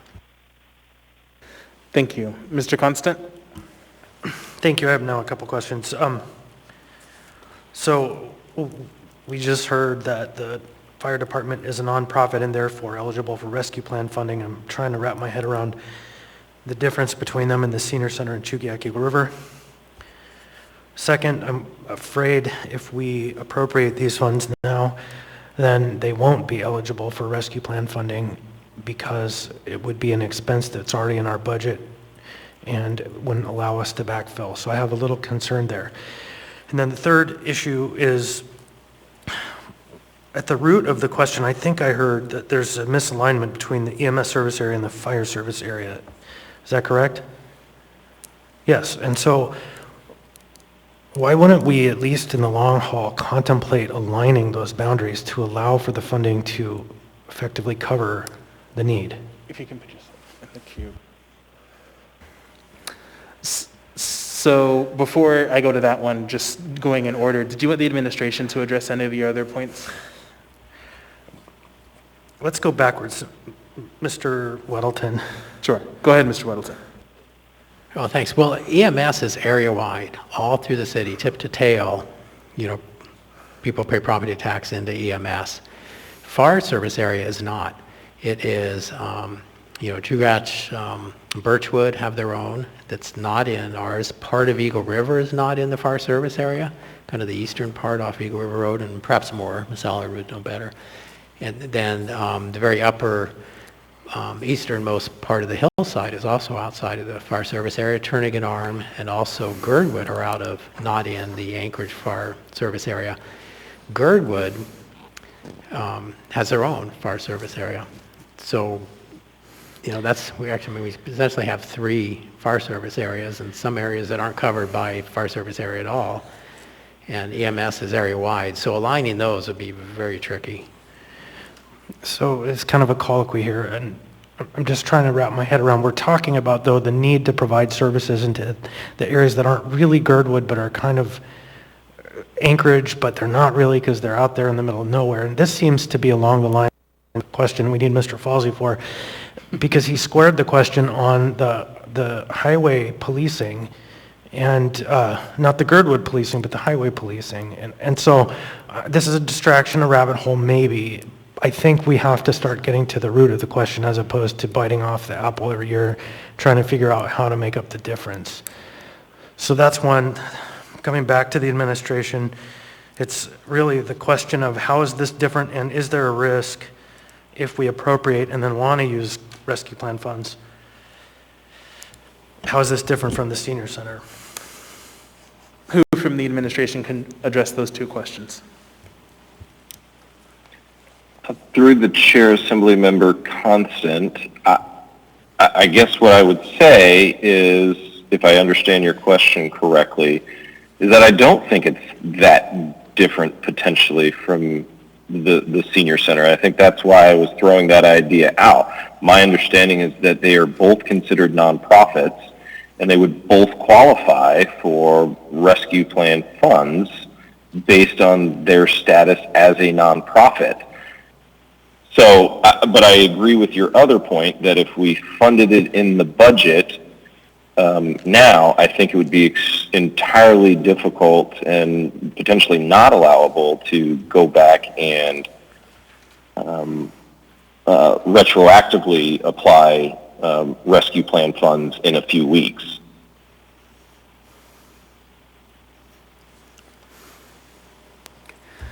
Thank you. Are there any other, is there any other discussion on this amendment? Mr. Weddleton? Just one more to help Mr. Constant. The municipality has a responsibility to provide EMS services all across the city, Ingram Creek all the way up to Clutna. And what we're discussing here is a contract with the nonprofit to take care of that in the southern part of town. It's an unfair contract, and we're Girdwood to say, we just can't do it anymore. It's not correct for us to be blending our fire service area money with area-wide EMT. This contract doesn't balance and says we're not going to do it anymore. They could do that. And then the city would still have to cover EMS, and that's the millions it would cost to provide EMS services down in Girdwood. The fire department would have to set up an entire facility down there and staff it. So this whole thing is a huge money saver for the city, and it's not fair, and it's really a credit to Girdwood that they've hung in there all this time. Thanks. Thank you. All right, I think we're about ready to vote. Ms. Elvatel? Move to change the order of the day to take up this amendment after Weddleton LaFrance number 3. Second. The reason for the motion is to give them some opportunity, if they would so like, to take a look at the fund source. And I'd like a little bit more time to think about it. Sure, I would suggest that we don't need a motion for that. We can just Come back. not continue this amendment and then come back. Yep. Okay, so we're going to go ahead and move on to Weddleton and LaFrance Amendment Number 2. Is there a motion? Mr. Chair. Mr. Peterson? Thank you. You know, I was thinking maybe we could just postpone this item for 3 weeks until we got the guidance from the Treasury Department on what's allowed and what's not allowed. We can come back at a later time Thank you, Mr. Peterson. So just to clarify, are you suggesting we postpone the entire item or the amendment itself? Well, Because I don't think we can postpone legally the entire item because there's some deadlines that our property tax folks have to meet. the item dealing with the Girdwood, funding for the EMS. Okay, so I would suggest that we can take that back up when we come back to the amendment, if you'd like to, Mr. Peterson. So we're going to go ahead and go through the rest of our amendments, and then if you'd like to introduce that discussion when we take up Weddleton LaFrance Amendment Number 1 again, I would suggest you do so at that point. Okay, so next we have Weddleton LaFrance Amendment Number 2. Is there a motion? Move Weddleton and LaFrance Amendment Number 2. Second? Moved and seconded. Who'd like to speak to this? I'll start it off. We're all fairly familiar with this. We've had a couple resolutions that dealt with this and supported actions at the legislature to kind of rein in the railroad's claim of exclusive use to 200 feet along their tracks, kind of as if they own it lock, stock, and barrel, which is pretty clear that they don't. And this would be $25,000 for our contribution to a much larger effort to kind of create an understanding across the state, really, of this infringement on property rights. The funding source would be $10,000 of my funds for an aid, or I guess we call it individual account. It's good for a variety of things. And then $15,000 from development services supplies budget. And that budget is quite large, and that actually increased 23% this year. So it takes, I think, less than 10% of it. And it just addresses a few things that Mr. Sullivan said, which is important. He does his job well. Is it one-sided? It is very one-sided.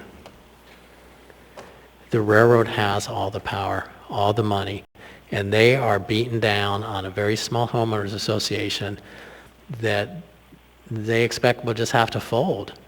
And when they fold, they have one domino falls that says, see, we win. We can't let that happen. And that's one reason that the city has joined in this lawsuit. But it is absolutely lopsided now, and we're working to repair that. There's a statement that it has to go to court. It is a legal issue. This would be ideally something that the court would say to the railroad. I think it would certainly land that way. No, you're wrong. But like I said, it is so one-sided because the Transfer Act to the railroad said the federal government will pay their court costs if any of it is challenged. They have unlimited money to beat down one property owner after another. They started with this homeowners association, and they can go one property owner at a time. They have all the money they need. And these poor property owners who've had their property stolen, essentially, get beat down. It's just not fair. You're fighting huge government. So what we have here is an effort to get information out on it. The court case will continue. I certainly think it's a clear case that shouldn't win, but money rules in the court system. So there is another route, a backup, and that is for the legislature to say, doesn't matter what the railroad thinks, it's owned by the state, so the legislature could say, you're not going to pretend you have exclusive use anymore. You're going to behave like that is property that belongs to the true owner. And this is an education thing to rally support for that at the legislature. Just by going to individuals in the state, making it a priority issue, it's a property rights issue. It needs to be fixed. So my commitment is clear. That's a big chunk of my budget here. And look for your approval. Thanks. Thank you. Mr. Constant? Thank you. So in the spirit of the question, I'm 100% there on who owns the property around the tracks. I think the railroad is wrong. I don't think it just affects this homeowners association. It's the municipality. It's any property owner within 200 feet of a train track. But I also am concerned, and I want to hear hopefully from Ms. Vogel if she's around, about what is the kind of perceptual aspect of this when we do have an open claim in a federal court. Ms. Vogel? Yes, I'm here. Through the chair, this is Kate Vogel, municipal attorney. Can you hear me? Yes, we can. Perfect.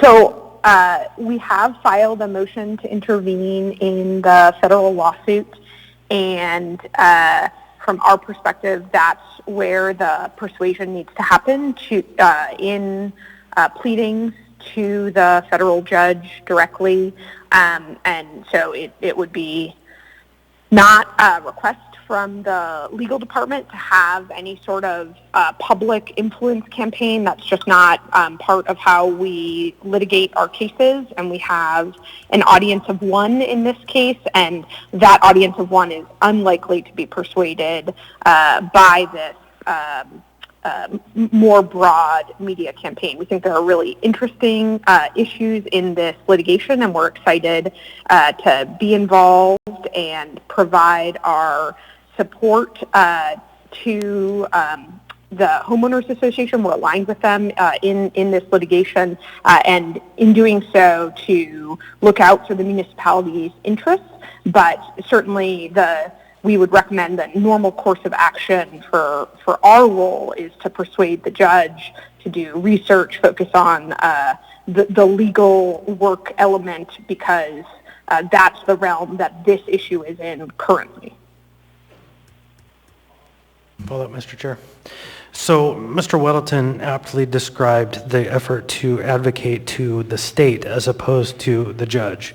Does that have any kind of tacky aspects that might influence the question before the court?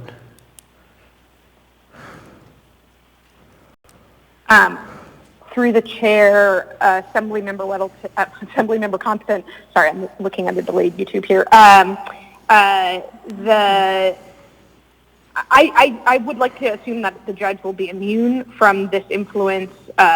Regardless, I wouldn't want to be seen as trying to influence a judge in a public interest campaign. There would be, even bigger red flags if this was a jury situation, and then there'd be all sorts of ethical and legal prohibitions about how you speak publicly. This is a legal issue that I anticipate will be decided by a judge, but nonetheless, the normal course of action for us would be to focus on the court, spend our resources on research and argument, and we wouldn't see a sort of public influence campaign to the state as being part or helpful to that strategy.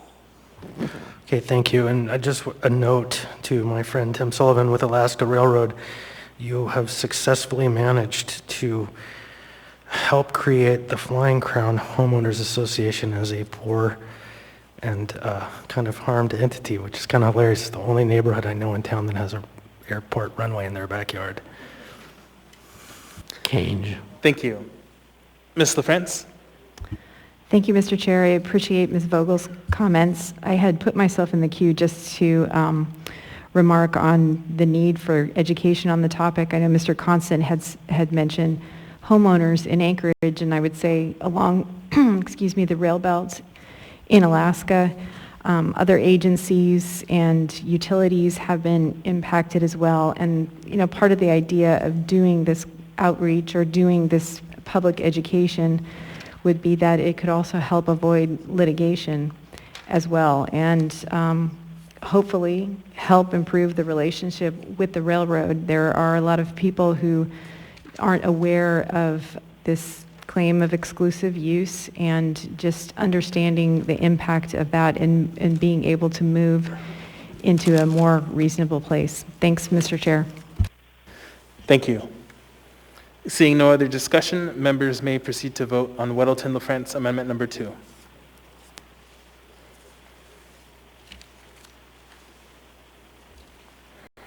Ms. Kennedy? No. No. Mr. Perez-Verdia? No.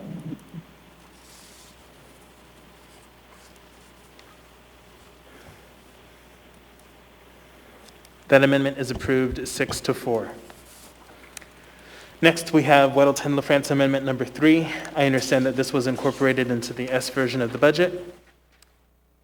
Zolotel Weddleton Amendment Number 1. I also understand that this was incorporated into the S version of the budget.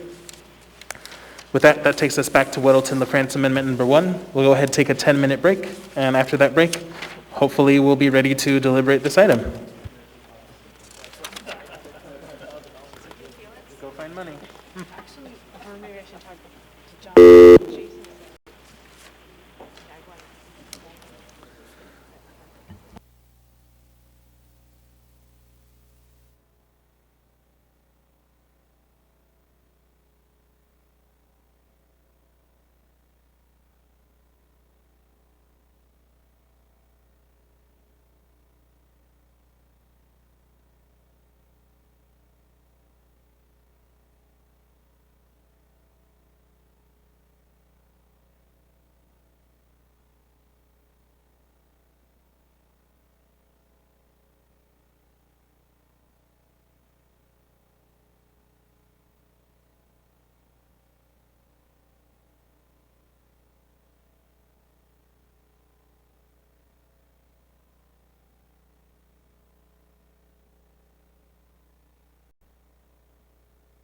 Failing side.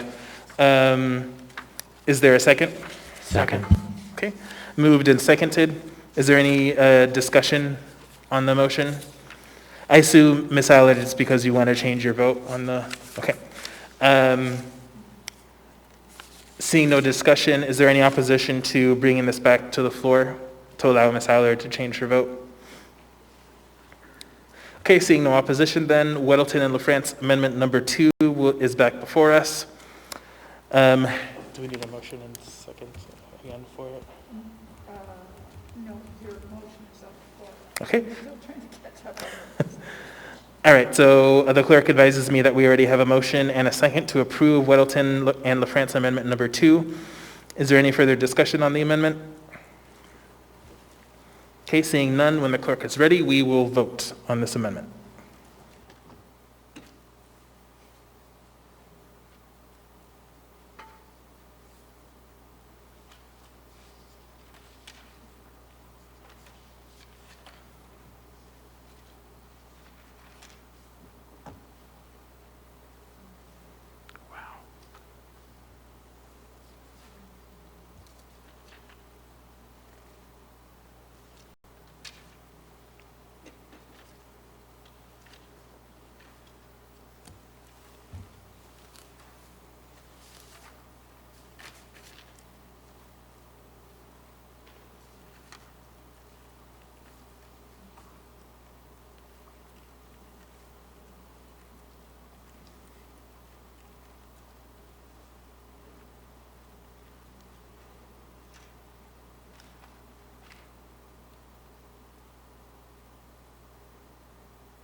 All right, members may proceed to vote on the motion to approve Weddleton LaFrance Amendment Number 2. Ms. Kennedy? No. Mr. Perez-Verdia? No.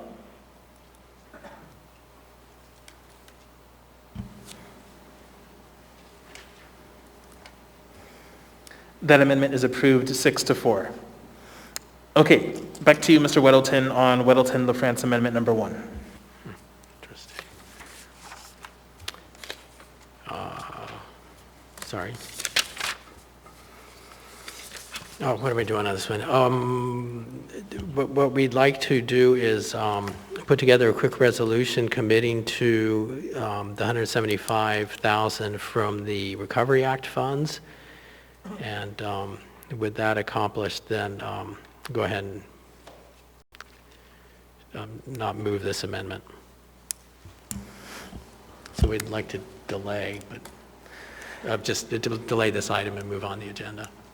Thanks. Before that motion is made, I'll entertain any other discussion, and then before we do a motion to change the order of the day on item 14A, I do have one item that I need Mr. Gates to address, but I'll go ahead and go to you, Mr. Dunbar. Thank you, Mr. Chair. I was just wanted some clarification. Mr. Welton, you said 175,000, but the amendments are 125,000. Is it 125? Thank you. Okay, that's correct. Okay, thank you. All right, so now I will go ahead and turn it over to Mr. Chair, I'm sorry, I was having trouble getting your text. Oh, sure, go ahead, Mr. Perez-Verdillo. There was some audio problem when Mr. Weddleton was speaking. Can he repeat the motion, please? Sure, there isn't a motion on the floor right now, but Mr. Weddleton's intent is to hopefully lay an item on the table, a resolution that will basically appropriate a certain amount of dollars from the American Rescue Plan Act to cover this amendment. And then that will hopefully come to us later tonight. In the meantime, Mr. Weddleton and Ms. LaFrance, as I understand it, would like us to change the order of the day to take item 14A up after all of our other agenda items. Thank you. Thank you for the clarification. Thank you. All right, seeing no discussion on that, I'll go ahead and turn it over to Mr. Gates. An issue regarding funding source was brought up with regards to constant amendment number 3. So I'd like Mr. Gates to address that, and then it'll be up to the body on what action, if any, we'd like to take.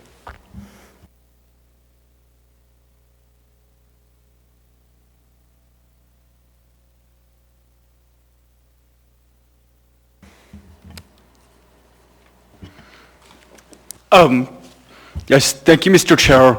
Well, I will do my best here. So I think the problem with not having a fund source is that the CFO will not be able to really certify that this appropriation, or this resolution, this appropriation has funds from which to draw from. One of the issues with budgeting in general is that revenues are estimated, and when you don't identify in an improved budget, if we're cutting from somewhere else to spend on something different, reappropriating, so to speak, that money's already been budgeted, it's already been improved, it's already been certified, so to speak, and that's a budget neutral amendment. If you haven't identified a source, then you're relying generally, presumptively on some new revenue, and if you haven't identified where the new revenue is coming from, the default is basically the general fund balance. So I think that you actually need to say that in the document, and maybe at the end, through the year, you will find that the CFO can't certify the expenditure of funds for this appropriation if there's no money in fund balance. But that's where you would want to go if you don't have any other fund source, and you're not cutting from one other place and redirecting an appropriation to amendment number 3 here. So I hope that makes sense, and a lot of this really is basically because the CFO needs to certify the money's actually there before it's being spent, and that money that's been appropriated is appropriated from a source that's been accounted for in some way. Great, thank you, Mr. Gates. So then the decision of this body is whether to leave the amendment as approved with no funding source, or to reconsider it, bring it back up, and then add a funding source, which, per Mr. Gates' suggestion, would be fund balance. That is something I will leave up to the body. And we can, if we're not ready to take that up, we can discuss this when we come back to the budget. Mr. Chair? Yes, Mr. Constant? Thank you. In the Assembly Department, there was a proposed cut to travel that wasn't implemented because the funding source was changed. Am I guessing that that's an argument they're going to suggest was funding that was then used to fund the Girdwood plan or the other, the long-range transportation plan, or is that funding still in that account?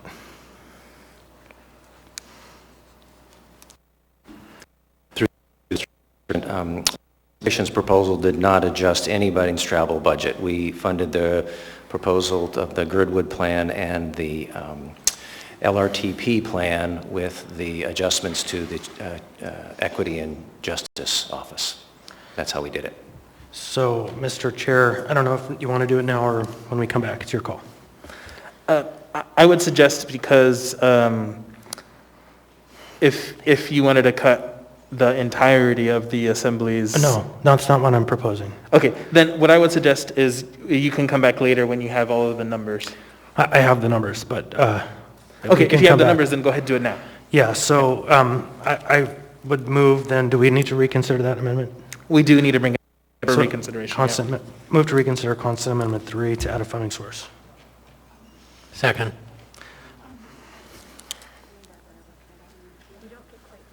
No, I hate it. Okay, so moved and seconded for reconsideration to bring this back up. Is there any discussion on the reconsideration vote?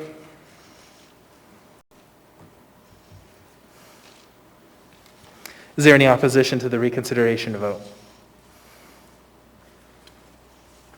Okay, seeing none, that passes unanimously. So we now have Constant Amendment number 3 back before us. There's a motion and a second on the floor already. Back to you, Mr. Constant. Thank you, Mr. Chair. I would ask that we amend or move to amend first the actual appropriation amount to $20,000.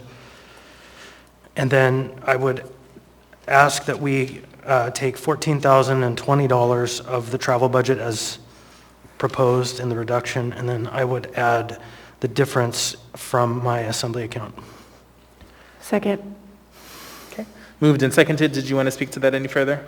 No, I'm really grateful for the support of the body on moving this project forward, and like other members have shown willingness to invest in their own projects, I too am willing. Thank you. Mr. Weddleton? So travel budget, is that the Assembly's travel budget? Or? Yes. What is our total travel budget? As listed here, it was $28,040, reduced by 50% as we've still been under the COVID paradigm. All right, thank you. Seeing no further discussion, members may proceed to vote on the amendment to Constant Amendment number 3.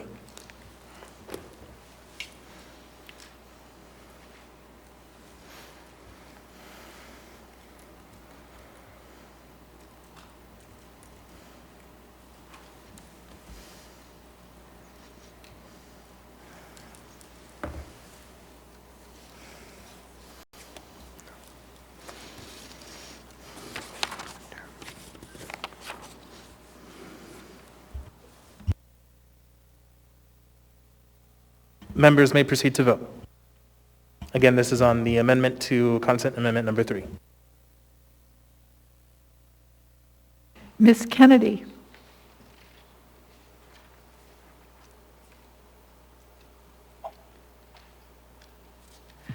Ms. Kennedy? Yes. Mr. Perez-Verdilla? Yes.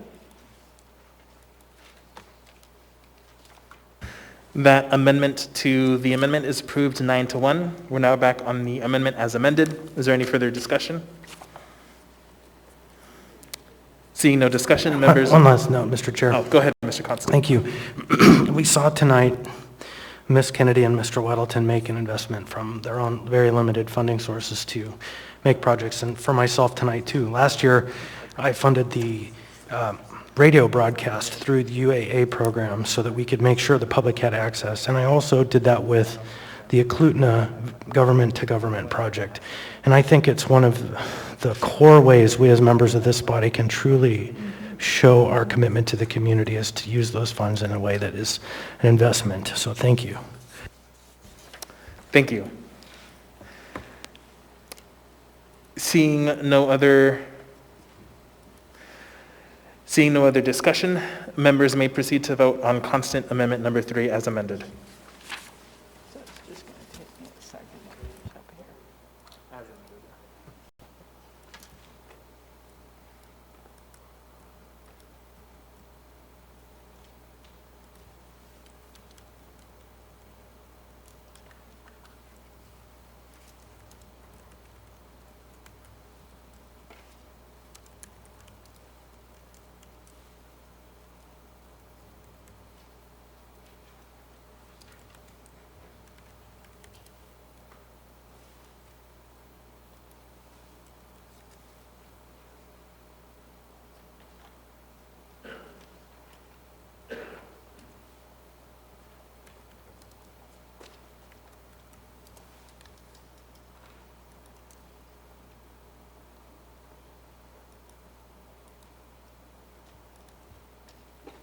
Okay, ready on the amendment. Okay. Members may proceed to vote. Ms. Kennedy? Yes. Mr. Perez-Verdia? Yes.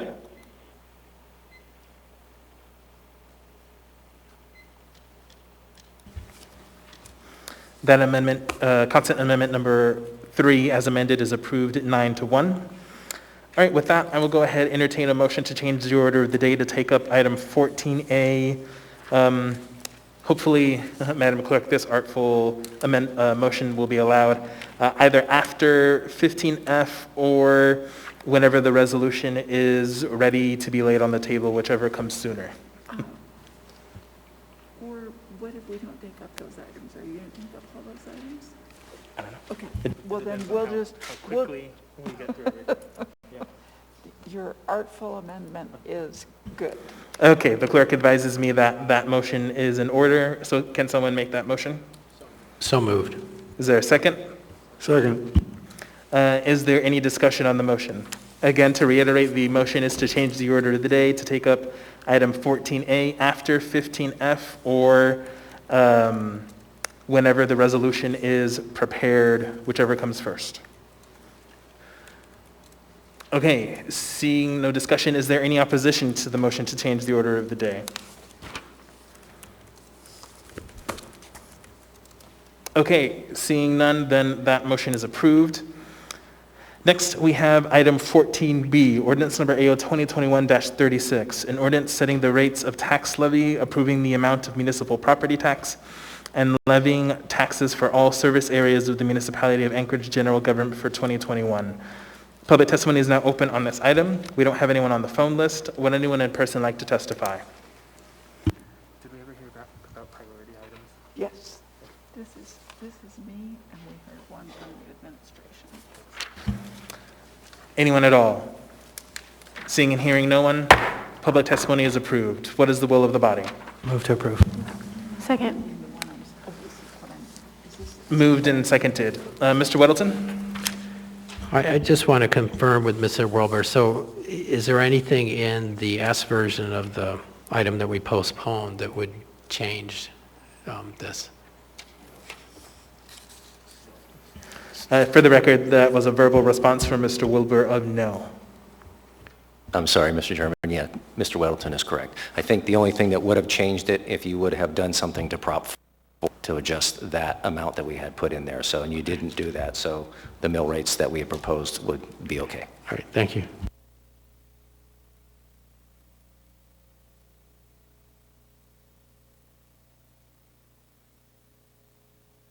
Thank you. Seeing no further discussion, members may proceed to vote on the main motion to approve.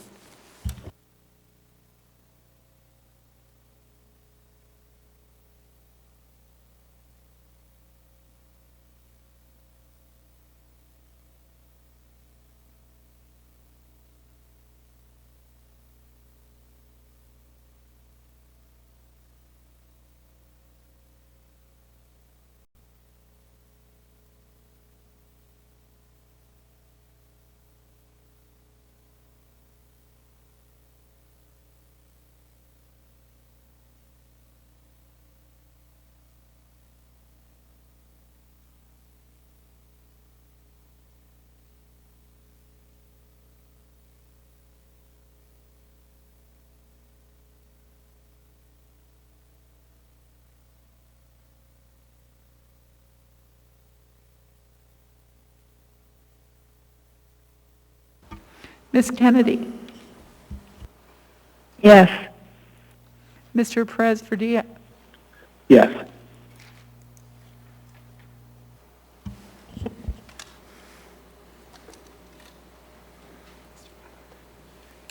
John? That item is approved 10-0. Ms. Kennedy? Thank you, Mr. Chair. I'm just looking for permission to sign off. It's almost 2:30 in the morning where I am right now, so I think I will call it an evening. So I just wanted to let you know and the public that I am no longer in the meeting. So, Got it. thank you, Mr. Chair. Thanks for staying up late with us. Thanks. All right, we're going to go ahead and move on to item 14C, ordinance number AO 2021-37, an ordinance setting the rate of tax levy, approving the amount of municipal property tax, and levying taxes for the Anchorage School District for tax year 2021. Public testimony is now open on this item. We don't have anyone on the phone list. Welcome.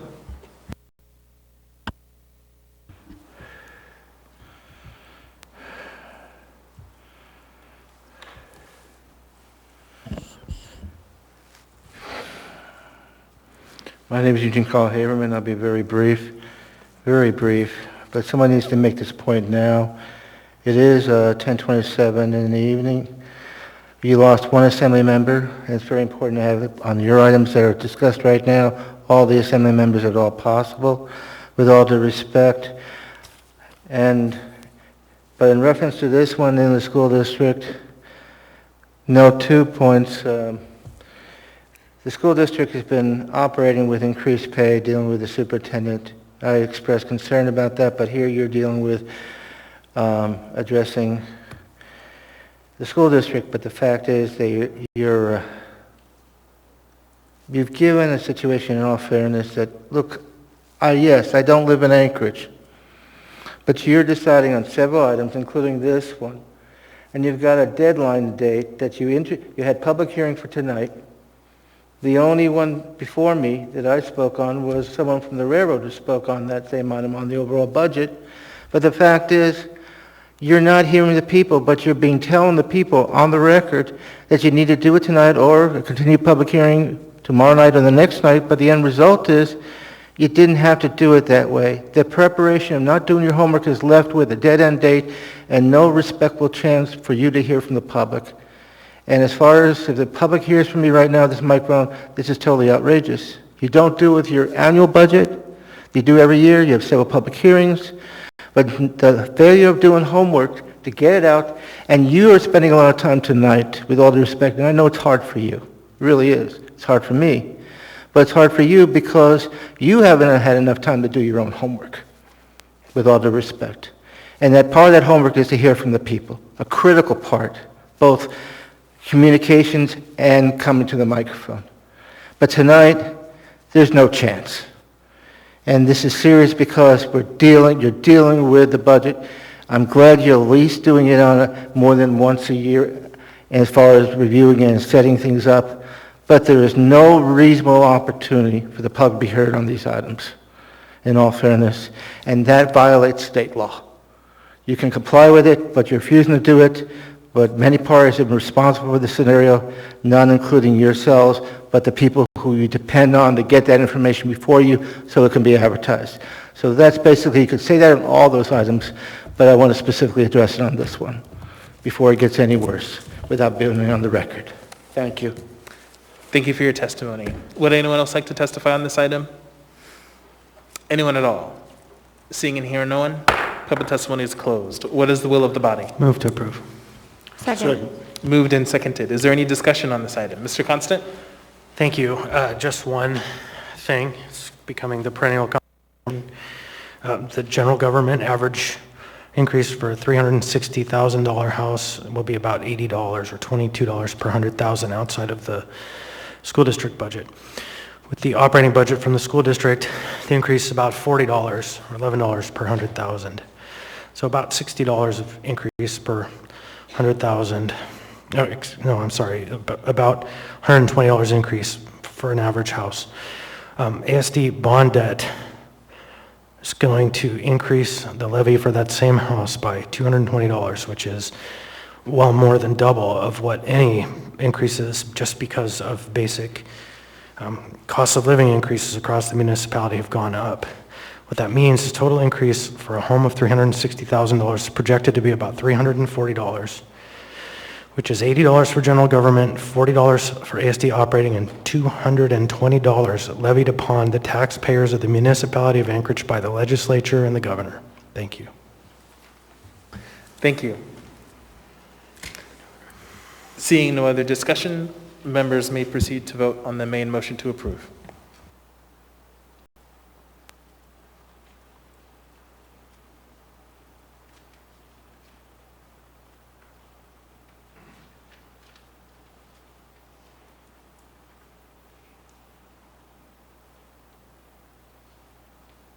Ms. Kennedy?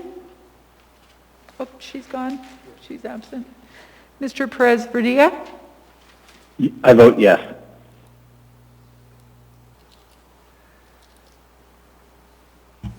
That item is approved 8-1. Next, we have item 14D, resolution number AR 2021-112, resolution revising the 2021-2026 municipal utilities enterprise activities capital improvement programs. Public testimony is now open on this item. We don't have anyone on the phone list. Would anyone in person like to testify? None at all. Seeing and hearing no one, public testimony is closed. What is the will of the body? Move to approve. Second. Moved and seconded. Is there any discussion on this item?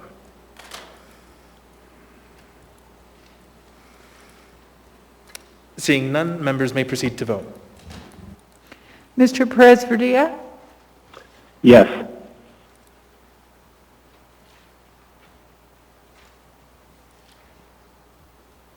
That item is approved 9-0. Next, we have item 14E, resolution number AR 2021-113, a resolution of the municipality of Anchorage revising and appropriating funds for the 2021 municipal utilities enterprise activities operating and capital improvement budgets for the municipality of Anchorage. Public testimony is now open on this item. Would anyone like to testify? Welcome.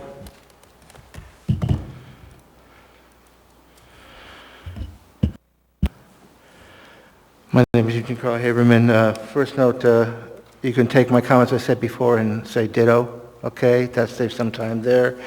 Also, and I wanted to put it on the record, and I think it's the appropriate time to say it respectfully. Part of this is connecting with the Port of Alaska. And for the record, although it's sad to see that I am the only one that is here to testify on this item, and part of it's dealing with the port, that I went on the record before the borough that they need to fully support the Port of Alaska and its efforts, and they need to do a zero funding of their budget in their port, and call for a federal investigation and mismanagement of the port out there, and put the efforts in dealing with the port. And I thought it would be appropriate to say something like that right now, although you've heard me say that before. Also, I don't think I need to repeat myself respectfully, because it really concerns me that all there is me at this microphone, and it should concern you. And there is no excuse for that. And you could say we'll do better next time, but this doesn't give a good picture. And remind you there's an election happening for runoff, and it doesn't help anybody in giving the government a good grade A. Far from it. And that ends with 1 minute and 34 seconds to spare. Thank you. Be safe. Thank you for your testimony. Would anyone else like to testify? Anyone at all? Seeing and hearing no one, public testimony is closed. We do have an S version for this item. What's the will of the body? Move to approve the S version. Second. Moved and seconded. Is there any discussion on this item?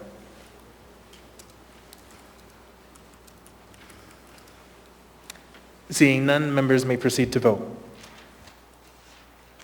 Mr. Perez-Vardilla? Yes.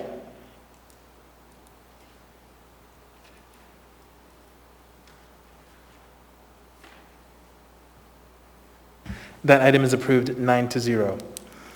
Next, we have item 14F, resolution number AR 2021-87, a resolution approving administrative agreements AA number 2021-01 between the municipality of Anchorage and the Teamsters Local 959 the International Union of Operating Engineers, Local 302, the Anchorage Municipal Employees Association, the International Brotherhood of Electrical Workers, Local 1547, the International Brotherhood of Electrical Workers Technicians, Local 1547, the Public Employees, Local 71, and the Plumbers and Steamfitters, Local 367, agreeing to a vaccine leave incentive.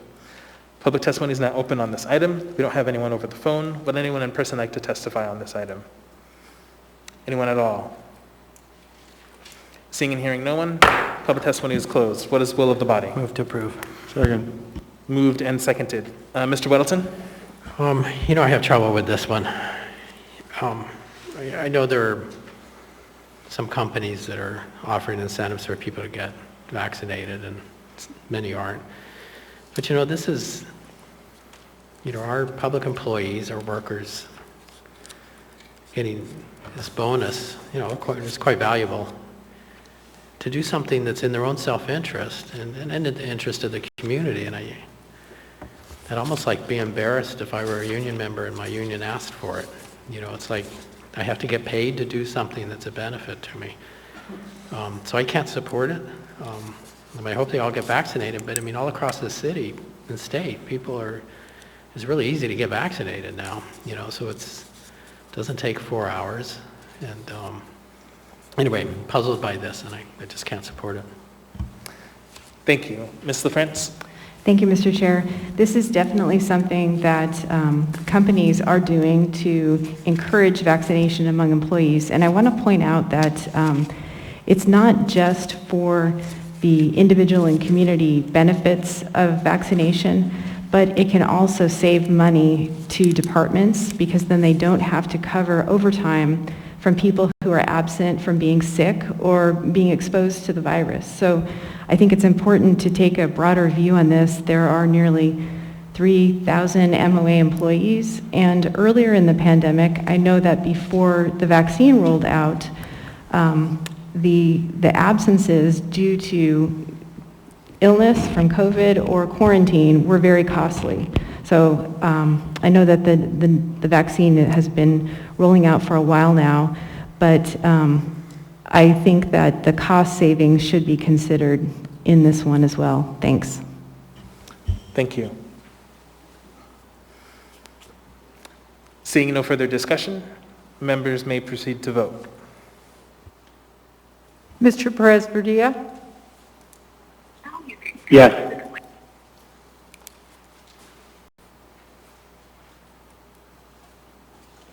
That item is approved 7-2.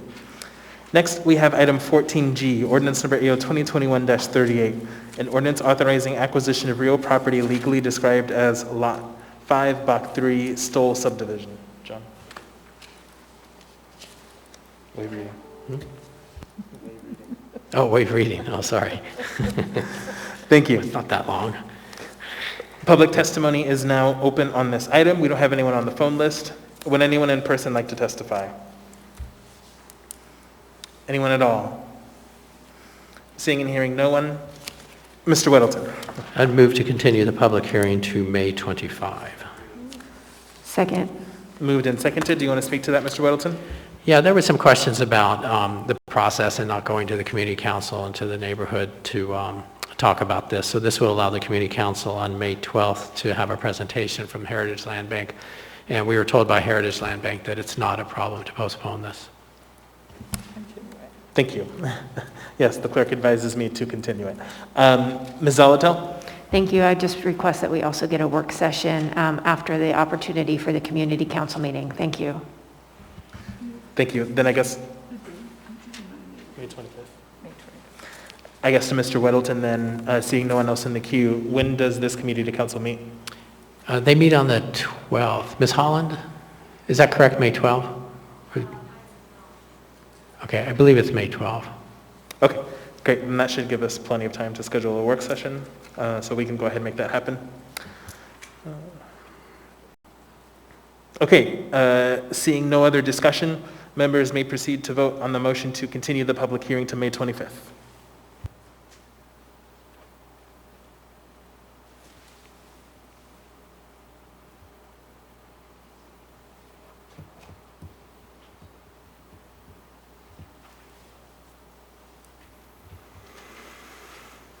Mr. Perez-Verdia? Yes.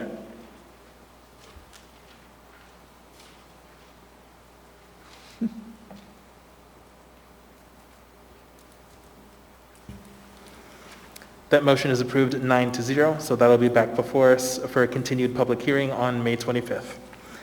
Next, we have item 14H, ordinance number AO 2021-39, an ordinance authorizing the disposal by perpetual non-exclusive telecommunication and electrical easements to Chugach Electric Association, Inc. Waive reading. Thank you. Public testimony is now open on this item. There's no one on the phone list. Would anyone in person like to testify?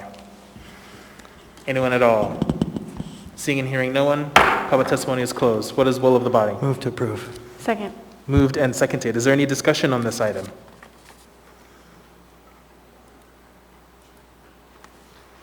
Seeing none, members may proceed to vote. Mr. Perez-Verdia? Yes.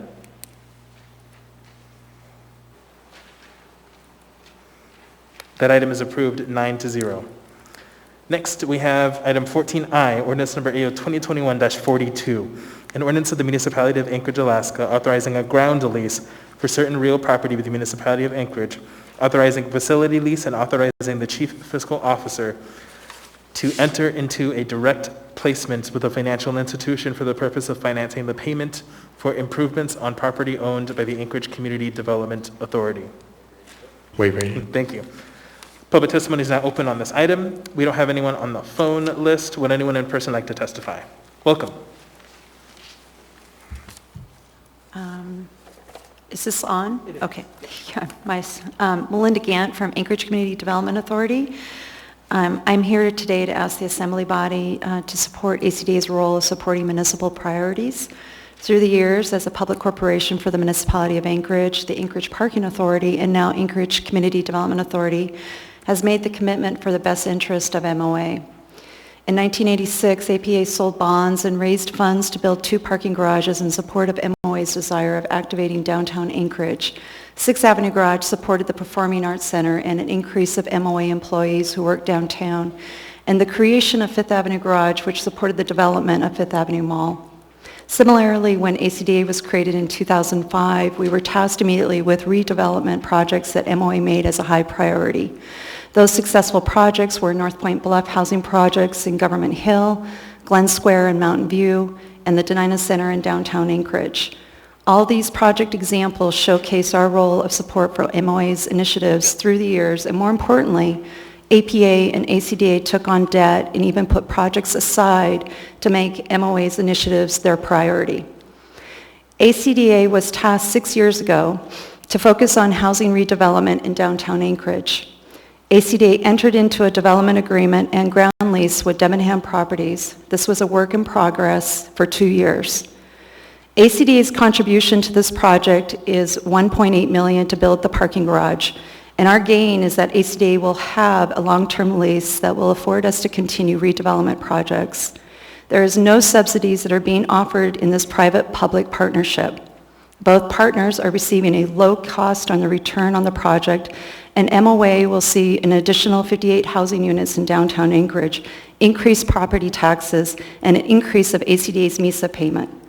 The 96 Block Flocks projects was reviewed and approved by our board of directors, including 2 municipal representatives, in which we assured our partner, Sean Debenham of Debenham Properties, that we would be able to contribute the $1.8 million. ACDA is asking for your support on the proposed leaseback funding. This request will support not only MOA's housing initiative for downtown Anchorage, but will also support MOA's public corporation to meet their debt obligation. Thank you. I do have a question for you from Mr. Weddleton. Ms. Gatnett, thanks for coming. So, I mean, I guess we know ACDA is short on money and needs to honor this obligation, and we've approved the project, so I mean, I understand it, the value of it, so that's good. So the question is, how do we get you that money? So this is kind of an odd way. We do the certificate of participation, but we do that so that we can kind of finesse around to use MLMP money to pay for something it's not really designed to pay for. Is there another way to get you the money? So that would be a very good question to ask probably the CFO. So this was a suggestion that was brought forward as a solution. The municipality has entered into these leasebacks many times, including, I understand, paying for a utilities debt in order to move forward with through the MLMP funds on the escrow. The question is there other ways? The concern is if there is other ways, there would be a delay on the project. That is why we're coming today to get the support today so that our private developer can go immediately to the bank and get his construction loan. This is the deadline date for him in order to move forward with the project on time through this very narrow building season for this year. Can I follow up really? Does ACDA have any other debt existing right now? Well, we do. So we have the 716 property, so there is a debt that we're paying off on, I think once a year or twice a year. I think there might be 2 yearly payments. That is our only debt. We did take on another debt actually just recently with our lighting project. And that in itself will probably pay off through the savings of electrical. But those are probably the 2 debts that we currently have in place. And how much, 716 building is APD office, right? Yes. Yeah, and how much do you owe on that? Oh, I wish I had the better answer for you. I know we paid $14 million for it. I'm not certain on what the debt is on that. Okay, and then the lighting, was there a bond or something, and you'll pay back that bond? It wasn't a bond. This, again, was a loan that we got through the city.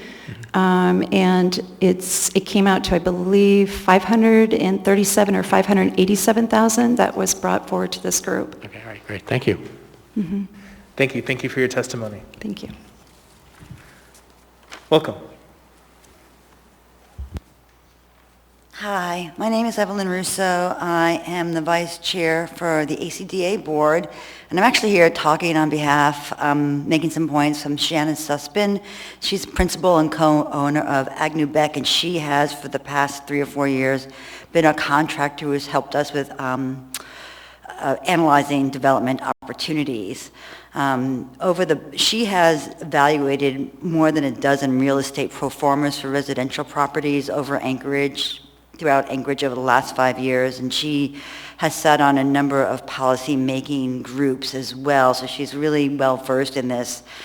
And the bottom line is that due to the high cost of construction in Alaska, medium to large-scale market-rate rental housing projects simply do not pencil out unless they are built for some kind of luxury market. On the other end of the market, our nonprofit partners have been successful at building in Anchorage using a whole variety of different funding mechanisms that are available to them for affordable housing. But what we're trying to do is something that's different, which is really making housing, market rate housing that's available to anyone as a way to revitalize our neighborhoods, our downtown, and to provide more housing for people in their 20s, people who are starting out, and also for seniors who are looking for different options to stay in Anchorage as they age. Many communities throughout the country have seen their downtowns revitalized with help from local governments. And those include like Boise and Salt Lake City and Minneapolis, and we feel it's time in Anchorage for us to collaborate with private partner sectors to implement our community plans and policies that bring new housing to our community and specifically to downtown with this project. I'd like you to keep in mind that as you consider this, that the pro forma analysis does show that the tax incentive that's in place gets us about halfway there, but we need to give them more, help the developer up a little bit more with this to make it work. And if successful, this project will pay itself back in time, and it will also help catalyze downtown redevelopment, but also a blueprint for development anywhere in the municipality. So last observation here is that this developer, Sean Debenham, he's highly qualified. He has roots here in Alaska, but he studied real estate development across the country, and he wants to bring new ideas to Anchorage.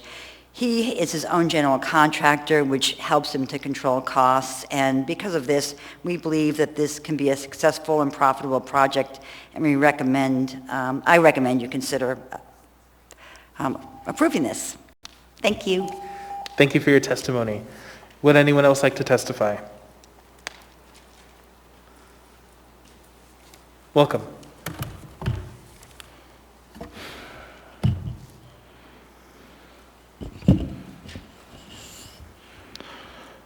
My name is Eugene Carl Haberman, 43 years Alaska resident, 20 of those years Anchorage resident, currently Valley resident. And put a note that prior to COVID, I had spent years attending board meetings of Anchorage Community Development Authority, in case people don't know what those initials stand for. I wasn't planning to speak tonight on this item. I thought that maybe you would do a continuance, but when I saw two members connected with ACDA to come up here, I think something needs to be put on the record, and I think it's appropriate to do it right now with regard to ACDA.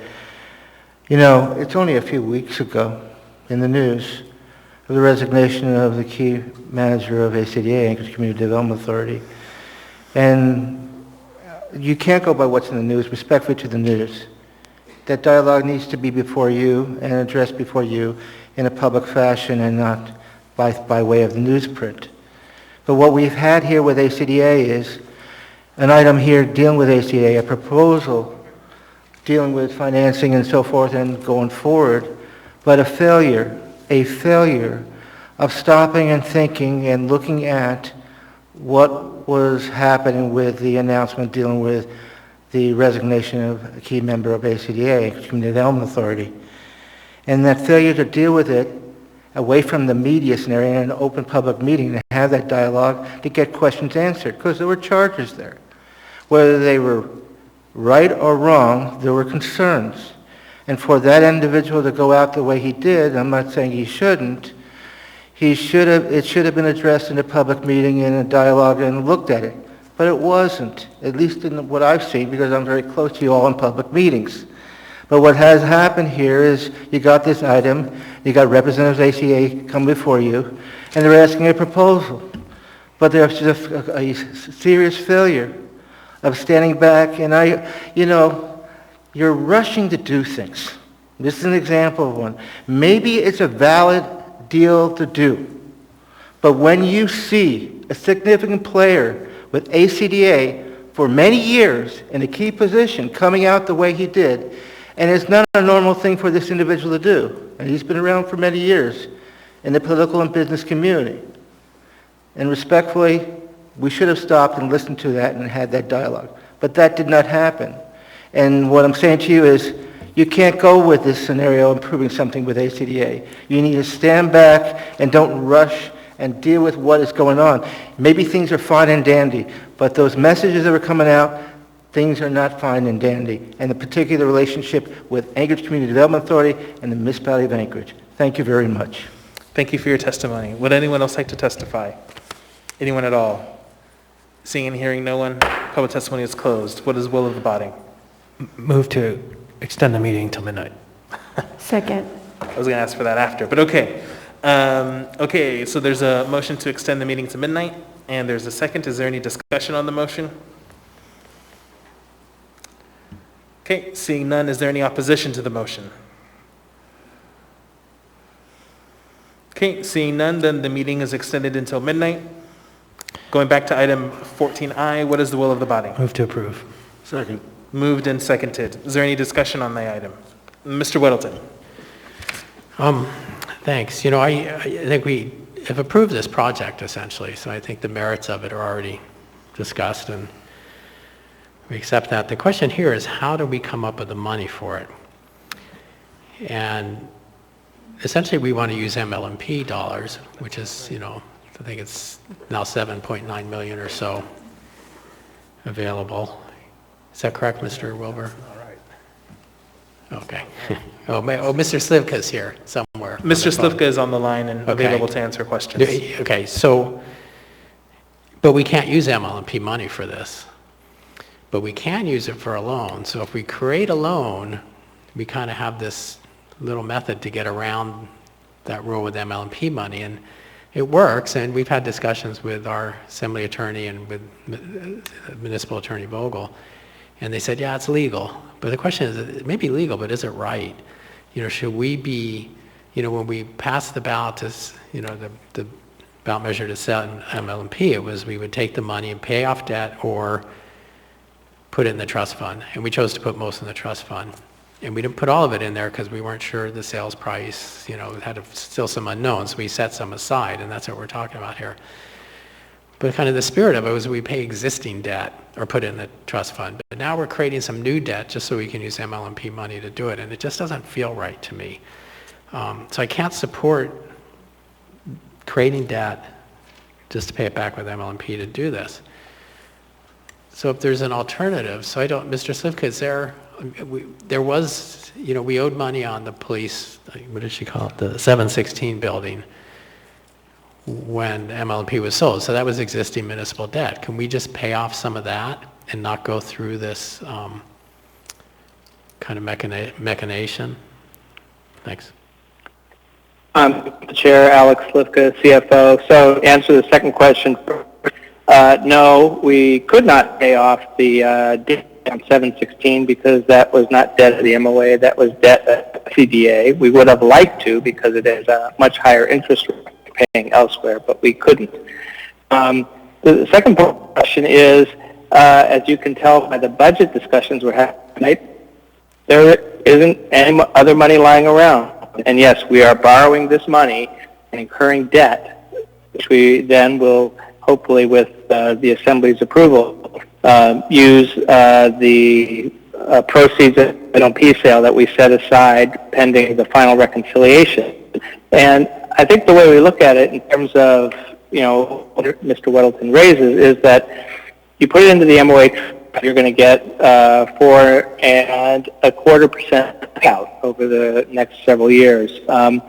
When you look at the return by making this investment, it starts in, there's some tax abatement, but it starts at about 4% in 12, and then it moves all the way out to 12% by the tail end over the next 40 years. So what we're getting is a very long-lived asset of the MOA that is making a return much higher than what the MOA trust would pay out. And that's where we look at it, and that's why we brought this forward, because we view them as comparable. You're making an investment, and by making this investment, as Ms. Russo and Ms. Gant have said, you are accomplishing multiple of the municipality's goals in terms of housing, but you're also getting a return much higher than the MOA trust. And there. Thank you. Ms. Zolotel? Thank you, Mr. Chair. I share some of Mr. Weddleton's concerns, particularly around considering this debt for MLMP proceeds to fund. I could support a loan to the ACDA to meet this capital need amongst its other needs, which could then be paid back over time. I had suggested that it was a non-starter. So at this point, this isn't what I think the original arrangement for MLMP funds was contemplated or identified for the voters, or in fact the body, when we originally were presented with the options of paying off debt versus investments or investments into the trust account. I also think that this item prompts a broader conversation about investments by the municipality to support affordable housing. This is a downtown project. There's already a downtown residential tax incentive. I know Midtown would love to see something like this and would like to see this kind of investment. $1.8 million, $2 million actually, if you add in the cost, is not an insignificant investment. It is one that I think warrants the broader conversation before it is made. Is this the right strategic location? Is this really getting to the heart of the affordable housing crisis that is in our city? Are these the right kind of units that advance us forward?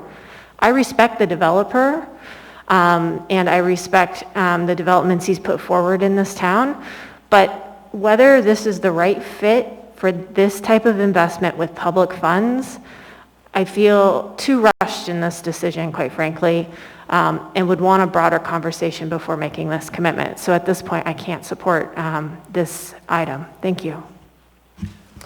Thank you. Mr. Constant? Thank you, Mr. Slivka. I thought we had two pools of funding from ML&P, and this one wasn't part of the conversation about the proceeds of the sale, but was actually from the reserve accounts that were unspent after the transaction. Am I mistaken in that? You are correct that there are two pools of money. The pool which we're looking at for a source of which was the actual proceeds of the sale, which are identified as either paying off debt or going into the MOA trust. The secondary pool is already included in your budget. That is the residual MOA cash, which currently between what was contributed in 2020 and what you're contributing today amounts to $15 million. So $15 million of ML&P residual cash is going to help balance what you can already see is a very tight budget, which describes the challenges we're facing. So yes, there are two pools of money, and $15 million has already gone into the budget, and this money is very specifically set aside for debt repayment or the MOA trust deposit. We'll stop there.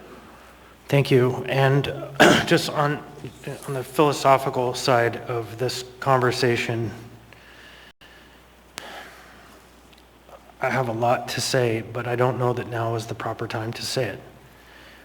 I heard some amazing commentary from some very loud messages sent into the public that this municipality, that this assembly is a bad faith operator.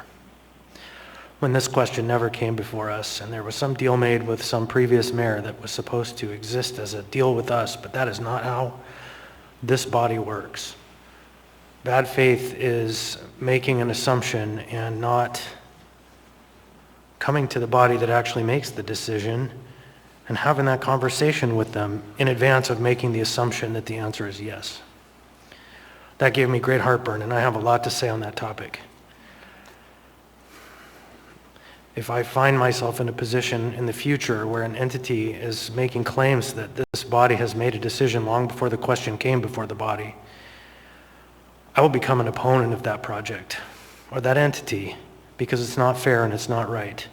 This body works ethically and honestly, and it takes the questions up when they're presented to it. That said, I do believe in Mr. Debenham. I believe in the work that he's proposing. I believe that there is some critical mass forming in the downtown to see some development happen, and it's worth supporting. And I too wish the funding source was different or we had more time to figure this out, but the question is before us and the project is at a crucial point in time. And so for those reasons, despite all of the headwinds that this project has brought before us, I am urging your support. Thank you. Mr. Dunbar? Thank you, Mr. Chair. So, Mr. Slivka or Mr. Wilbur, I'd like to revisit the issue raised by Mr. Weddleton. I do think that there are some philosophical issues with the way this is structured, and it is a highly desirable project that I think ACDA would be investing in if they had the capital to do so. There was an existing debt at ACDA for 716 for the police headquarters at the time that the ballot measure was approved. Now, it's true that the ACDA is technically separate from the municipality, but only sort of. It exists in kind of a gray area, and that's sort of why we're doing this, right? It's not, and it's one of the reasons they're in this situation. They're not a completely private entity, so they couldn't apply for the PPP loans. They weren't part of the municipality, so we didn't give them direct fund balance. We didn't fund them that way, and they sort of fell through the cracks. They have this debt that they've held for quite some time that predates the ballot initiative for the police headquarters. And I understand the hesitancy of the prior mayor. You know, from the reporting, it sounds like he told the ACDA, you should not sell this asset to some other private developer because the municipality has a very checkered past. Well, we don't like the fact that we don't own some of our own buildings and we're constantly paying someone else to have our own buildings. And so I think we want to own our own police department. So, headquarters. So my question is, why couldn't we use exactly this mechanism we're using tonight to, if you're saying it's legal, why can't we do it to buy a chunk of the police headquarters, and thereby we will own part of the police headquarters, and the ACDA will have the capital they need to go forward with this project. And I think it satisfies the philosophical concerns of the creation of the debt, because I don't think in the minds of the public the ACDA is truly separate from the municipality. So my question is, why can't we use this mechanism to purchase a portion of the police headquarters instead of a portion of this project?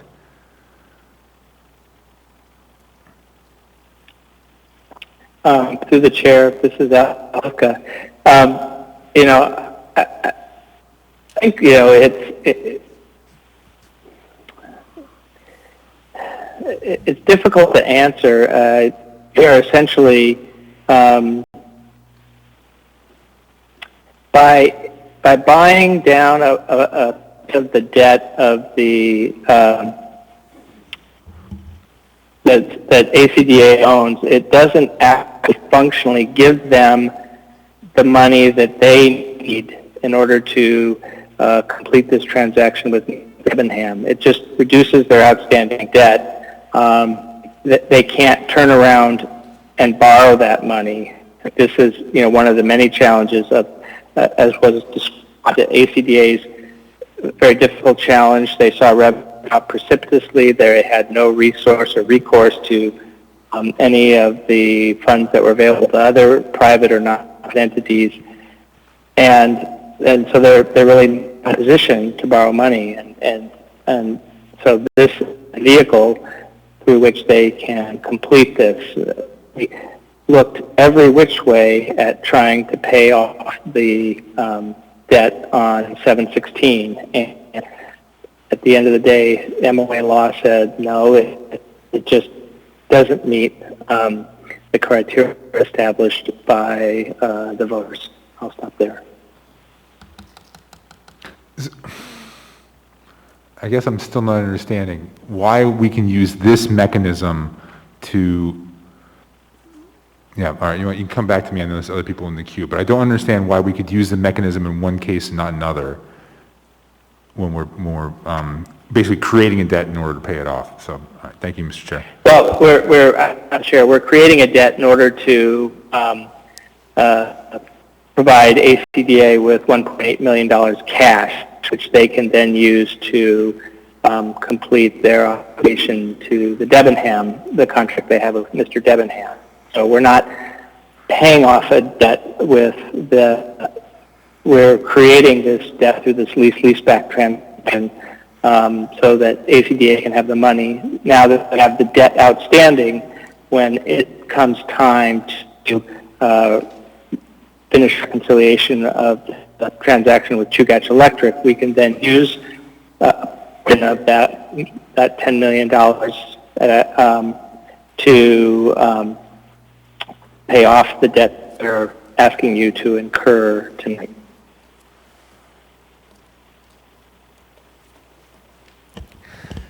Thank you. Can I ask one last follow-up then? Sure. Maybe this is a question for ACDA then. Is it because the ACDA doesn't own enough of the equity in 716? Is that an issue? Could we purchase a portion of their equity, or do they not have, can that not be converted into cash?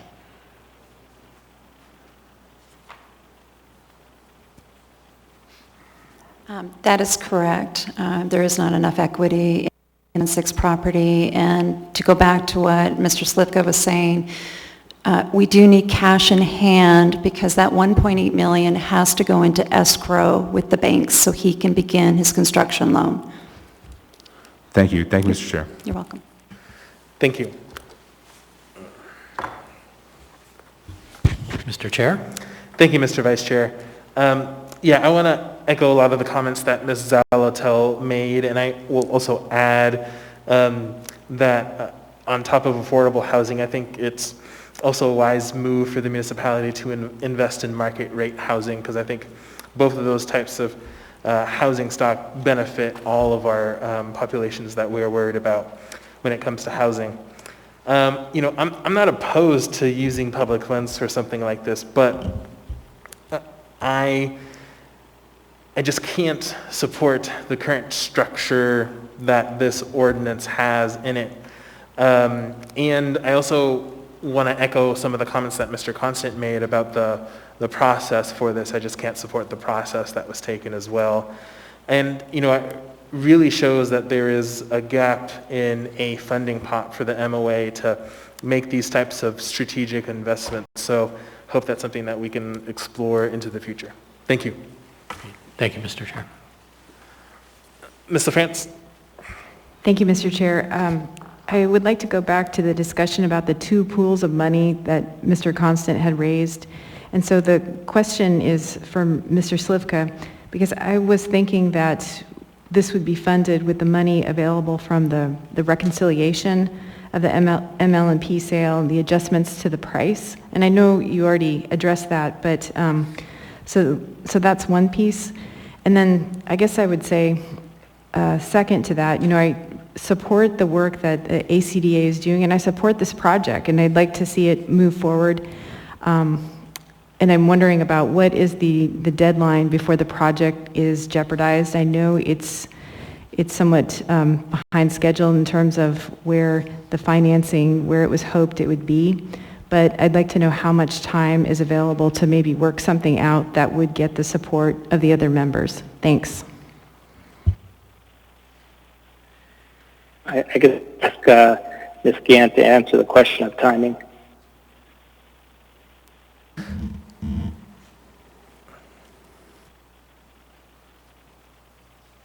Regarding your question on the delay, I actually had that same question to the developer, Sean Debenham, and I asked him if we had a 1-month delay on this project, how would that impact you?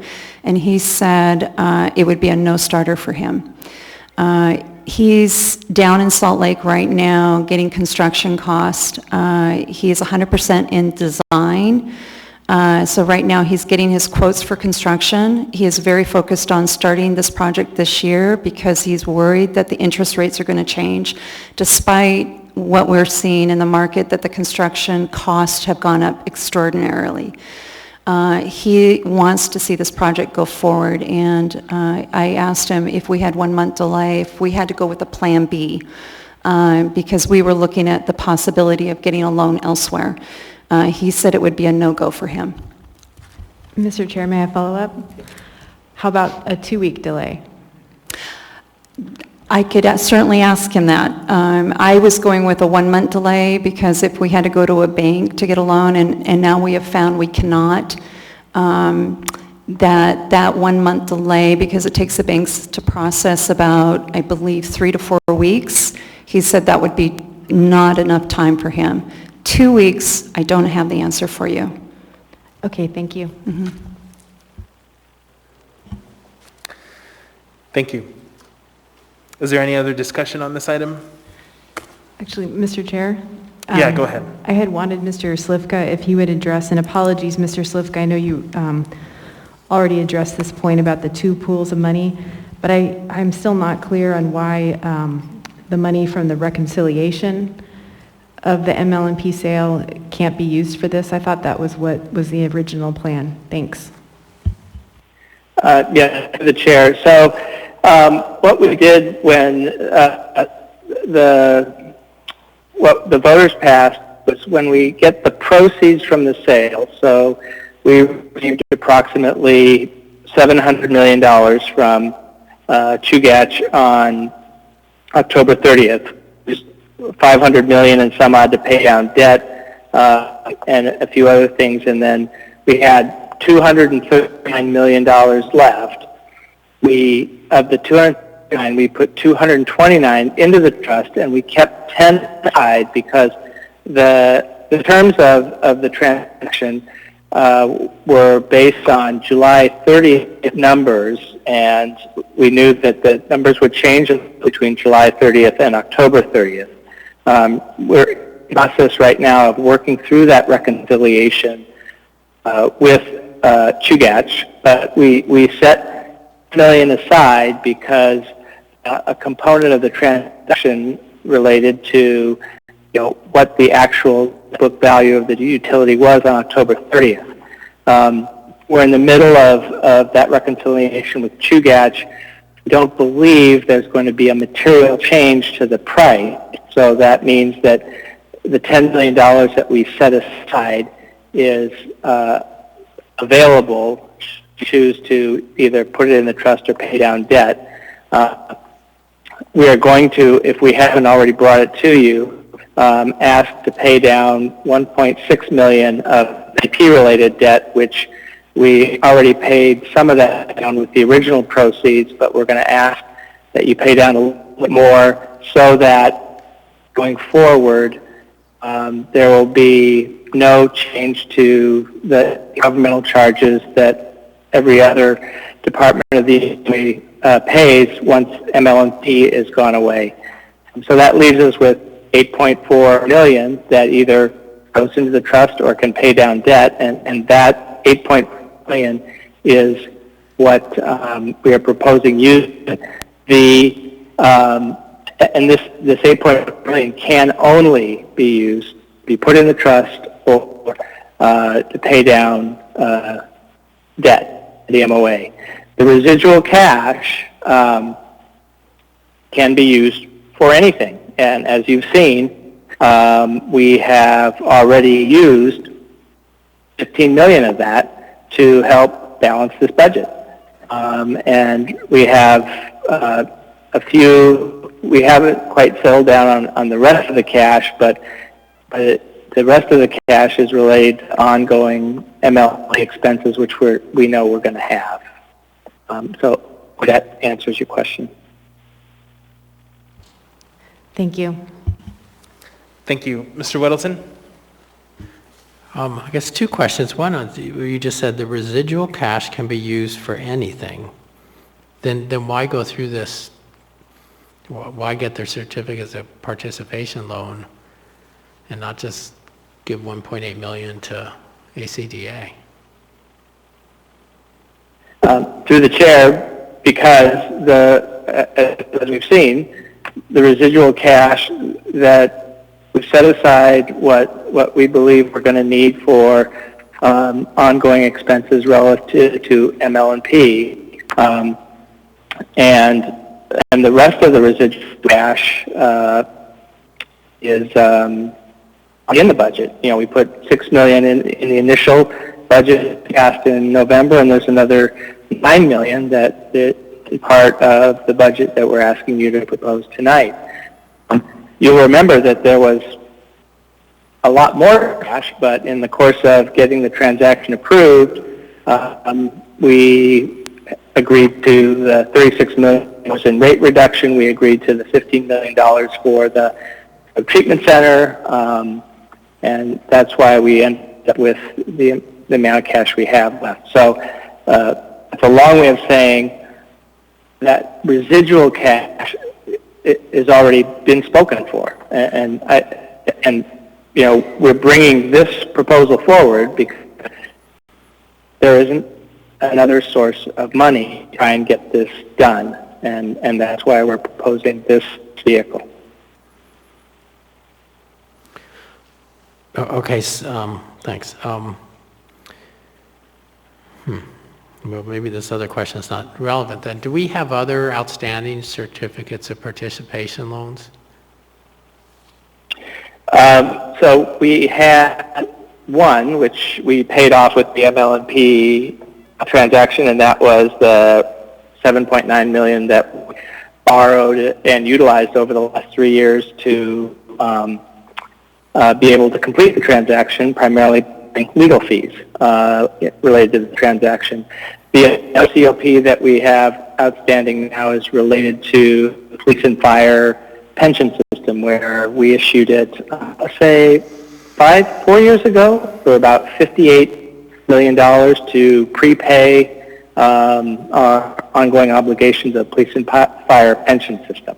And I think that at this point in time, that's the only certificate of participation outstanding right now. All right, thank you. Thank you. Ms. LaFrance? Thank you, Mr. Chair. Move to postpone to the meeting of May 12. Second. Moved and seconded. Do you want to speak to it, Ms. LaFrance? Thank you, Mr. Chair. I think if we vote on it tonight, it won't pass, and I like to think that if we took some more time, we might be able to come up with something that could earn the support of the other members. Thank you, Mr. Chair. Thank you.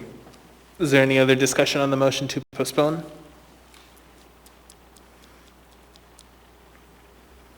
Seeing none, members may proceed to vote on the motion to postpone to the meeting of May 12th.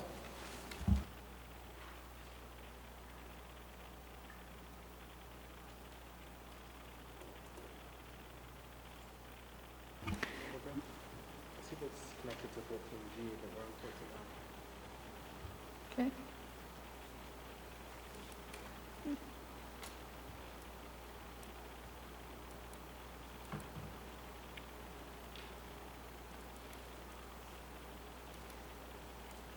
Thank you.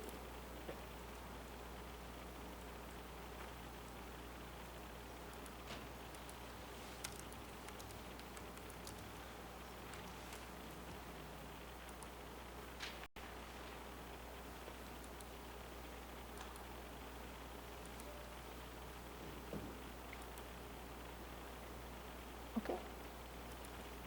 Members may proceed to vote. Mr. Perez-Verdia? I vote no.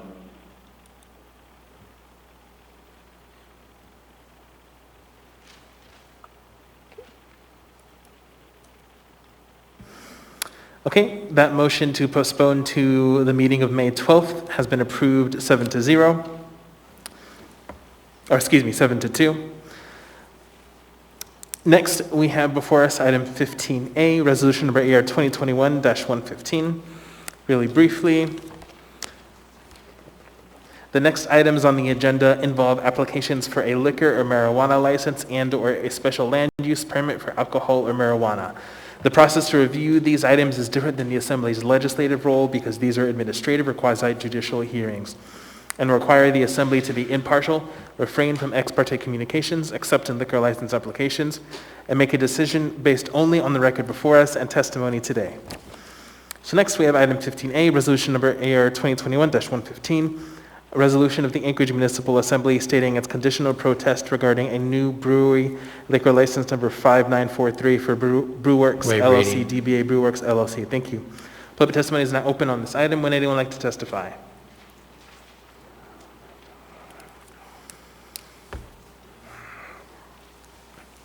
Welcome. Dustin Darden, D-U-S-T-I-N-D-A-R-D-E-N. The action that you have before you right now is in question of a operation of liquor. Being that I see no present individuals to speak on this matter that wish to benefit from the distribution, I urge the members to table this motion indefinitely. Thank you for your time. Thank you for your testimony. Would anyone else like to testify on this item? Anyone at all? Seeing and hearing no one, public testimony is closed. What is the will of the body? Move to approve. Second. Moved and seconded. Is there any discussion on this item? Seeing none, members may proceed to vote.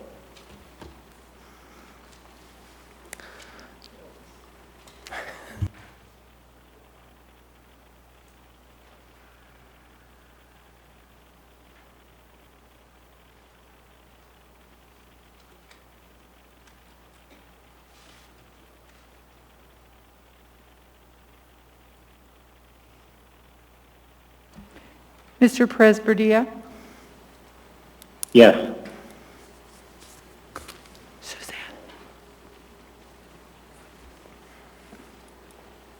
That item is approved 9-0. Next, we have item 15B, resolution number AR 2021-116, a resolution of the Anchorage Municipal Assembly stating its conditional protest regarding a new package store liquor license number 5942 for Aurora Nights Liquor, Inc., DBA Aurora Nights Liquor. Waive reading. Thank you. Public testimony is not open on this item. Would anyone like to testify?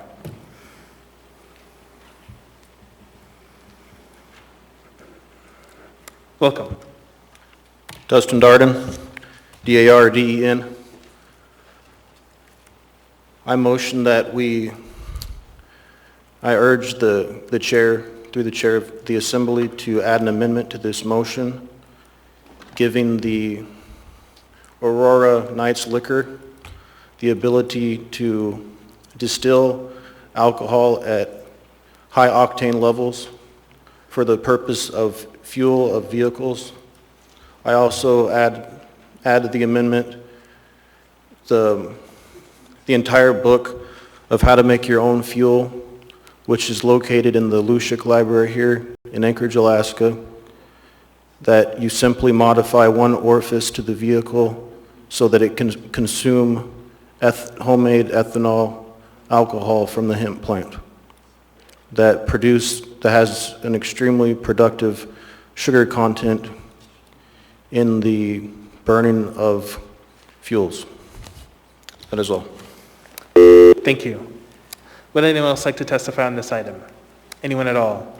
Seeing and hearing no one, public testimony is closed. What is the will of the body? Move to approve. Second. Moved and seconded.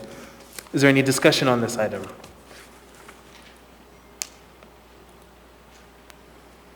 Seeing none, members may proceed to vote on the main motion to approve. Mr. Presberdia? Yes.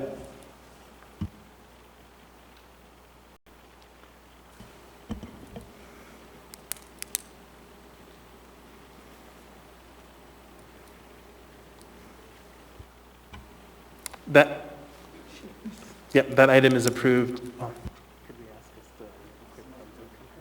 Where is she? Oh. Yes, you may. Ms. LaFrance, on this item, how do you vote? Okay. Ms. LaFrance verbalized yes. Okay, that item is approved 9-0. Next, we have item 15C, resolution number AR 2021-117, a resolution of the Anchorage Municipal Assembly stating its conditional protest regarding a new package store liquor license number 5946 for Vitus Energy LLC, DBA Vitus Energy. Waive reading. Thank you. Public testimony is not open on this item. Would anyone like to testify? Anyone at all?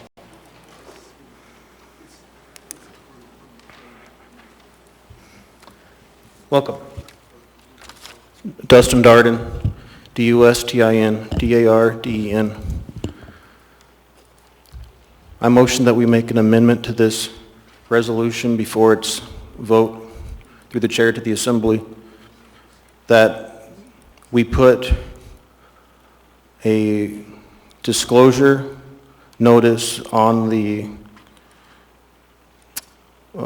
doors to the facility, Vitus Energy, LLC, DBA, Vitus Energy, stating that the production of alcohol produced from wood grain is harmful to the human body, being that there is a high consumption of wood grain alcohol through the devices of the hand sanitizer, that this be placed on Vitus Energy and any proceeding liquor stores, so that it's vitally important to the protection and welfare of the anchorites that preside in this great state of Alaska to not place wood grain alcohol in high quantities on their skin, which is known to cause several body ailments. That is all. Thank you. Would anyone else like to testify on this item? Anyone at all? Seeing and hearing no one, public testimony is closed. What is the will of the body? Move to approve. Second. Moved and seconded. Is there any discussion on this item?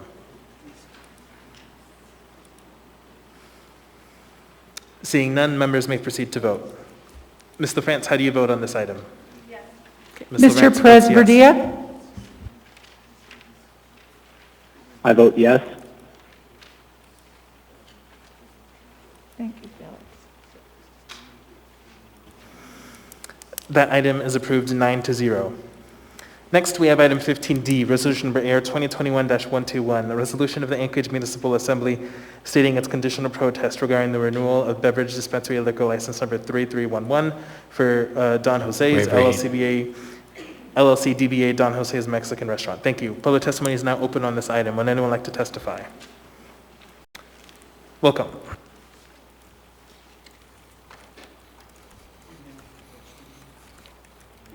Dustin Darden, spelled D-U-S-T-I-N, D-A-R-D-N. The renewal of the beverage dispensary license at Don Jose's, which I know does also produce Mexican food. I would like to make a motion, or I make a request for a motion to be made that the alcohol that is consumed in Don Jose's has adequate restroom facilities for the disposal of the ingested beverages and Mexican food that is consumed. And I also propose that the bathrooms that are provided be made both male and female, that the bathrooms be used by the individuals with given organs of birth. That is all. Would anyone else like to testify on this item? Anyone at all? Seeing and hearing no one, public testimony is closed. What is the will of the body? Move to approve. Second. Moved and seconded. Is there any discussion on this item?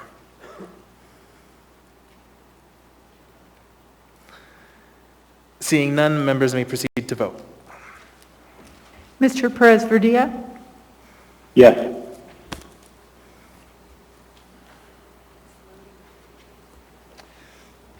Okay. Can you just voice? Yeah. Ms. LaFrance? Yes?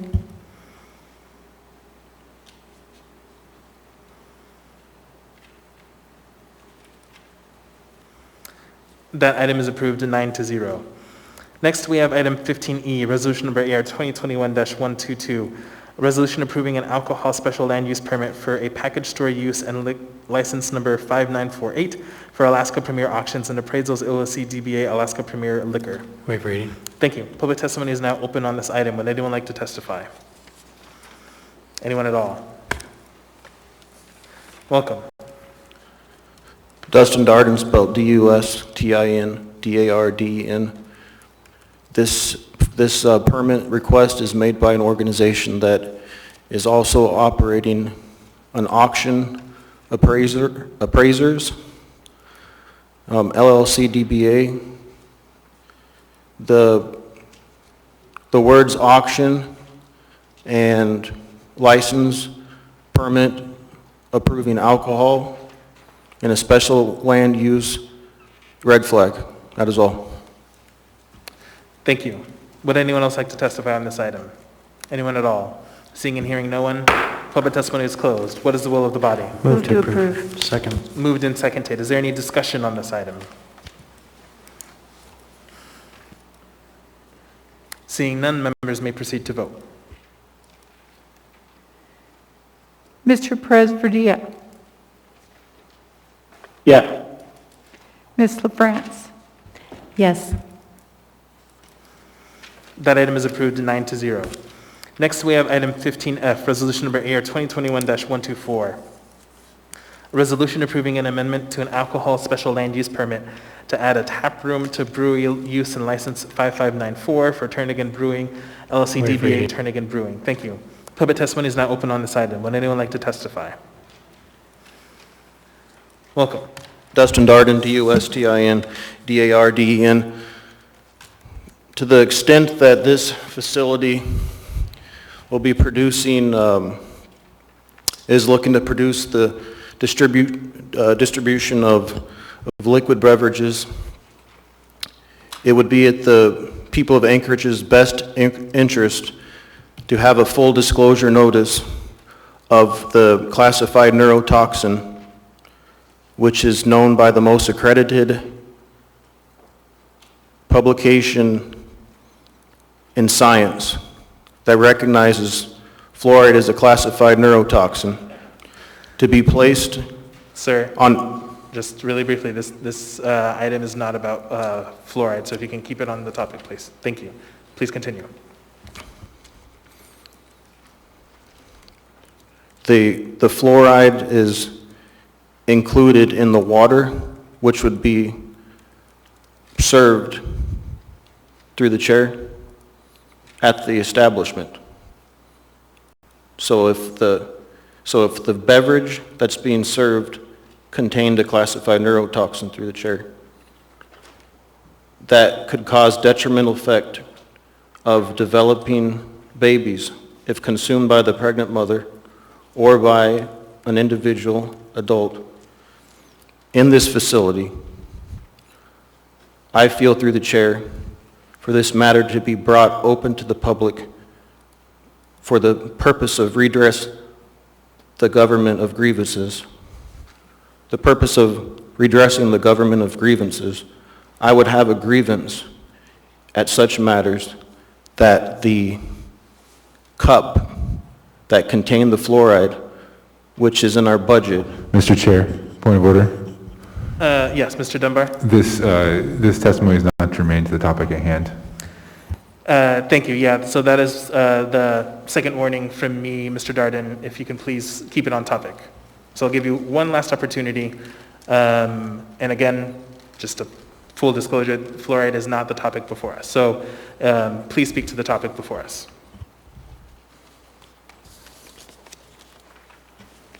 Thank you. Would anyone else like to testify on this item? Anyone at all? Seeing and hearing no one, public testimony is closed. What is the will of the body? Move to approve. Second. Moved and seconded. Is there any discussion on this item?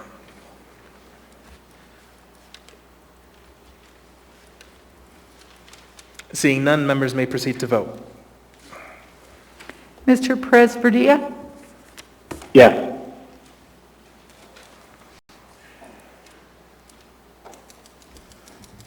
Ms. LaFrance? Yes.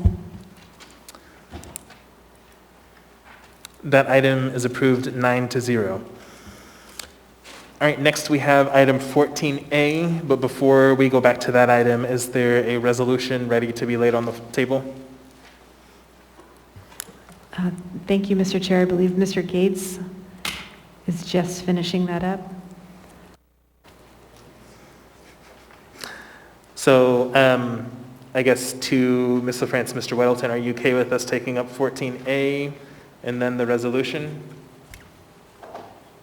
Okay. Yes. Then we'll go ahead and go back to 14A. So I believe on the floor we had the amendment, which I can't find. Barbara, do you have a copy of it, please?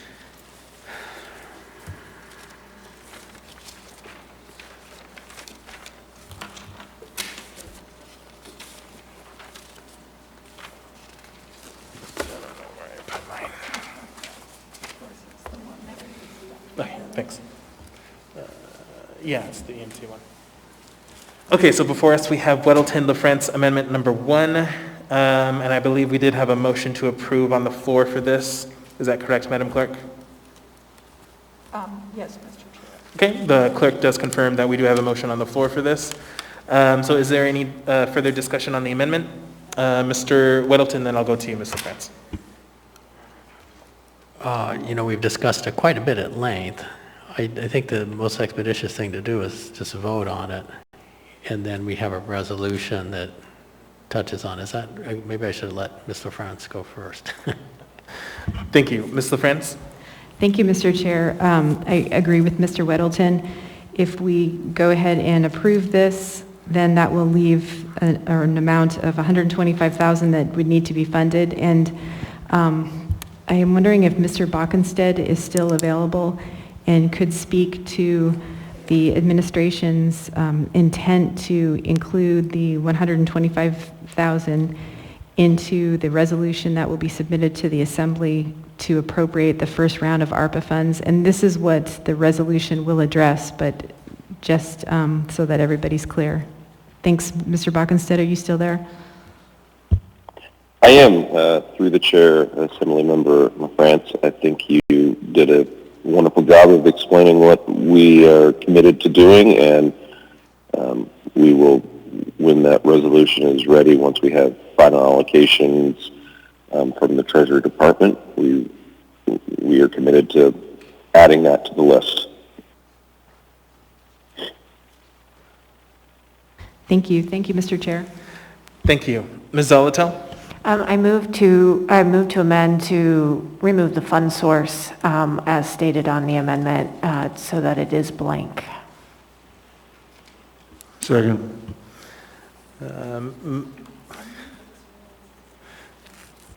Mr. Chair, point of... Hold on, please.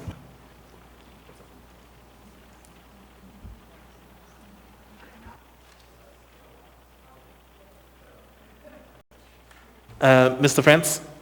Thank you, Mr. Chair. I was just going to make a point of order that actually, as it is in the S version, we don't need to approve anything because it's already funded for $175,000 in the S version, and this $125,000 presumably will come from the ARPA funding, which when we have the resolution before us, it will also state that. Thanks.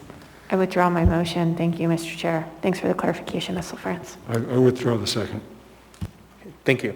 So then, I guess just to be super clear, Ms. LaFrance, are you suggesting that we just don't need to take a vote on this amendment at all, and then we can go ahead and take up the ARPA resolution when that's before us?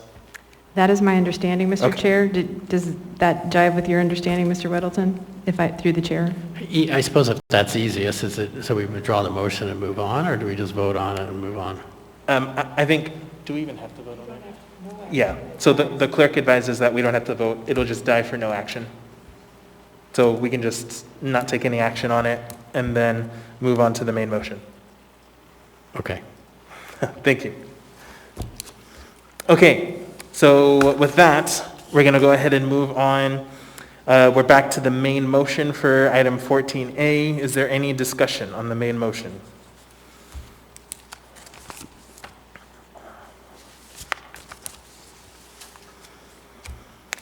Seeing none, members may proceed to vote on the main motion to approve, as amended.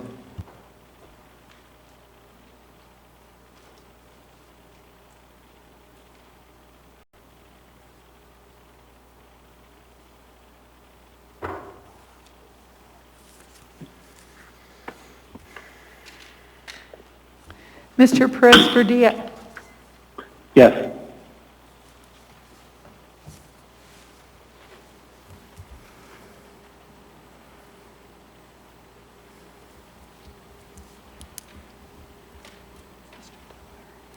Mr. Dunbar?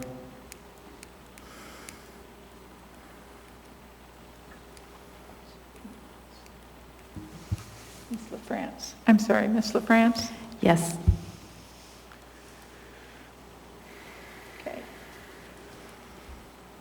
That item is approved 8-1. Mr. Chair, Mr. Constant? I move immediate reconsideration and urge a no vote. Second. Okay, moved and seconded.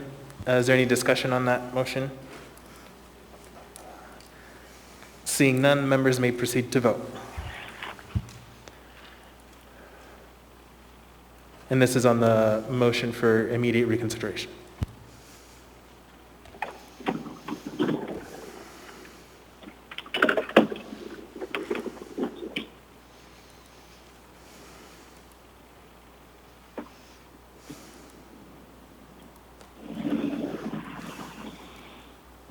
Mr. Perez-Verdia? No. Ms. LaFrance? No.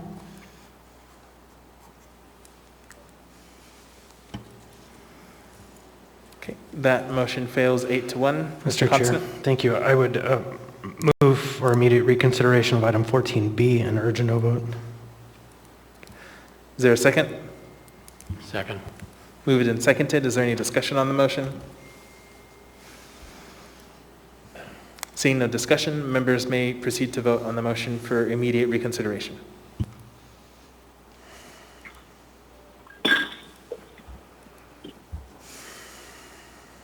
Mr. Perez-Verdia? No. Ms. LaFrance? No.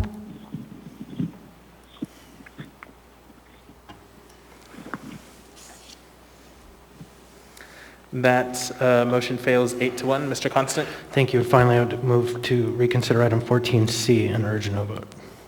Second. Moved and seconded. Is there any discussion on the motion? Seeing none, members may proceed to vote on the motion for immediate reconsideration. Mr. Perez-Verdia? No. Ms. LaFrance? No.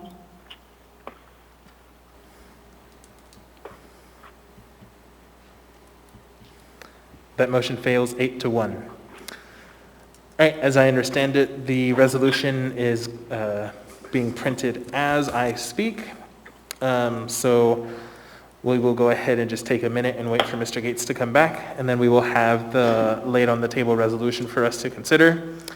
And then after that, my intent is to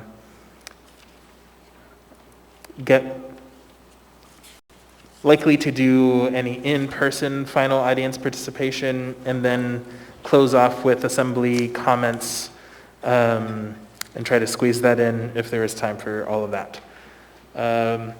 Okay. With that, the resolution is being passed around right now.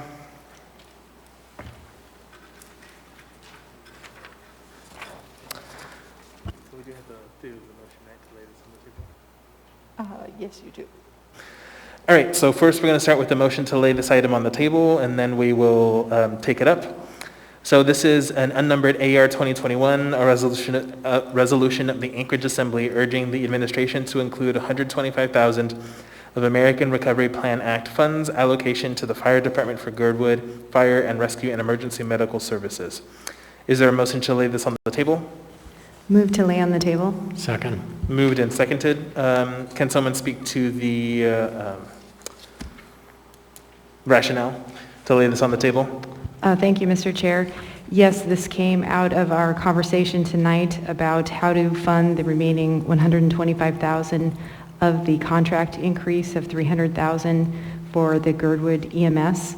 And this resolution primarily contains some of the facts that were included in the amendment, as well as then the intent to include it in that first round of ARPA funds, as Mr. Bockenstead spoke to. Thank you. Is there any other discussion on the motion to lay this on the table? Seeing none, members may proceed to vote on that motion. Mr. Perez-Verdia? Yes. Ms. LaFrance? Yes.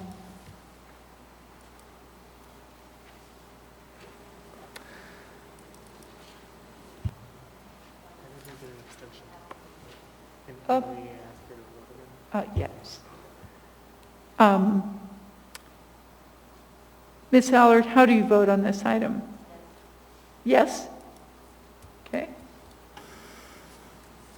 All right, so that motion is approved 9-0. All right, we're now going to have this item on the table. Is there a motion? Move to approve. Second. Moved and seconded. Is there any discussion on the item?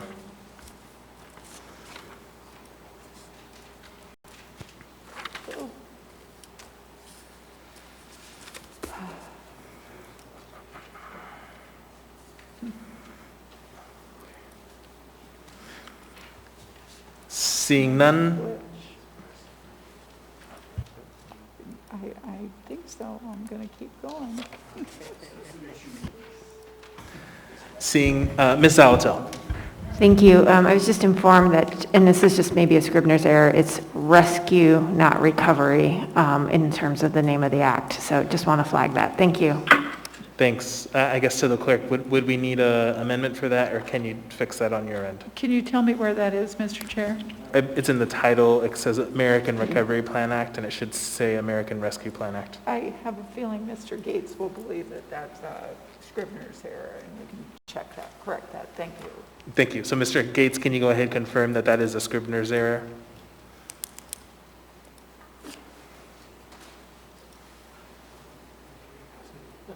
Mr. Gates, can you confirm that it is a Scribner's error for us to change American Recovery Plan Act to American Rescue Plan Act in the title?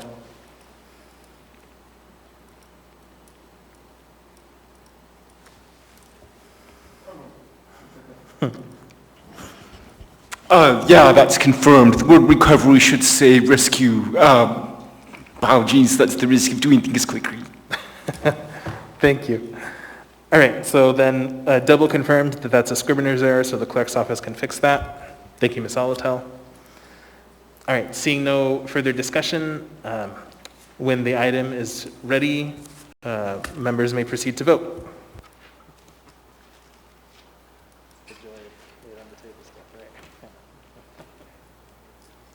Getting it in the system, which the old system,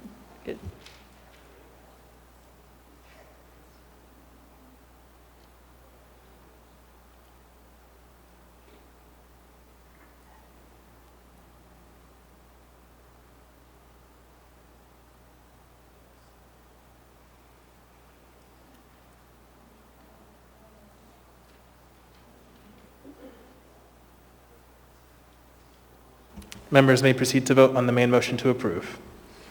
Mr. Presverdia. Yes. Ms. LaFrance. Yes. Mr. Dunbar. Mr. Dunbar.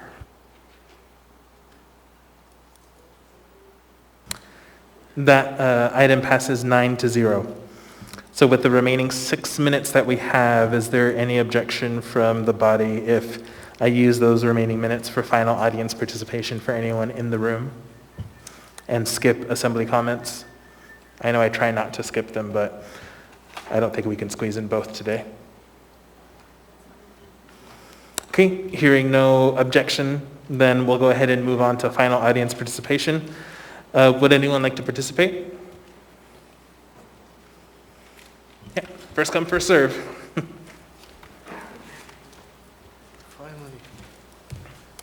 And just as a reminder, we close off at midnight. We turn into pumpkins, so we'll keep doing this until midnight. Thanks.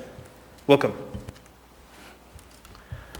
My name is Eugene Carl Haberman, 43-year Alaska resident, 20 of those years and currently a Valley resident.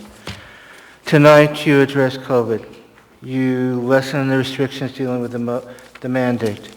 But in so doing, you placed a deal with the consent agenda where there was no place for public comment. With all due respect, this is a pattern. Occasionally you have public hearings, but of all things, you loosen the restrictions for dealing with the mandate. Now the mayor can, tomorrow, change it and put out a new order. I hope she does. Because all that was left with this mandate that was for the city was social distancing and mask wearing. What is the public's response? The people who are frightened, scared, and you don't see them in this room generally because it's been taken over by people who believe people shouldn't wear masks or they should have the freedom to decide one way or the other. The end result is we are in a serious situation. COVID is real. Tell that people in India right now who are dying in the streets. Tell that into Brazil. And tell that to the people who live in the valley, where the case numbers are extraordinarily high, and Anchorage has taken a position without appropriate public comment to go and say loosen the restrictions. It could be an example, as I saw a blog just tonight after the vote, that is response to dealing with the mayoral election. But what we need here is to look back from what the election is going on right now and look for leadership. Leadership in looking for the public safety of the people in our state. Not a governor who says out there, come to Alaska and get vaccinated here. That is what, and I said over a year ago out in the borough, the best thing to advertise Alaska, to bring and welcome people here, is to deal with COVID in such a way that public says it's safe to come to Alaska. But your actions tonight, without appropriate conversation with the people, and with a room dominated by people who are scaring people from coming into this room or even speaking on the microphone because they have a different opinion and say, we are for mask wearing and we're for safety in the public care, this is not the way to go. So I plead in closing, the mayor, you have authority, overrule and do another mandate to enforce mask wearing, which is still here, because the only thing you dealt with was social distancing. But put it out the deal that social distancing needs to stay for now. And that leaves with 5 seconds to spare. Thank you. Thank you. Welcome. For the record, my name is Rachel Colvert. I'm representing myself. Just to elucidate the not emergency that we're having, I went on the dashboard websites and 341 Alaskans have died till date, 175 of those here in Anchorage. Currently in the hospital, listed as COVID-19, 40 people in the state, 2 in Anchorage. We have 2 people in the hospital. This is such a farce. There's no way that this is an emergency. 2! 1, 2. Most people have that many fingers still. 2. Vaccinations. To get to 70%, oh, by the way, the census put out the population count for state. They're going to be doing sub-classifications at a later date, but currently Alaska has 736,081 people. 70% of that is 515,256, 57. Currently on the dashboard, it says that all doses that have been given out, at least 1 dose has been given to people. We have 571,844. That's listed on their site. We're like there. That's 70% for the state. There's also more information coming out about these vaccines. I'm not a big fan anymore. I did go onto the VAERS website, which is the Vaccination Adverse Event database that they have. In the last 20 years, vaccines that have caused death other than the COVID-19 vaccines, we've only had 5 in the state. I'm sorry to interrupt, ma'am, but it is midnight and our meeting is now adjourned. 19 from COVID-19 vaccine. Thank you.